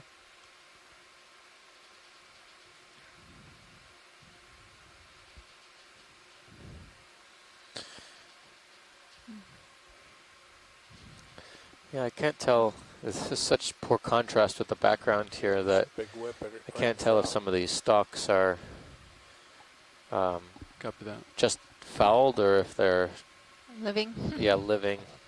I mean, they're all living with something on them, but it's a number of stalked organisms, including unbranched bamboo corals here. You could zoom in on this one here. See what we got. So I pass by it. Huh. Looks pretty fouled. Yeah, looks like hydroids. Okay, let it go. And we'll keep moving. Okay. There's one on the left side of that. Thank you, pilot. rock. And yeah, wow. Yeah, there's a bamboo coral. We can get a snap zoom on as we move up, just to double check and see if it's one we've seen already. You can snap in on this one. You can see it through the dust. They generally all look rather similar. This one's a little longer. It looks like there's a small little one right behind it. Yep. Yeah, We'll that's let it right. go, video. But I can definitely see the nodes even through the sediment, Right, which is up and starboard. good enough for an ID. But again, a very difficult family of coral to identify by photograph alone. Yeah, I was just going to say that, Steve. I mean, you can say that's a bamboo coral, but beyond that, there's not much we can say. But probably the thickness of that skeleton, it was really thin, and you saw how big the polyps were in comparison. And you noticed that when we sort of backed away, it's really moving quite a lot, so it's really quite flexible. That would suggest it's probably in the claderisis clade, or it could possibly be something like the true lepidisis, but it's a little bit too wiggly to me. Right. Big pom-pom coming up. Oh, here's another. Truffula tree. Something ahead. Oh. Okay, 10-meter rock wall. Thanks, Nav. It looks like a fan on the rock behind it. If you're watching, also on Shore Stream 2, Copy that. I think has the Sirius view, which has some really great views of the topography right now. We're going to take a little bit of a closer look at this coral coming up here, Magnus spiralis. which looks like it could be in another Retigorgia. You just like it has Magnus in it. Or did you make that up? That's true. Oh. Washley, did you need a close-up of this one? If you could, yeah. Absolutely. We didn't get a great shot on the profile, a profile shot from the last one, so this would be helpful. Yeah.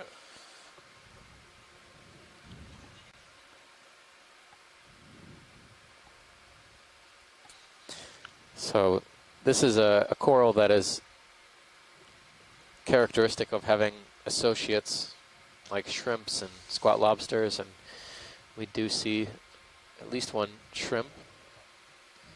Oh, yep. There's some small crypthelia possibly in the background. So with the Retigorgia, a couple of the things that help us identify one species from another. Might include the distance between parts of the coil and the main axis. Of course, Do I the get close to the shape of the video? You can zoom polyps, out a little bit? which we can't really tell from Hold that. from this type of imagery, but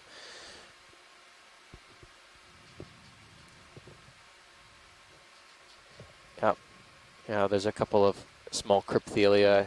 I It think. is the spiral coral. Oh. Yeah. So Watch the co-pilot? yes. What's the difference between Iridogorgia and Spirogorgia? Because this one is spiraled also. Yeah. So I've never heard of Spirogorgia. Oh, is that why there's no difference? Could be. Because it doesn't exist? But you know, if this is a new species or a new genus, it's always a candidate name.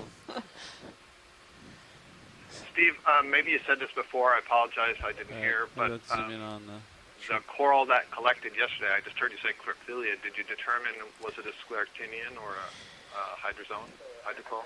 Yeah, it didn't look like a scleractinian. I haven't put it under the microscope yet, but it did not look to me like it had a radial structure in the corella there. So I'm gonna keep the identification tentatively as crypthelia. But I think we And on the ridge. I think you're okay crypthelia on that. has been collected from the Anegada Passage, so I feel rather confident with that identification. It has a depth distribution down to 2,000 meters, so it's totally possible that this could be the same species, or at least in the same genus, the ones we're seeing now.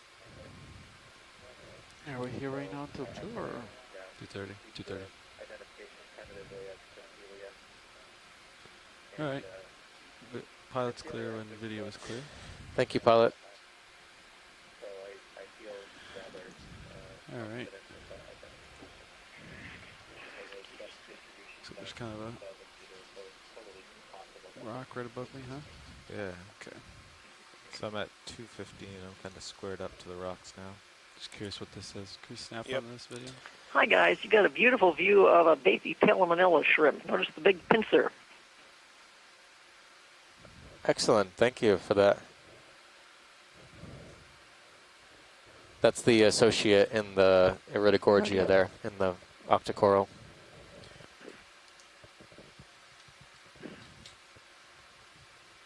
We'll let this one go. I don't have any interest. I think we've seen him. All right. Keep moving.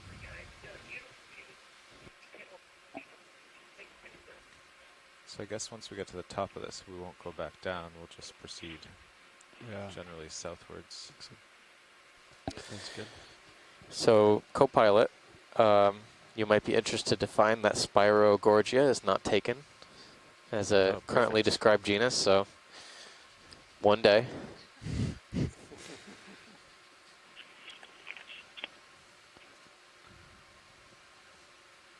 Are all Iridogorgia spirals? Yes, they are. Yep. And I think, yeah, so we have confirmation from Les Watling, who's looked at these Octa Corals extensively and described at least a couple species of them, that this Iridogorgia is most likely Iridogorgia splendens, which I've seen extensively in this area as well. But it was between splendens or Magnospiralis in this case, but it looks like splendens is the winner. Pride Rock. Watch, did you see anything on this rock? Do you want to zoom on the blue sponge? Can we look at the blue sponge, please?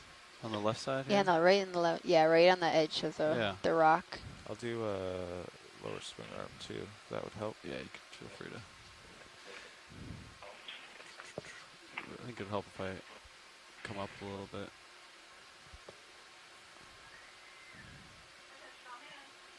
And then you bring.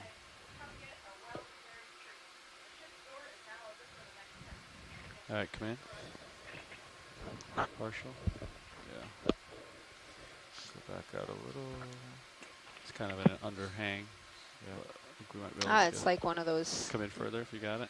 blackish ones that we're seeing, but it looked blue Yeah. from afar. Yeah, I think they're more or less translucent or slightly blue tinted or opaque. I wonder if it is a sponge or could it be a tunicate? I don't know. No? Like a colonial? Or do you find colonial Sorry, pal, I'm tunicates doing down this this deep? while Or? floating, so it's not Yep, gonna be no problem. I don't think so. I've never seen one. Pilot to the lower right, after we're done with the sponge, there is another coral I'd like to look at. Sounds good. Go for it. You can zoom out partial to acquire. Is it? Yeah, so it's on the right hand side on the edge of a stalk. There's a few polyps. Come in. I think it's the right there. There you go. Yep. Copy. So I wanted to see if this was actually a coral here on a stalk, but it looks to be possibly a stoloniferous Octa Coral. I can see a bunch of amphipods crawling around, at least 1, 2 amphipods.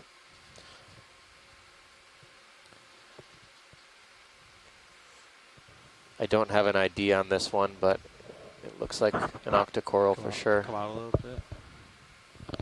Yeah.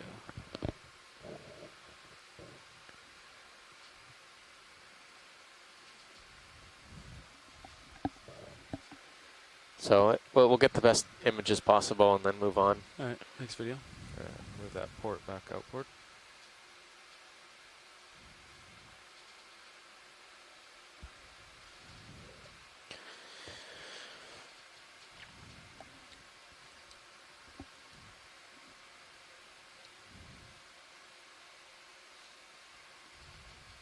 And turn off the... Look at this. Look at the size of this thing. Come in video. Yeah, it's a rather large Iridogorgia on top of this. What was that? Come in video. Large stock. Oh yeah, wow. Yeah, large stock of. This is serious.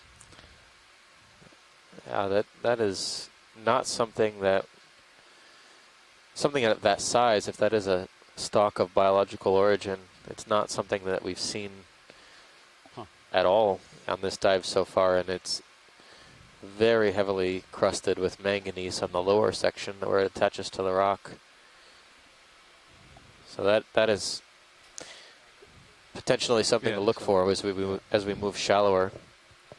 Something with you can acquire lasers. That's probably a good 4 or 5 centimeters in diameter. Maybe it was a sponge that just got crusted. That's true. All right, you can come out. I think there's a Iridogorgia upstairs here. There it is. So after this rock, you can head to my starboard. Then we might be back on sediment. Okay. Just gonna hop over this.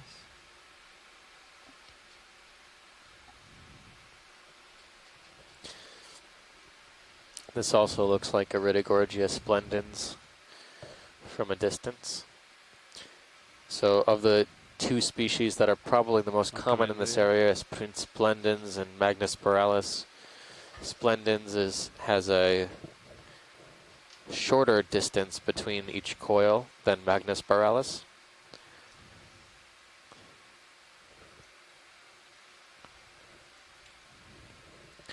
Also, this one has the same Bathiosaurus shrimp as the last colony.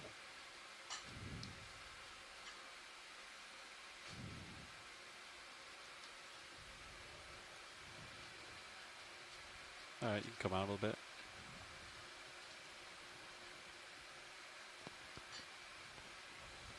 Here, I'll post the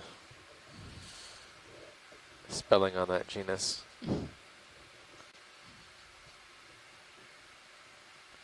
All right, we'll let it go. There it goes. It's in the chat. Come wide video. I think we'll keep going up here. So it looks like we have kind of rocks going off that way. Sediment to the right. So which way are those rocks? Due east-west? Let's take a peek out here.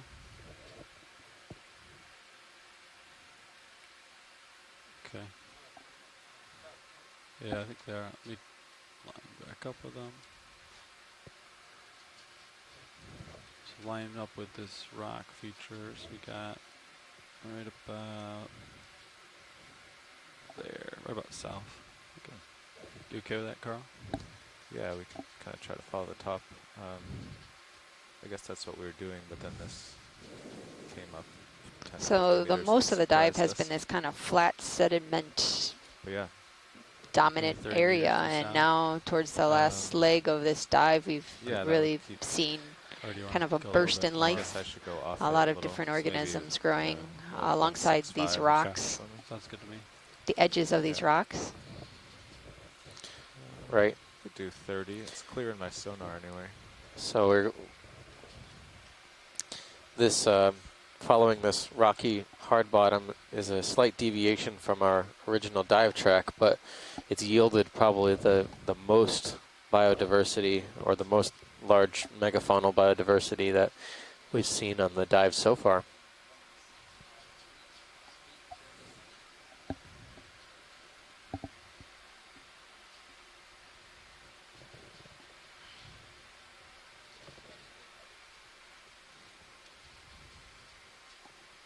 Oh, the wind's up to 19, 20, I just saw. 21. It was like 17 this morning, I think. Yeah, it's been, when I sat down here it was 15. Yeah. It picked up pretty soon after that. It's been around 20 the whole time. But the current is pretty much negligible. Very low. Yep. Yeah, watch it. Just to be clear, we're going to kind of stay on these rocks, which is directly south. So Perfect. I think that's ideal. understood. Yeah, that's pretty close where waypoint 4 is anyway. Yeah. There's nothing particularly strong about making waypoint 4 exactly as it is, and if we parallel the track that we had planned, I think that would be adequate for today's dive. Great. So That Nav, video come in partial. Yeah, that's right. Pretty translucent here. Nav, have you ever gotten the true wind plot up? Yep. On SCS? It's right This there. looks like the graph that does the history. Oh, you want the graph? Well, I mean, This it's looks back like to 18, 19, but usually when it gets above 20, we'll turn it on. another Chrysogorgia, I don't remember closely where to related to find it, but I'll look for it. the Iridogorgia we were Yeah, just it's one of looking the at. This is options. in the genus You know, there's Metallogorgia, gauges, and it has real-time these, displays, and then so if we time follow it series to the end of the graphs. colony, we'll see this Copy. It's tuft. plot or Yeah. But this particular colony is a younger, And I typically do, like, the potentially a same as juvenile true wind, colony. or speed, I think. Got it all memorized. It has these branchlets Oh, yeah. along the axis that are characteristic of a younger colony, whereas the adult Good data. colony or the older colonies just have one large tuft Do you know? of polyps at the end. So then, I do do. they lose these It's the one where once you take, like, they the 1 minute grow or to an 1 adult second stage? Yeah, that's average, correct. right? That goes out as Yeah, they standard- typically lose them, they fall off, standard atmosphere. and we're It's looking not at now losing, the it's like black, associated Looks completely different. No, that looks right. Yeah. brittle star that's usually series too. on this Okay. particular coral There might be species. a series already saved. All right, video. Hey, Steve, it's Scott Friend. So Oh. I would go even further to say always on the species. We have, in all the places in the world, in Yeah, this there was another colony particular I'd like to try to species, find Metallogorgia here. melanotrichos, It's kind of like floating in is the middle. distributed in all oceans. Or, Every individual has a brittle star associated with it. So Throwing there's a very direction and interesting throwing aspect speed? there too. Come in. How the larvae speed find is each okay. other. But one of the things I See just what we wanted to got say here, is, yeah. Come in. we loosely use these terms, the adult colony and a juvenile colony or whatever, to indicate that it hasn't achieved this final growth stage where it just has the poof of branches at the top and all the others have been dropped. But we don't know if that means it's, quotes, adult. So it may be that it's producing gametes at this early stage. I'm not sure if we know that at all. Yeah, absolutely. That's something that is not well understood, and reproduction is a very important process in the life of everything on the planet. So deep sea corals are no exception. If anybody would know, it would be Les Watling's former graduate student, Ann Simpson, who collected many of these Metallogorgia at different growth stages, and she was All right, doing come wide. histology, basically looking at slices of the tissue at for development of eggs and sperm. so we could look back into her work and see what was known. That's right. Yeah, so Les just chimed in and he noted that a lot of these Metallogorgia are particularly long, and that's also what I've been noticing as well. The main stalk or axis is extremely long. Starting to move towards you. For how young, quote unquote young, these colonies might be. We full wide video? Yep. Okay, I'm just pretty close. I think that's an old dead Good. Euplectellid. Yeah. So this is See, that's something I had noted in the chat room earlier. We had a cruise up on the Bahamas Escarp and tongue of the ocean, so not too far away from where you are in Puerto Rico, a little bit further to the west and north. And we saw the same thing, that there were these Metallogorgia that seemed to be much taller than the ones that we were used to seeing further north on the New England seamounts. My recollection is that of the ones we collected, we did not see any, at least with the markers we were using, we saw no genetic differentiation between those taller ones from the shorter ones. So perhaps something about the ecology of the area and the local response growth. Yeah, very interesting. You know, whenever I see all of these Metallogorgia or Corsagorgiids around the same size, it makes me wonder if there was some sort of pulse recruitment event in sometime in the past. And I don't know much about the growth rates on these, but... Pilot, this is watch lead. Go ahead, watch lead. Oh, sorry. No, you can go ahead. I was just going to say zoom in on the fish. I can try to. Yeah, come back in.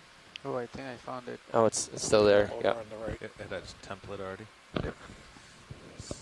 But it's in, I was looking in XY plot, and it's right here, time series plot. Nice. But it doesn't fit. Okay. We'll let it go, video. I think it's too small and too fast. You can just maybe refer Crop to it every wash. half hour or Yeah. something.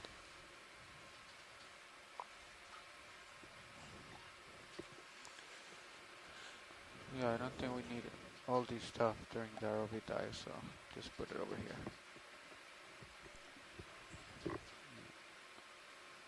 There you go, that's good. Yes.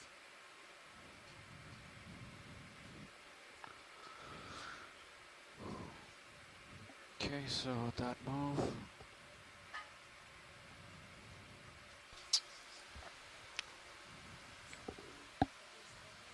Okay, we're almost Pilot, done this with is that watch sleeve. Can you maybe zoom in on the bulbous thing hanging off the... Absolutely. Had my curiosity too. Thank you, Bridge. Ship stopped. You can come in, Okay. Marshall.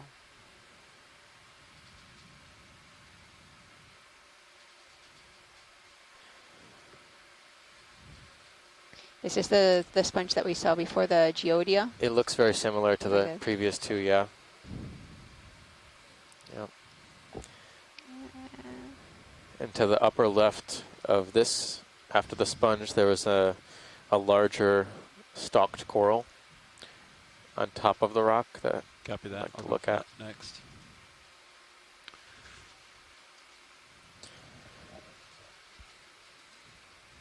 All right, video. So we've been calling this Geodia as a,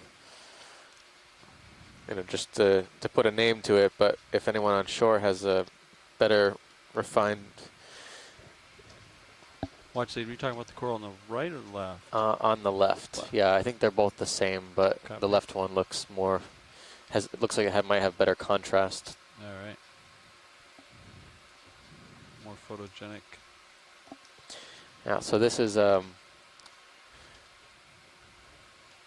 possibly a more aged version, individual of the corals we've been seeing. We've been calling young or juvenile, which of course, as we mentioned, doesn't necessarily indicate anything about their reproductive capabilities, but it has I would say a more well-developed apical tuft here, right on the edge of the stalk, even though it still has some branchlets further down axis. This one has at least 2 ophiuroids, which is interesting because usually you only see one.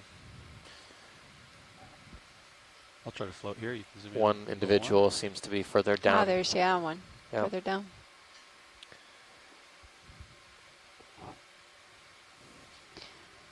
But they're very delicately branched, these Metallogorgia.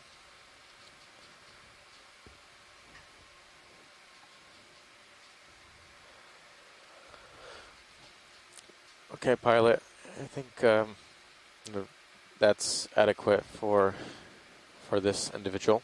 Okay. Yeah, video. When you're clear. It's about. All right. Right. Well, anybody come? Yeah, you should come up here.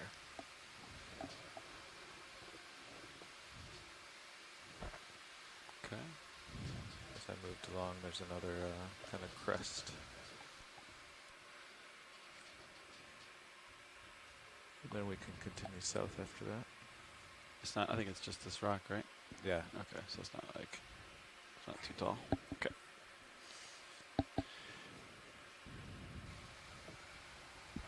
I think I'm just going to continue. Let's see. Yeah, you can do that. Or continue more south. It's kind of interesting because there's a kind of a cliff this way, but then it's also going uphill. Yeah. I guess there are kind of scores in there. Yeah, these scores. Yeah. So it's kind of uphill in two directions.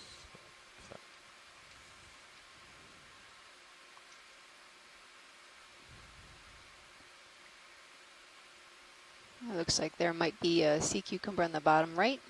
I don't think we need to zoom, but. Copy.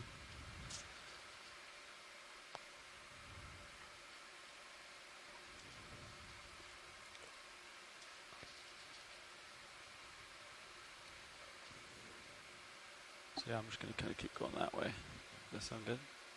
Yeah. Okay. Looks like there's still rocks.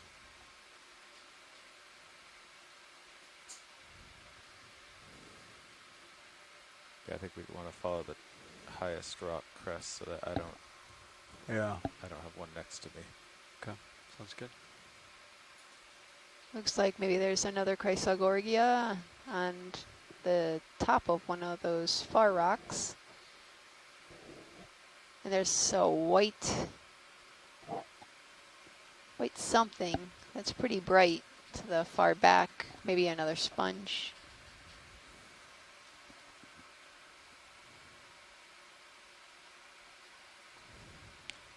Pilot, what do you think about zooming your sonar in now that you're on the rocks? Pump it in. Thanks, Nav. Watch, Lee, did you need a close-up of these guys here? Sure, can we do a snapshot really fast? Video, let's snap in these two guys. Usually we put it in 20 or lower than that? These are, 20 meters? yeah, Depending on the glass terrain. sponges it looks like. Okay. We've seen quite a few of these. What about you, Carl? Are you okay with 50? Yeah. Like it. Come in a little bit more. Zoom in, yeah. Hold that. Got them both in view. Yeah, these are two different.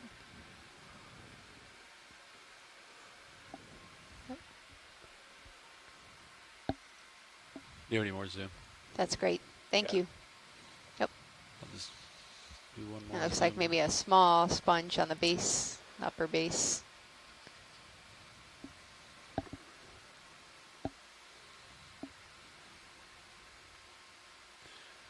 All right. Okay. Pilot's clear when video is clear. Coming wide. All right. I think there's two more subjects right up here. Good.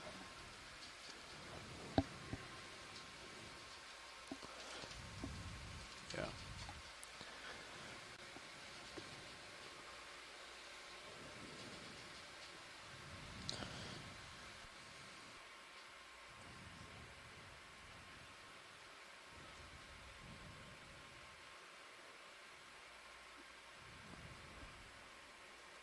Come in.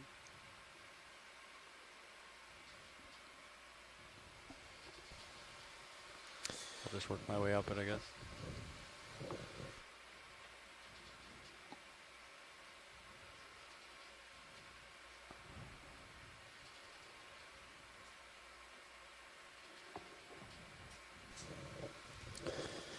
So we're just scanning up the colony here of another Metallogorgia. These polyps on these branchlets are mostly closed.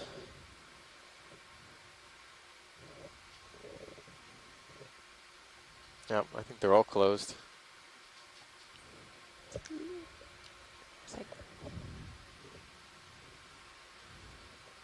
Can zoom out partial. Kind of lost where I am. Okay.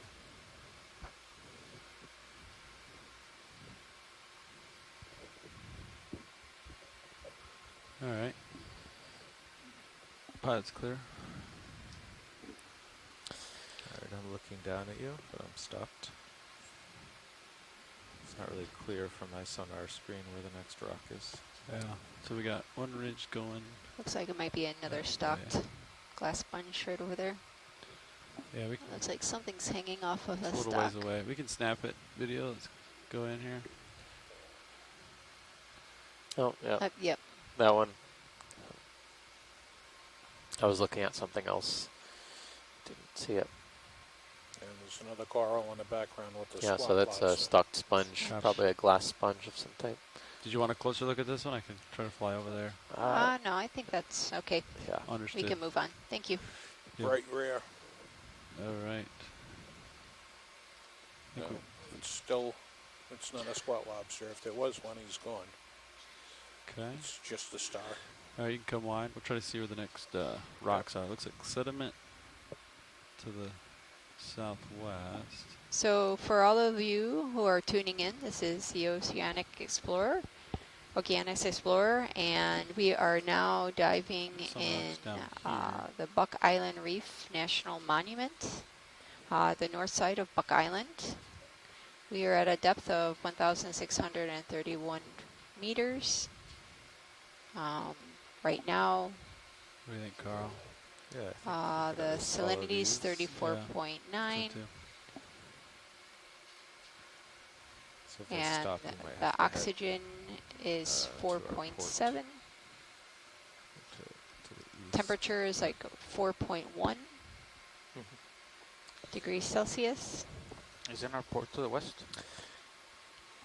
Oh, no, port to the east, yeah. Sorry. Yeah, going south always. Yeah. Mixes me up. So today we're That's why I had to diving in the pause. Buck Island Reef National Monument, and this dive site was selected specifically to better understand the habitats that occur in the national marine parks of the Caribbean Sea. But This kind of in particular direction, marine about monument 170, 175? is among the deepest dives that's ever been done in this particular monument. Can I reach that, you think? And managers of the park are always interested in expanding their knowledge of resources that exist in the park. This particular park, like I mentioned, hasn't had any deep water exploration done in it.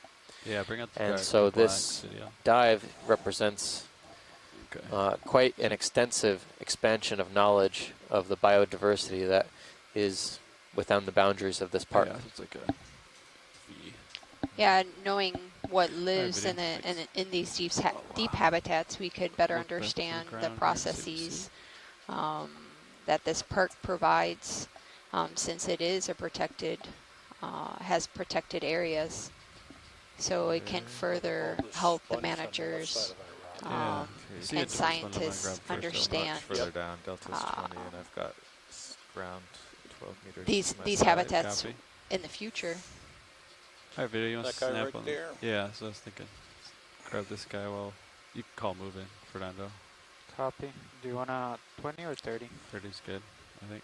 So what's the direction we'll do? I wrote down 170, but what do you want? No, that's my heading. Yeah, that should do it. And then you said 20 or 30? I think 30 would be okay. Yeah. Okay.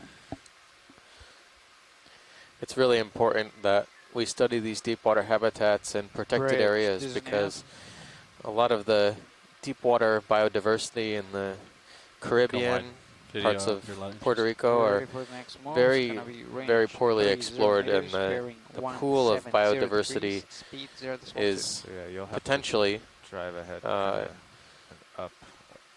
'cause I can't go any lower. The pool of biodiversity is really It's maybe on top. quite of these extensive, but we don't know a lot about Do that. the hard numbers on this, like how many species occur below a certain depth, particularly because exploration in this area is so spotty. And these organisms can also reseed other areas downstream. So understanding what is here is very important for scientists and managers. Pretty clear here.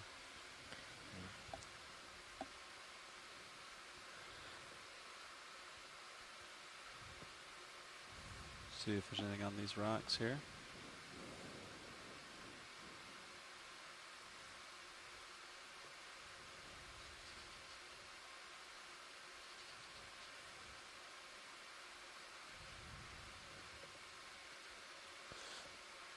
Looks like maybe one of those worms, those polynoid scale worms. Yeah, video, you can come in partial. Is there a way to zoom out in this plot right here? Because it only gives Sea like cucumber. 4 Sea cucumber. minutes. Yep. Yeah, I think if you Small one. somewhere in it, you can change the scale to display an hour or something. Okay.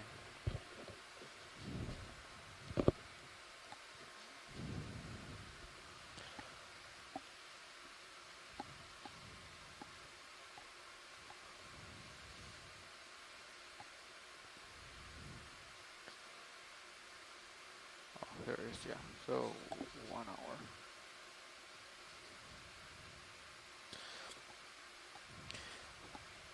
Okay. Thank you, pilot. All right. Pilot's clear when video is clear.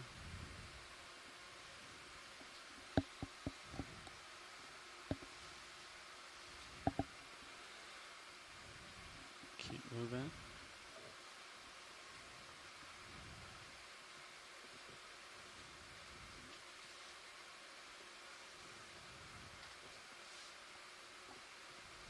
A lot of times it's really important to get this baseline information because we won't know what's going to happen, say, during climate change and in these particular habitats.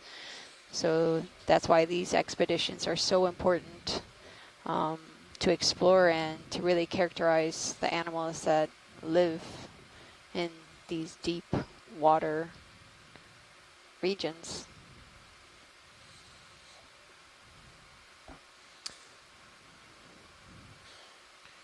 So no samples today. Not as much attached fauna here. At least large colonial organisms. Yeah, you reach down in here, Carl. Still seeing a few sponges here and there. Maybe. Okay. I'm not going to follow you though.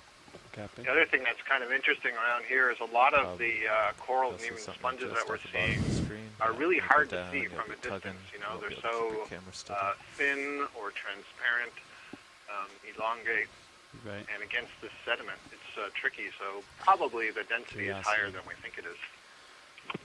It's true. Yeah, it's not as similar as being on a seamount that is really mostly bare rock covered in manganese. It provides a very nice contrast for any organisms, especially translucent ones. So we have to move around quite a bit to try and get a good angle to see a lot of the organisms we're trying to image.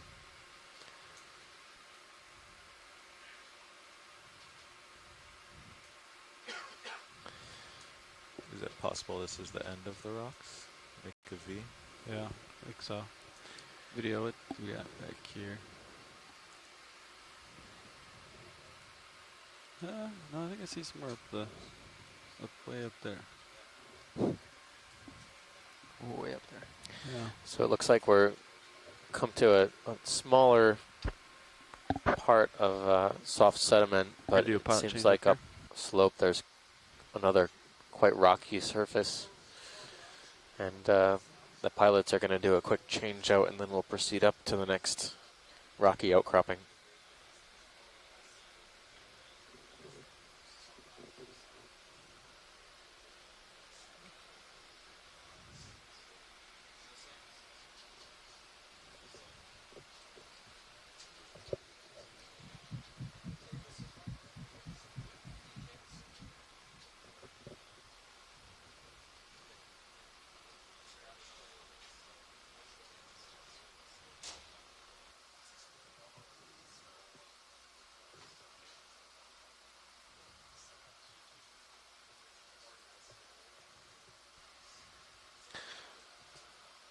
Nav, if you have a moment, could you give us a approximate amount of time left on bottom? Nav? We'll do watch lead in 1 second. Hey, pilot. How's it going? Pretty good. Good.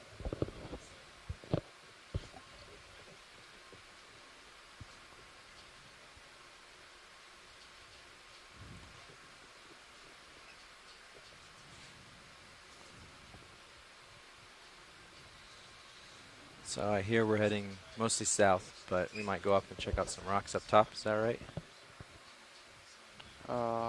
Yeah, they're pretty much following the rocks. So waypoint 4 is selected, but they like to. We've spent time right here in the rocks for the last maybe an hour or so. Okay. So waypoint 4 is in this general vicinity, but it's not important that we get there or in that direction. Okay. Copy that. Thanks. Copy bridge. Thank you. So watch lead. This is Nav.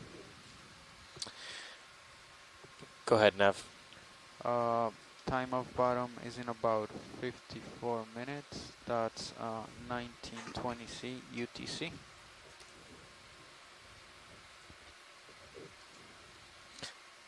Excellent. Okay, so just to relay that to our shoreside team and viewers at home, we're in our last hour of the dive now. We're substantially deeper today, so we're going to have a little bit less bottom time than we did yesterday. But I think the first half of the dive today and the second half of the dive are both fairly complementary in that we looked at a couple different types of substrate as well as the fauna that was found on them. We started off the first half of the dive looking at soft bottom sediment communities. And over the last hour or so, we've been following some pretty dramatic topography, quite a shift from what we were seeing at the beginning of this dive to explore these hard bottom outcroppings. These rocks are quite angular and seem to be very yeah, I'm broken. coming along it. Yep. Copy that. Coming up. Much of the rock is coated with a thick black crust of manganese. I'll just try to hold a delta Z of around 15, 16. Great. Yeah, let me know if you need to. There's another Umbellula sea pen I see in the center of the Zoom around. camera there. Copy that. But Umbellula, have we seen a few of these already? We've seen a few of them. Yeah. Okay. Sea cucumber right to the right. Yeah. Sea cucumber. Oh yes, I see it. Did you see that one already? Yep. Yeah. All right, I'll keep going then. I'll just keep moseying along. If you guys see something that looks interesting, holler out. Yeah, we will. Okay. Take a long look. Been hearing Iridogorgia throughout the whole time that I've been listening, so I'm sure you saw that. There's a yellow coral coming. I don't know if you've seen that. Yeah, this smaller one. Yeah, can we take a look at that? Sure thing.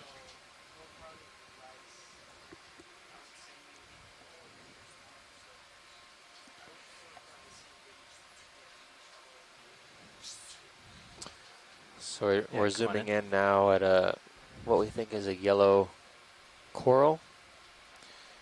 And indeed it is. It's a yellow Octa Coral.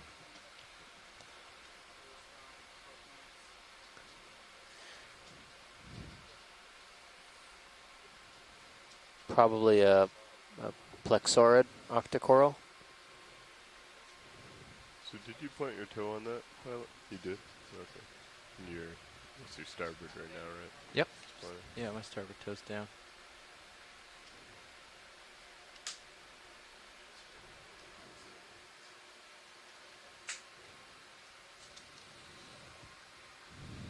Okay, video, you got any other shots you want to get with this? Or are we on our way out? Okay. Didn't have any more zooms. Another Holothurian.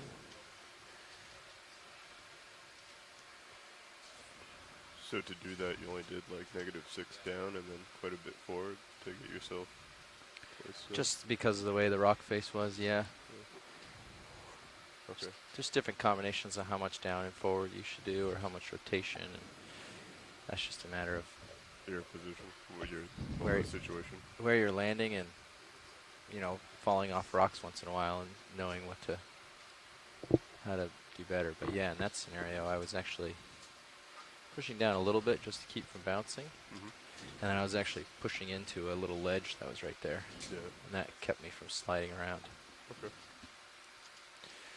Which is a method I like using.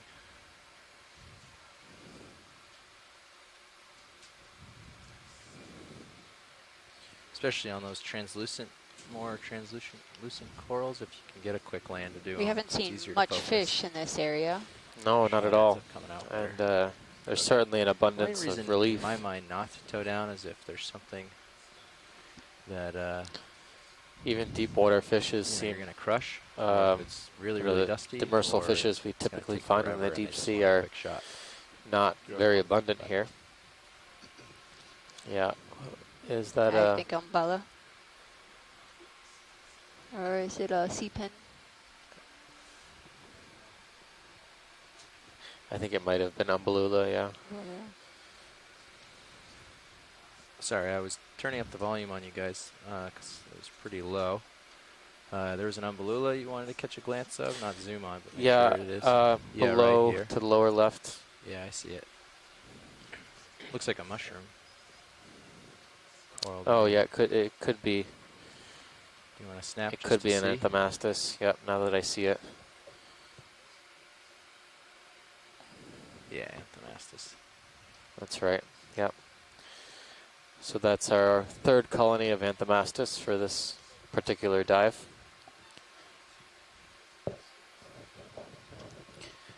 I don't think we need to linger on this one, but we got some really good images of the last two, Copy not that. far away.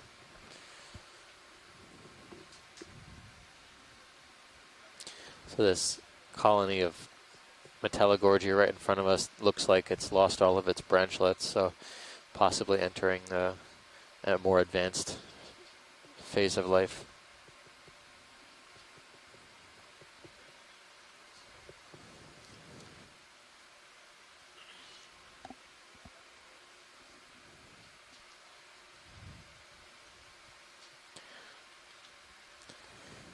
It seems like this sort of terrain could be Good afternoon, pilot and co-pilot. Hey, Carl. more How's it heavily Good. colonized So, by corals and other terrain's been a hard-bottom little fauna, tricky. but there still seems to be a pretty substantial sediment drape follow the rocks on some of this behind these you, small but then Sirius can't follow you outcroppings. down because we're kind of following a corner of a ridge. Right. That goes. It's been running due south, which is Sirius's heading. Okay. It does almost look like we might be coming to the end of it. Yeah, it's heading up this way a little, and I don't know what continues on that way, and there's some stuff over here. Yeah, I'm not sure it's what's starting to what. look a little different. I can light it up if you want to scan around with sorry. Sirius a little. Yep. But yeah, it all looks sort of like it's bittered off here. I'm going to rotate to port. Okay. And by port, I mean starboard. Yeah, I'll just take a look over here real quick.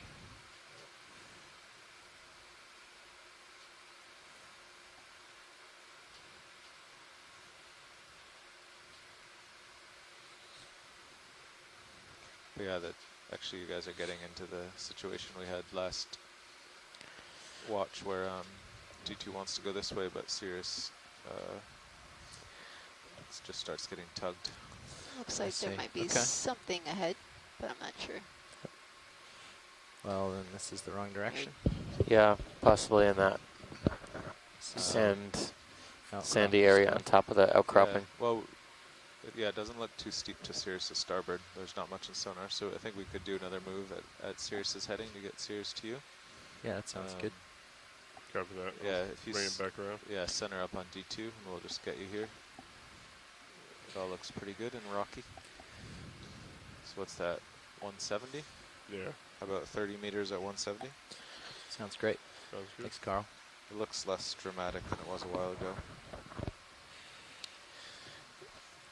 Okay, watch lead. We're gonna poke out towards those rocks in a little bit. We gotta let Sirius catch up. Okay. Bridge now. So if there's anything in the immediate vicinity while we're waiting for the train, we can snag a look and it won't waste much time.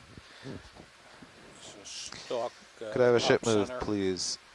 30 meters, Distance. bearing 170 degrees, speed 0.2 knots. So pilot, I'll let you know in advance in case we do come across one. There's been some requests from scientists on copy, shore Bridge. to keep an eye out for an umbellula in this area. Okay. We just passed one not that long ago, huh? Yeah. Might still be in reach if you want us to cancel that move and go for it. I don't. Or if you want to just keep nosing. I'm not sure how long it would take for me to find it. Yeah, we still have an hour or so. Okay. You know, rather than spend a lot of time going back and forth, we'll shoot for the next one. Okay. Sounds good. I think, you know, we always have today and tomorrow and the next day in this general vicinity. Okay. For sea pens. I wonder if this guy's, have you seen these worms already? This guy's tongue might be That one out. looks pretty fresh, but no, we haven't seen any. Let's see if we've got anybody home. You want to come in real quick, video? No, I don't see any. No one's home. Yeah, nobody's, at least nobody's feeding. Yeah. So this is a burrow or a trace of an Echiurin spoonworm. Steve, as you pull out from here, just look to the right. Is that just debris, or was that another sea pen, that brown, reddish-brown thing? Yep. Can we look to the right and zoom in on the reddish-brown or brownish? Yeah, right above the lasers. Yeah, right above the lasers. Is that? I think that's. It might be sargassum. It looks like sargassum. Hold It there. was just a piece of debris, or if it was a tipped-over colony. Yeah, it looks like a... Yeah, there is a piece of coral right here on the yeah, I left see. side of the rock. There's a Stichopathes like black coral here and a polynode in the background, but no, that's all that's here. So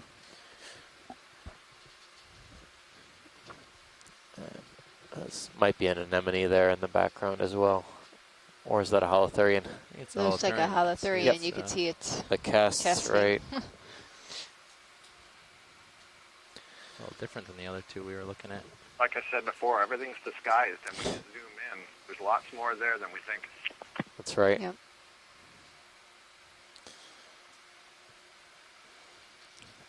Top center, there is a vertical stalk. I don't know Top if center. it's alive. Oh, out there? Yeah. You can take a snap real quick. I think it's sargassum, but it might be Yep, something else. you never know. Yeah. Take it a little more. If it's sargassum stuck to a stalk, it might be interesting. Yeah. Looks like a stalk.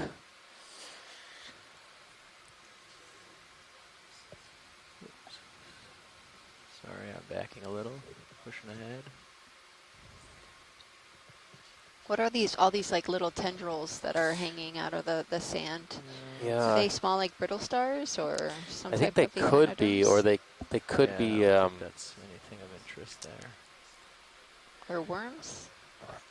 They could be brittle stars. They could also be sometimes. There are some types of foraminifera that live in the benthos that have projections like that.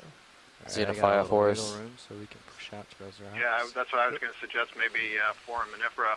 I didn't get a close enough look, but, I mean, I suppose they could even be carnivorous sponges, but I don't know that I would expect to see those on sediment rather than hard bottom.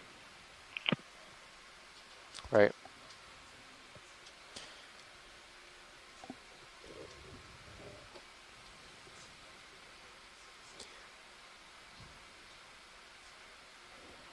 All the lights are on, right? On D2.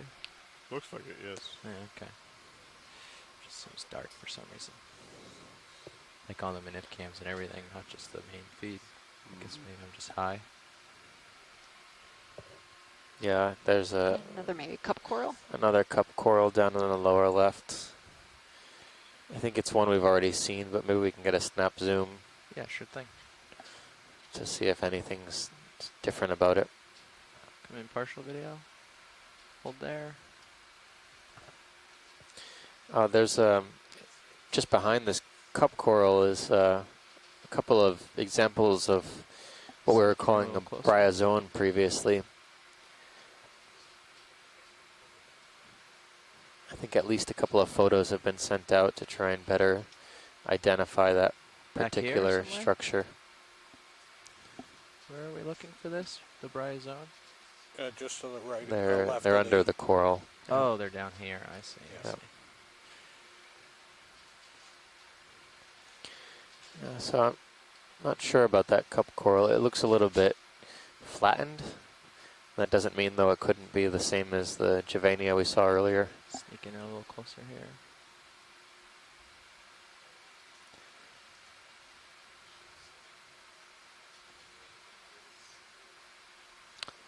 That's very good. Looking up. So you can really see, you get a good image of that. Yeah, the bryozoan. Looks more, yeah, like on the bryozoan. left. Just bouncing a little bit here. Some crustaceans. Yeah. And some sponges. Okay, all these off. Looks like it's getting lit up. Pretty amazing imagery of this cup coral. Just bouncing around until I get a Yeah, looking at this cup coral, it's a nice big size. So one of the things that you can see through the tissue, those white plate-like things, and those are the sclerosepta that I was noting yesterday in the colony. If we could see those, then that would help us distinguish between a stony coral and a hydrocoral. Right. That bridge, thank you. Big enough that they're really easy to see. And I was saying that not for you, Steve, but for the audience. So the ship is almost stopped. It looks like Sirius is moving along nicely. Copy that. Thank you. Thanks, pilots. This looks great. Yeah. Yeah, I do think this is probably still the same species that we saw earlier, Juvenia. Do you need a closer look at the bryozoan? No, I think we got some images previously, so I think we're all set there. You want to do a full specimen and then we can get out of here? Perfect.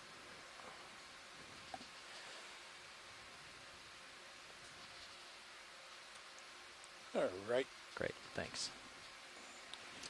But yeah, that imagery is great. It might even actually lead to an identification, which is very badly needed in cup corals, and trying to understand cup coral identification through video. It's not very easy to do these kinds of identifications because so much of their taxonomy is based on microstructures inside of the cup of the coral.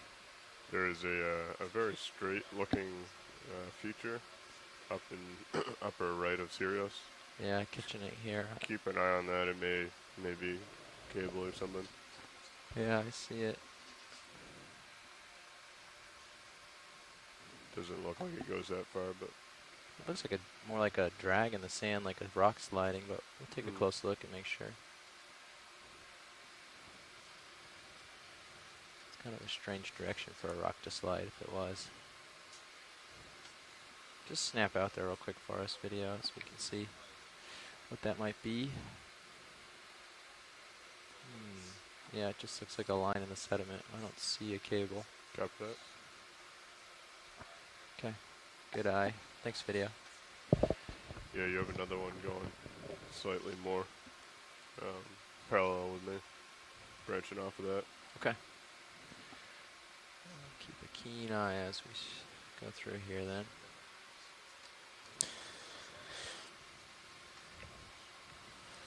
Is there anything biological that would make a trail like that? It looks too straight.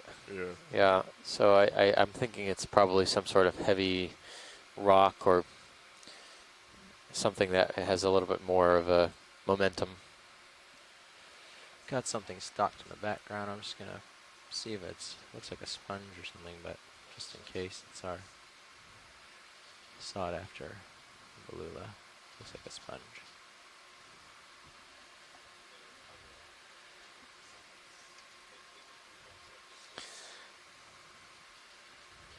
Yeah, it's a sponge. So just to alert shoreside, we're about a half an hour before our scheduled off bottom time.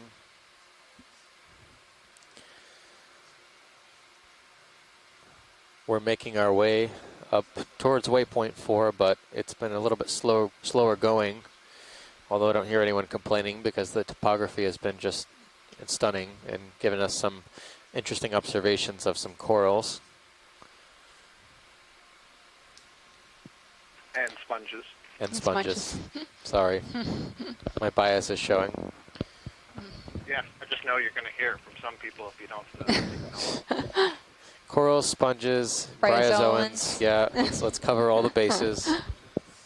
Coral, sponges, bryozoans, and Crustaceans. Crustaceans, sea cucumbers. They're all here.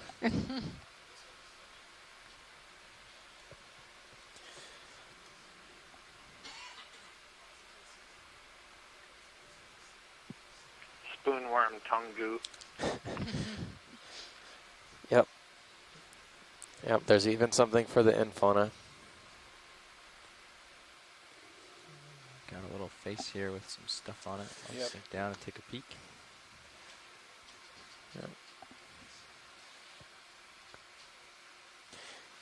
On the way up, can we zoom in the middle of that stalk we just passed?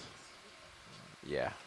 Something lower right. I see that. I also see in the lower right something we might want to take a zoom on. We'll prioritize the lower right since we're close. Since we're closer. Oh, that was a big push. Might throw a little dust there. Looks like potentially an anemone. Or maybe a corallimorph. Or a corallimorpharian, yes. For me, co-pilot as I swing around here. Gotcha. Actually, can you just bring it up for me since we're here and it's close? Yep. Thanks. Enable an HPU, we're ramping up. Okay, video coming in. You're worried about your port one, correct? Port lower, yeah, if you could just stow it a little tiny bit. Maybe make it half that far down. Okay. Yeah, so this looks like a corallimorpharian.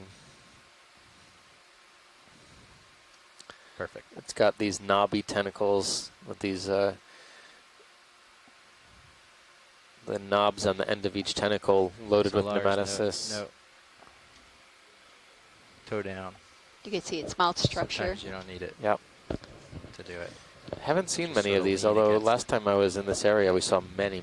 See, I Yeah. bounce a They little. actually get quite large, sometimes as large as like a dinner You're plate. less likely to Oh, go wow. bouncing Yeah. down the, so this little tiny bit of movement is better than that. Okay, but yeah, I think So we got good this on is that. this first observation of this particular corallimorpharian. Come around Pink here. or peach colored. Yeah.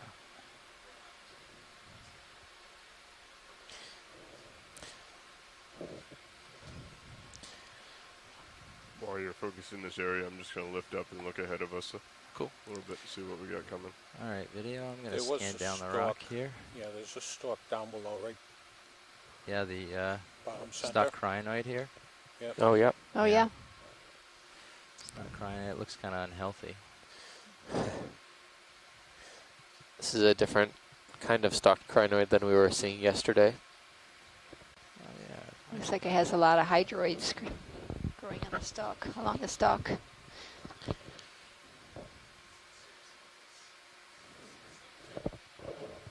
Yeah, this is a great example of how everything here tends to blend into the rock. It is actually the same color as the sediment, so it makes it difficult, and if it wasn't bobbing in the current, it would be almost invisible. All right, video. You're ready. Roger.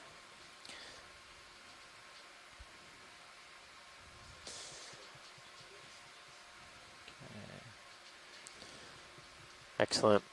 And then what was, I forget the next target. It was up to the, following this ledge, there's a stalk that's going out into the Yeah, water, okay. and then there's the some longer one. white puffy structures in the middle. Okay. so Those more were of those were the coral, yeah. target. Yeah, if you wanted to collect a whole one of those versus pieces, you might be able to snip a little piece and get the whole thing. Get a solid specimen. Pilot, you know that a joy lock button doesn't work, correct? Yeah. So you'll have to do a straight down Z-bias plant. So I see another Anthomastus down in the bottom as well, just pointing that out. But What's just to the there's a base of couple this things long here. I can't thing? tell if that's a very small crino or Iridogorgia. Looks like Try for the Iridogorgia real a quick. bryozoan Possible. on an old Come on in. Metallogorgia stock. Yeah, I think Yep. you nailed it with a shrimp on it. The shrimp was thrown on it. And then we have, yep, Shrimp.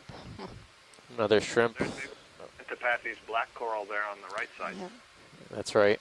Yep, another black coral. I don't think we've seen this one No. yet. Possibly Paranthropathes.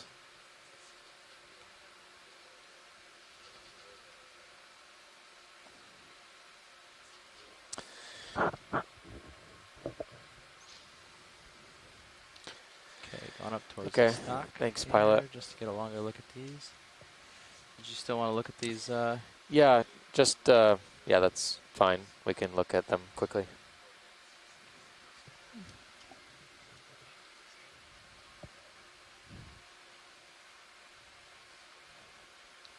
Okay. Looks like there's a small little cup coral to the right. Yep, Yeah? yeah, I see it now.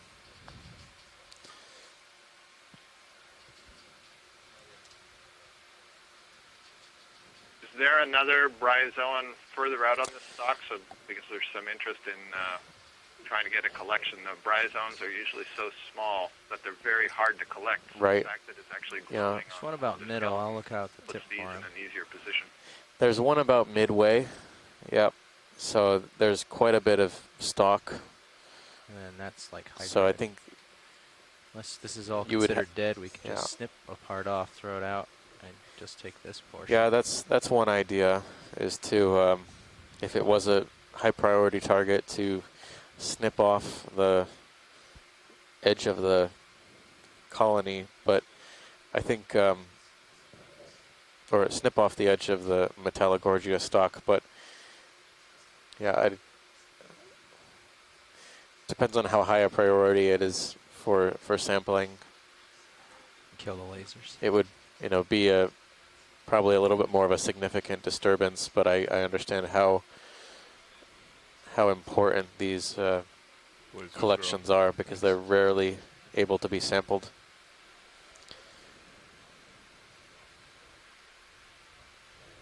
Any feedback? Anyone feel strongly? I don't think it'll be difficult to find more of these. It's just that it's in a good position potentially.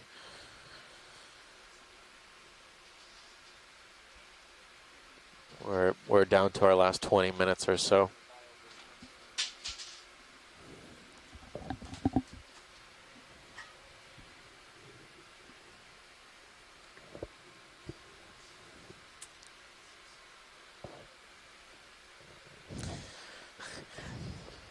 Pilot, I think we'll move on from this particular Sounds good. specimen.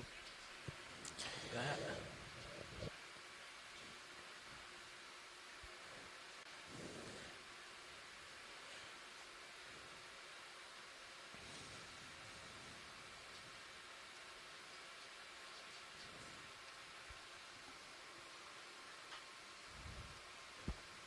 Would you like me to redeploy your port lower, or you happy with where it's at? Yeah, you can bring it back out. Just keep an eye. If I start getting close to stuff, feel free to shrink them in. Copy that.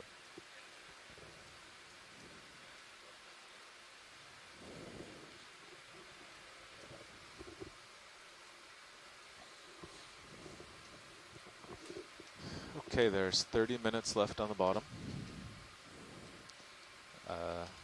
Looks like you have a little tether.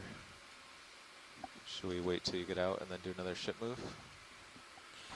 Yeah, I'm just following this feature up. I can kind of halt that and go more south. If that's what you're wanting.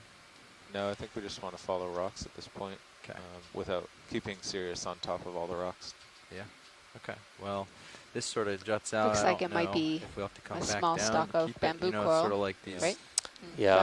on the upper So right there. maybe if Sirius turns to starboard to center you up, it will also be centered on this direction towards this rock. Copy that. I can do that. Also, directly ahead of me, when I looked ahead before, there's some interesting features. Oh, okay. I wasn't quite sure if we wanted to continue the way we're going, or I could pop my head it over looks there. like it rises up quite a bit. I'll come around halfway to join you. Yeah, I'll go look. This doesn't seem to have anything, and it ends sort of there. Yeah, maybe we should continue at 170 or 180. Okay, I'll come around.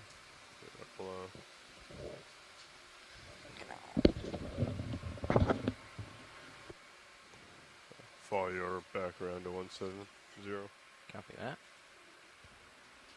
Which features were you looking at before?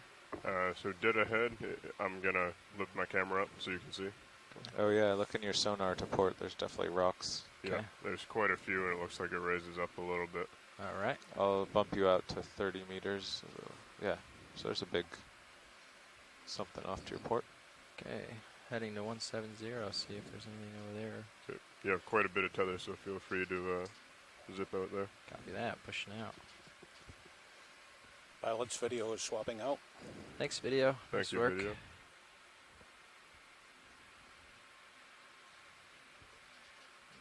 Okay, so we can do another 30 in this direction. Yes, I'm happy with that. 170 again. Okay, take a second on this since we gotta catch up. You got something floating there. It's a nice swimmer. Yeah, just take a quick one. Good. Just hang out with it for a second while we wait for Sirius. Bridge nav. Could I have a ship move 30 meters, bearing 170 degrees, speed 0.2 knots? Good copy, Bridge. Would you like your lasers back on, pilot? I don't think we'll be able to hit. Well, yeah. Give it a second. Let them float for a minute, and then yeah. Copy that. All right, let's go with lasers. Coming Scan on. him. He's taking off upwards.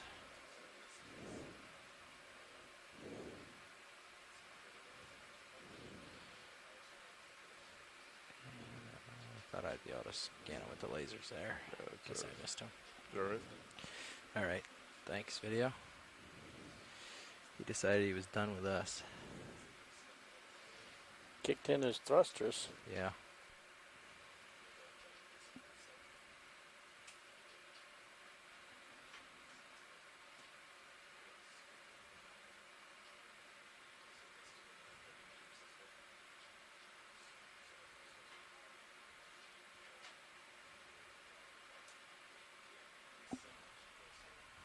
Got a new floaty there? Is that just one of those translucent same things? It's probably a similar thing, and we only have a half hour, and they're looking for something specific. So now that we have some room, I don't want to waste time. What is their goal? They want to find, well, coral, but they were saying an umbellula would be a nice find. Okay. If we can catch one, great. Otherwise, we'll just try to get as far as we can, looking at all the coral. But if you see an umbellula, holler.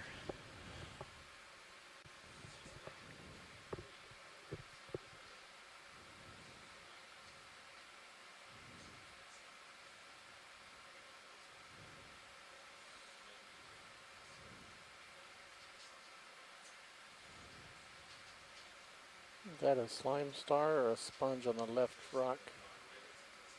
Not sure. Seen any of those today? Starting to stretch out a little bit. Copy that. Pilot. Getting towards the end of my leash. Could go partial just to get an idea what we're looking at. Okay, that's weird. Looks like another kind of sponge. That's a sponge. That one looks like it could be polymastia or something like that. That's cool. Is it that a demo sponge? Or I a think glass they sponge? are. I Yeah. think they're demo sponges. Thanks, Roland.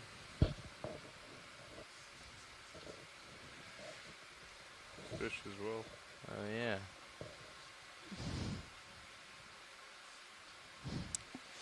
Snap on the fish real quick. Picking up for it. There we go. Ooh. Sorry about that, Roland. Got a little ahead of myself. I'll tilt down. Maxwell. Thanks. Another halosaur here. Pilot, we're for these types of fishes, we're generally interested in the head regions because we're looking for the presence of scales on the head. Yeah. I hear you. I'm just piloting terribly, that's all. Yep. I'll get it for you. We don't need to linger so far. I think we've got many of these imaged today. You probably have enough room to jump to the far side of this current outcrop that you're on.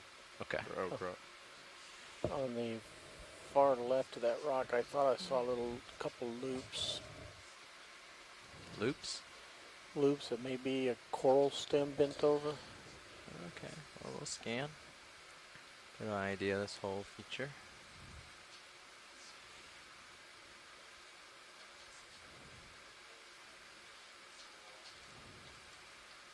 So is this the end of the rocky area, or is there anything else? We are scanning around in our sonars. There's another one a ways off. So we picked this direction because there was it ended towards the west, but here towards the south we have a couple other targets. We'll try to jump from one to the next. But it's maybe 15 meters south from us now, or southwest of us now. So.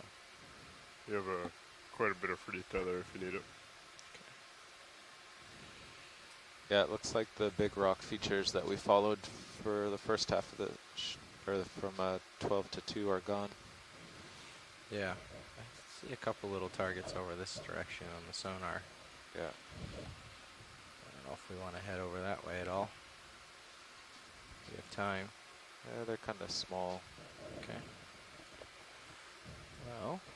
Oh, the ship is still moving anyway, so it's 170 for another few minutes.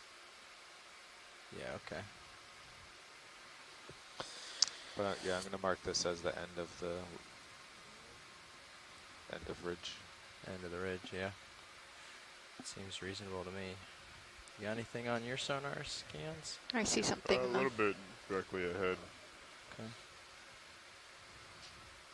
Some more hard bottom. Yeah, directly ahead, it looks like. Yeah, that's what we're seeing on the sonar, is that hard bottom. The nav says that it thinks it's kind of small. I tend to agree. But we'll head over to it to see if there's more nearby. Sponge left edge of the screen. Copy that. I see Copy that, Bridge. Watch lead nav. Rock. Go ahead, Nav. Yeah, we have about 20 minutes left on bottom. And it seems like we're coming to the end of that rocky ridge. Let's see. Waypoint 4 is still about 300 meters away, so we know we won't make that. That's fine. Now we're possible balloon. Waypoint 4 was a optimistic target. It was a little bit longer of a track, but I think we're happy that we came across and encountered some hard bottom to diversify the dive a little bit. Go ahead, snap in just in Yeah, case. that was an I think it's the interesting sponge. ridge. Well, we'll spend the last 20 minutes trying to follow rocky trail to the south. Perfect. Maybe it's the sponge on the stalk and just casting 2 shadows. So yeah. The current is almost non-existent here. Yeah, everything's very kind of floating. We yeah. have a holothurian in the middle of the screen. Oh. Okay, well, the ship stopped a minute ago. Do you want to bring Sirius over to you? I was hoping to get out here and get a scan and get a good general direction of where we can head next as well. I see a lot of interesting targets here. Yeah, it looks like the rock that you're looking at now continues up to the starboard a little bit. See two more And hitless you're off stalks. to my port. Do you want me to Seems swing like up around, here or- the rocks have I'll more come sediment back in a draped second. I'm just taking a peek. along its Copy that. edges I still have your light bar. than what so we found Right. below. There's some stalks. Yeah, we got some features and a big coral over here. Maybe we want to head along Yeah. this way still. I don't know. Spiral coral. That's 125. 125. But he can line up on me and see which way to come. I'm not sure. Yep, I can swing around and line up if that's what we'd like to do. Yeah, I got some features over here. Right, coming around.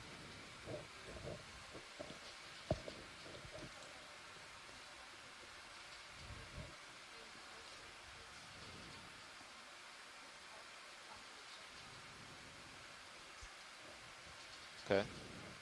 140. Yeah. 30 meters. 140. Yeah. Sounds good. Sounds good. Can we zoom in on the rock from a distance while we wait to move? Yeah, sure we can. You can start out framing the rock, Roland. Is there a particular part you're interested in? Bridge. This kind of right side. The darker section? Or the coral up top? Could I have a ship move 30 meters bearing 140 degrees, speed 0.2 knots.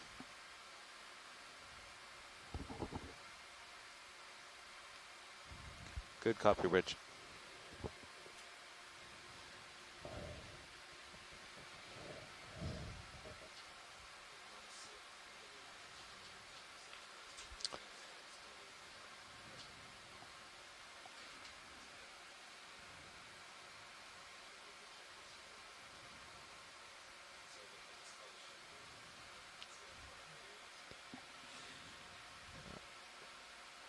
It really hides in with the background. Anything It's of hard to interest you're see. looking at?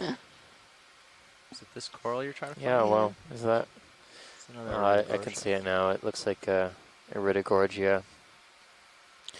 This one with anemone on it. Bouncing a little. Thanks, Roland. I'll just scan along here. There's not much in this area. I think it's potentially due to the lower flow conditions, but there's occasionally some stock sponges. At least one Iridogorgia coral.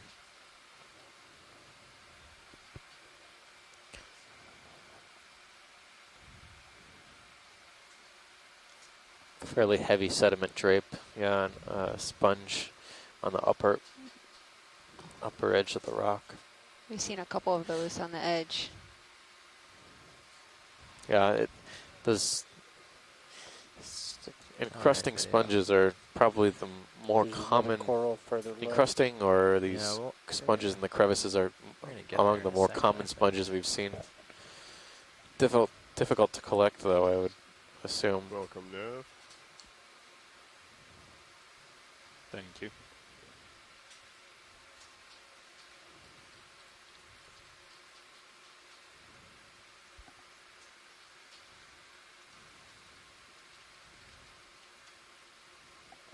See that one down left? Yeah. I think it's another crinoid. Or maybe an anthomastus. Or not, sorry, that's the wrong one. Yeah, it looks like another Metallogorgia to the lower left of this rock. Oh, Yeah, I can't see anything in particular here that we haven't seen already. Let's get a video. Come on in. We're still quite a ways off from getting any very detailed zooms, but we can at least scan the rock here to get a better idea of what we might want to zoom on once we get there. Yeah, Metallogorgia. Another brittle star and shrimp. Yeah, the mysid shrimp. Awesome. Thanks, Roland.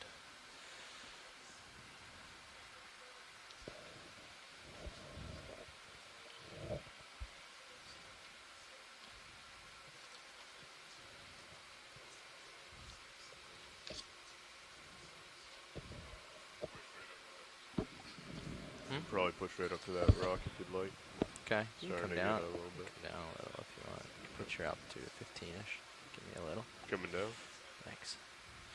We're this far, a delta 10 is totally kosher. Is there a specific species of brittle star that's always found You just within wanna watch your altitude, Metallogorgia? no, as long as it's not below. Yes. Yes. You know, It's in the Atlantic, below at 15 least. or It's known that below Ophiocreus 12, I think oedipus is this the ring right species here, of you see your sonar, brittle star. that this starts to meet in this the white. Pacific as well, I think, Don't go but down I anymore. have to double check my notes on that.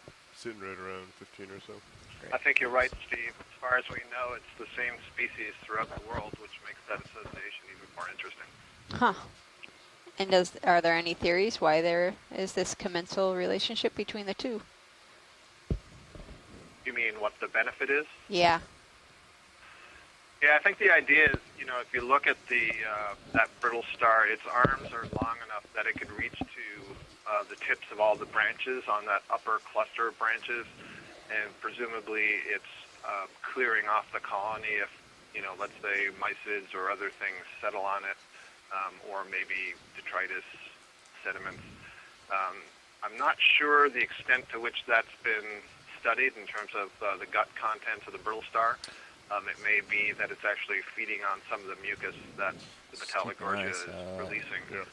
One of the interesting things about the coral Metallogorgia is you never see anything else See if I can get growing off of between the the main rocks here? axis, for example, Just that above the lasers? stem, Yeah. unless it's been stripped of the tissue.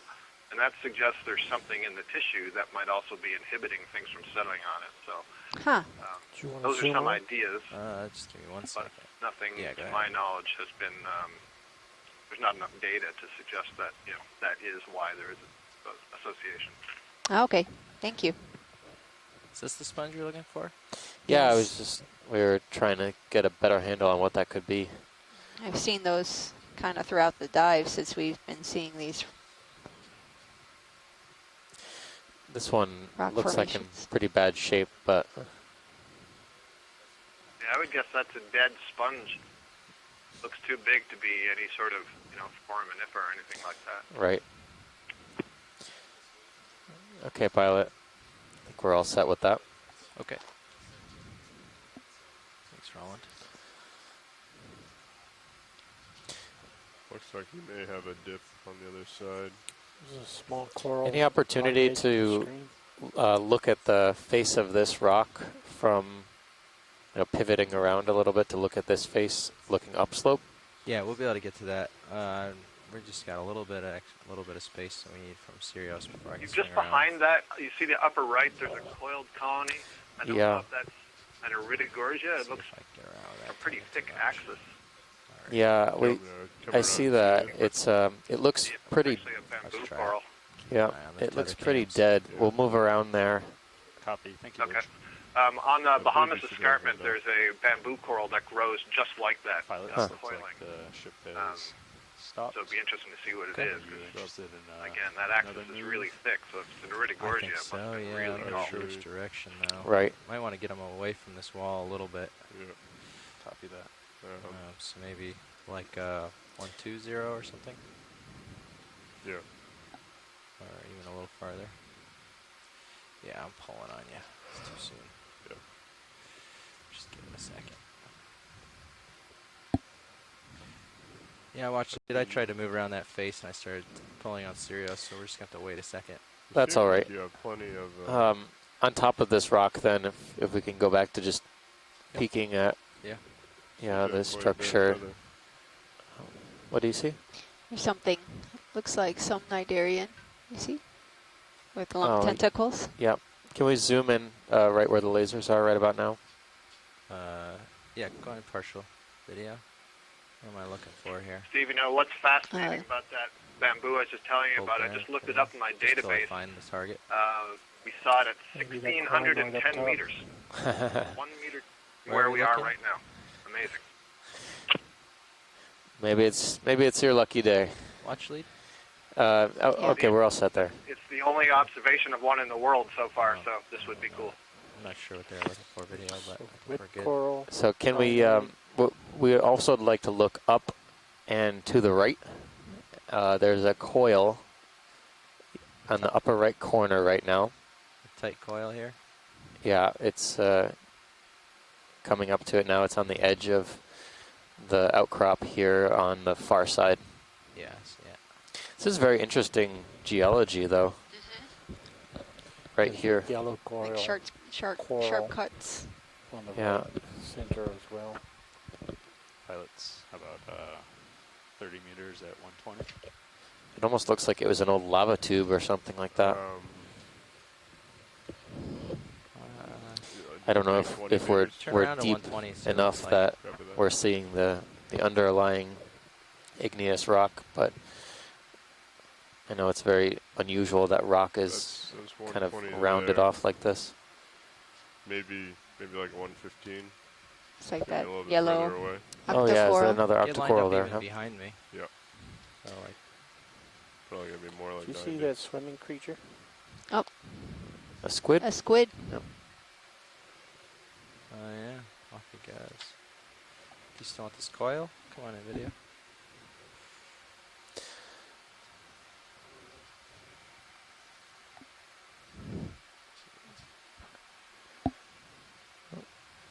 Oh well, there goes that bamboo coral idea. So that's an Iridogorgia skeleton, sure. Yeah. Yeah.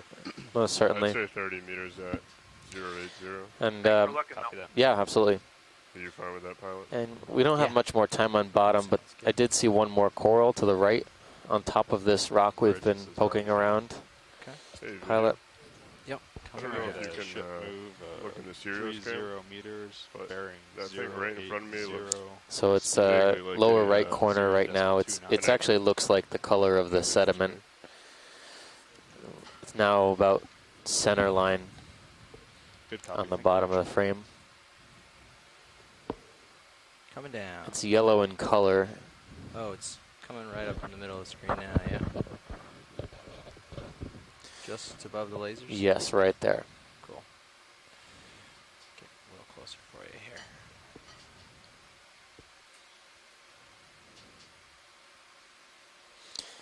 We haven't seen too many yellow corals on this dive.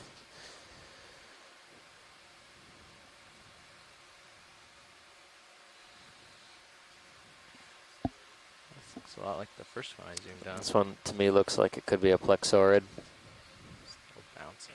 Yeah, this looks like the one we saw earlier that was a little bit more fan-like, just not in great shape. Sorry. Yeah, video. yeah, they don't seem to be in great shape. Trying to get to this rock and can't get the Sirius and the ship here soon enough to. Or maybe they're just younger and they haven't put out a lot of branches yet. Try to plant the toe here hard.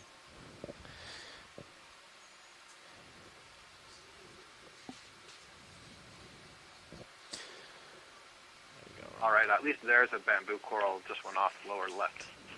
Yeah, do you want to look at that one as well? No, I just want to feel vindicated that there was a bamboo coral in this area. Felt it. Sure. All right. I'll get some images of this and we'll be off and we'll see how much more we can do. I think we're in our last 5 minutes or so. Oops. Thanks, Roland. Come on out.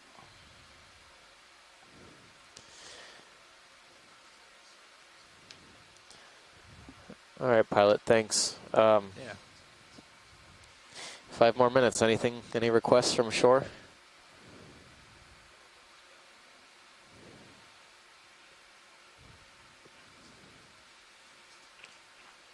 I am not seeing anything that I don't think you are seeing, so. Yeah, I think it looks a little barren in this particular spot.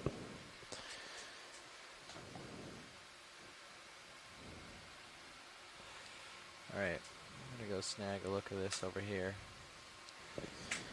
Yeah, so we've seen a number of things today. We've looked at some exclusively soft sediment bottom. We've looked at some rocky hard bottom. We've looked at some vertical faces, including some cobbly terrain. We have 4 minutes left on bottom. Copy that. Dive Soup was just in and said the wind and waves are building, so he wants to make sure we get up on time. Sargassum.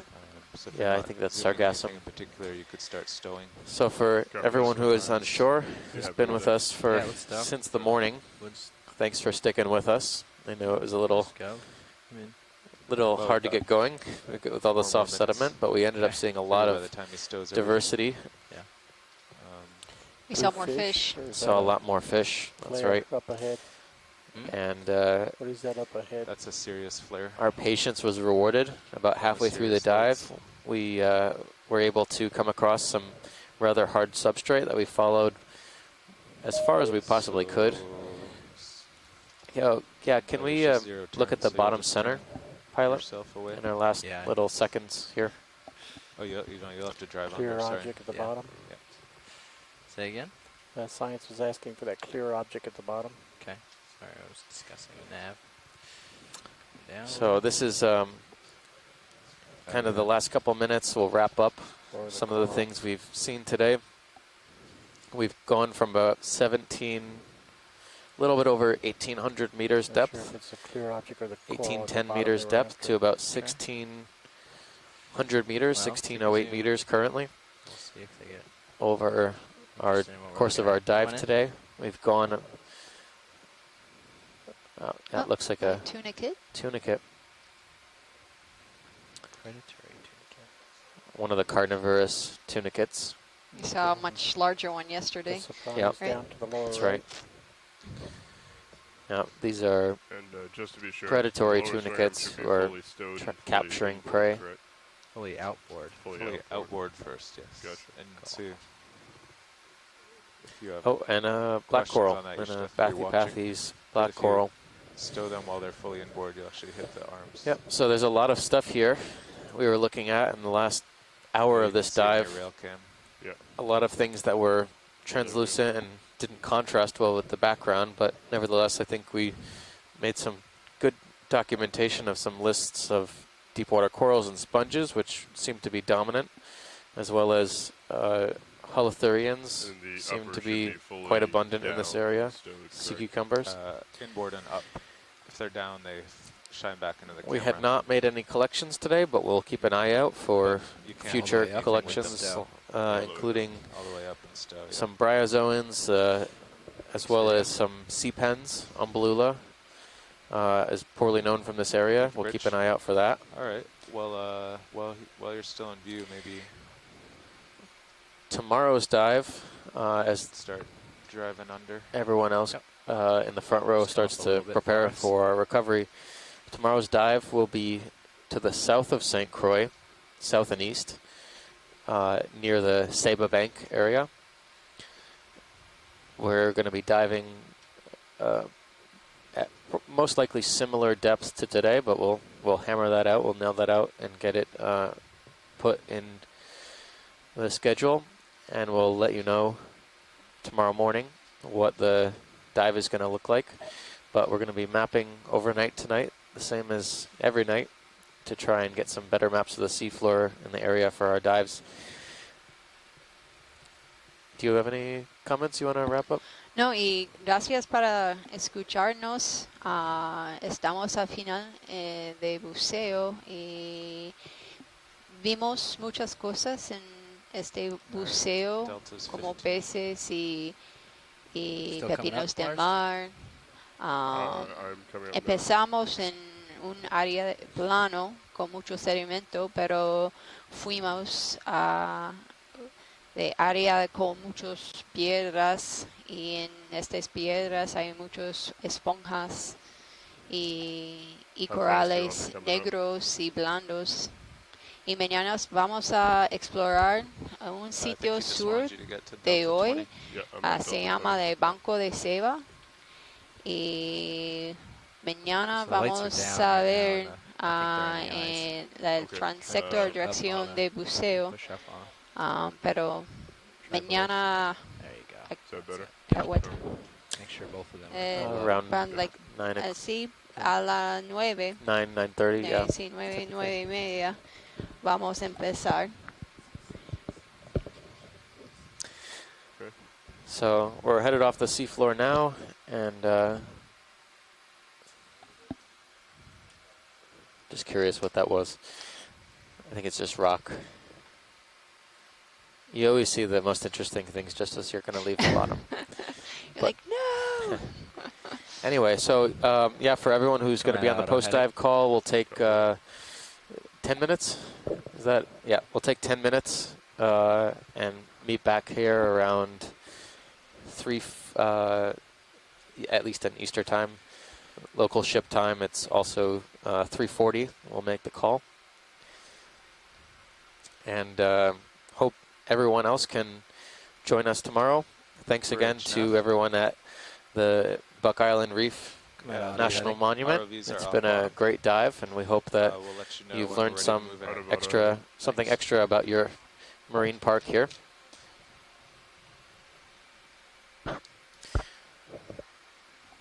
Thank you all. See you tomorrow. Yep. Have a good afternoon. All right, I'm in your tail cam. I see you. That looks good.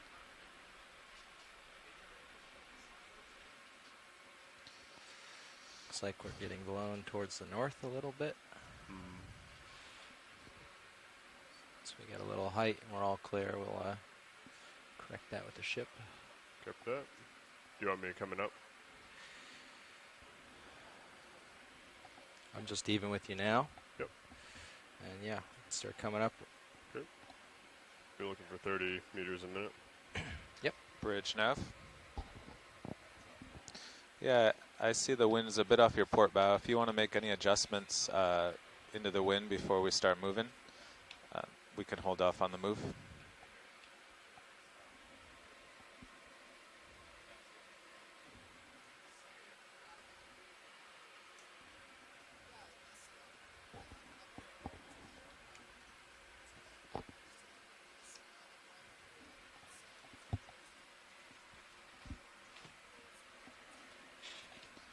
Okay, we can wait.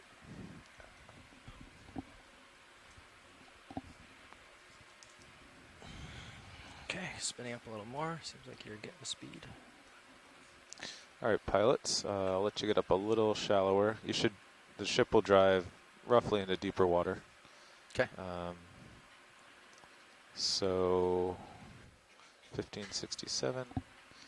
Yeah, you should be well clear now if we get them going ahead. Are you ready for a half knot over ground? Yes. Yeah, we look stable. So. Let's go for it. All right.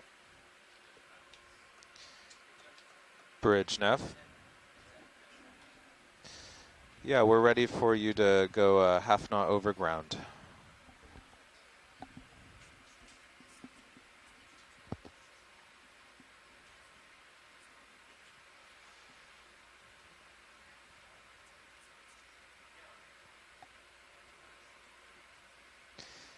Copy that, sounds good. And just to clarify, you'll do that just in full auto, correct?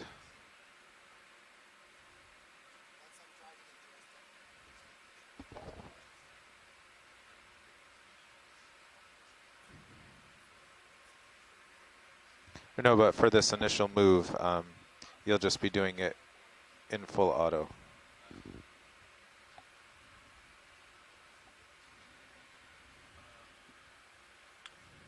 Easing off a little.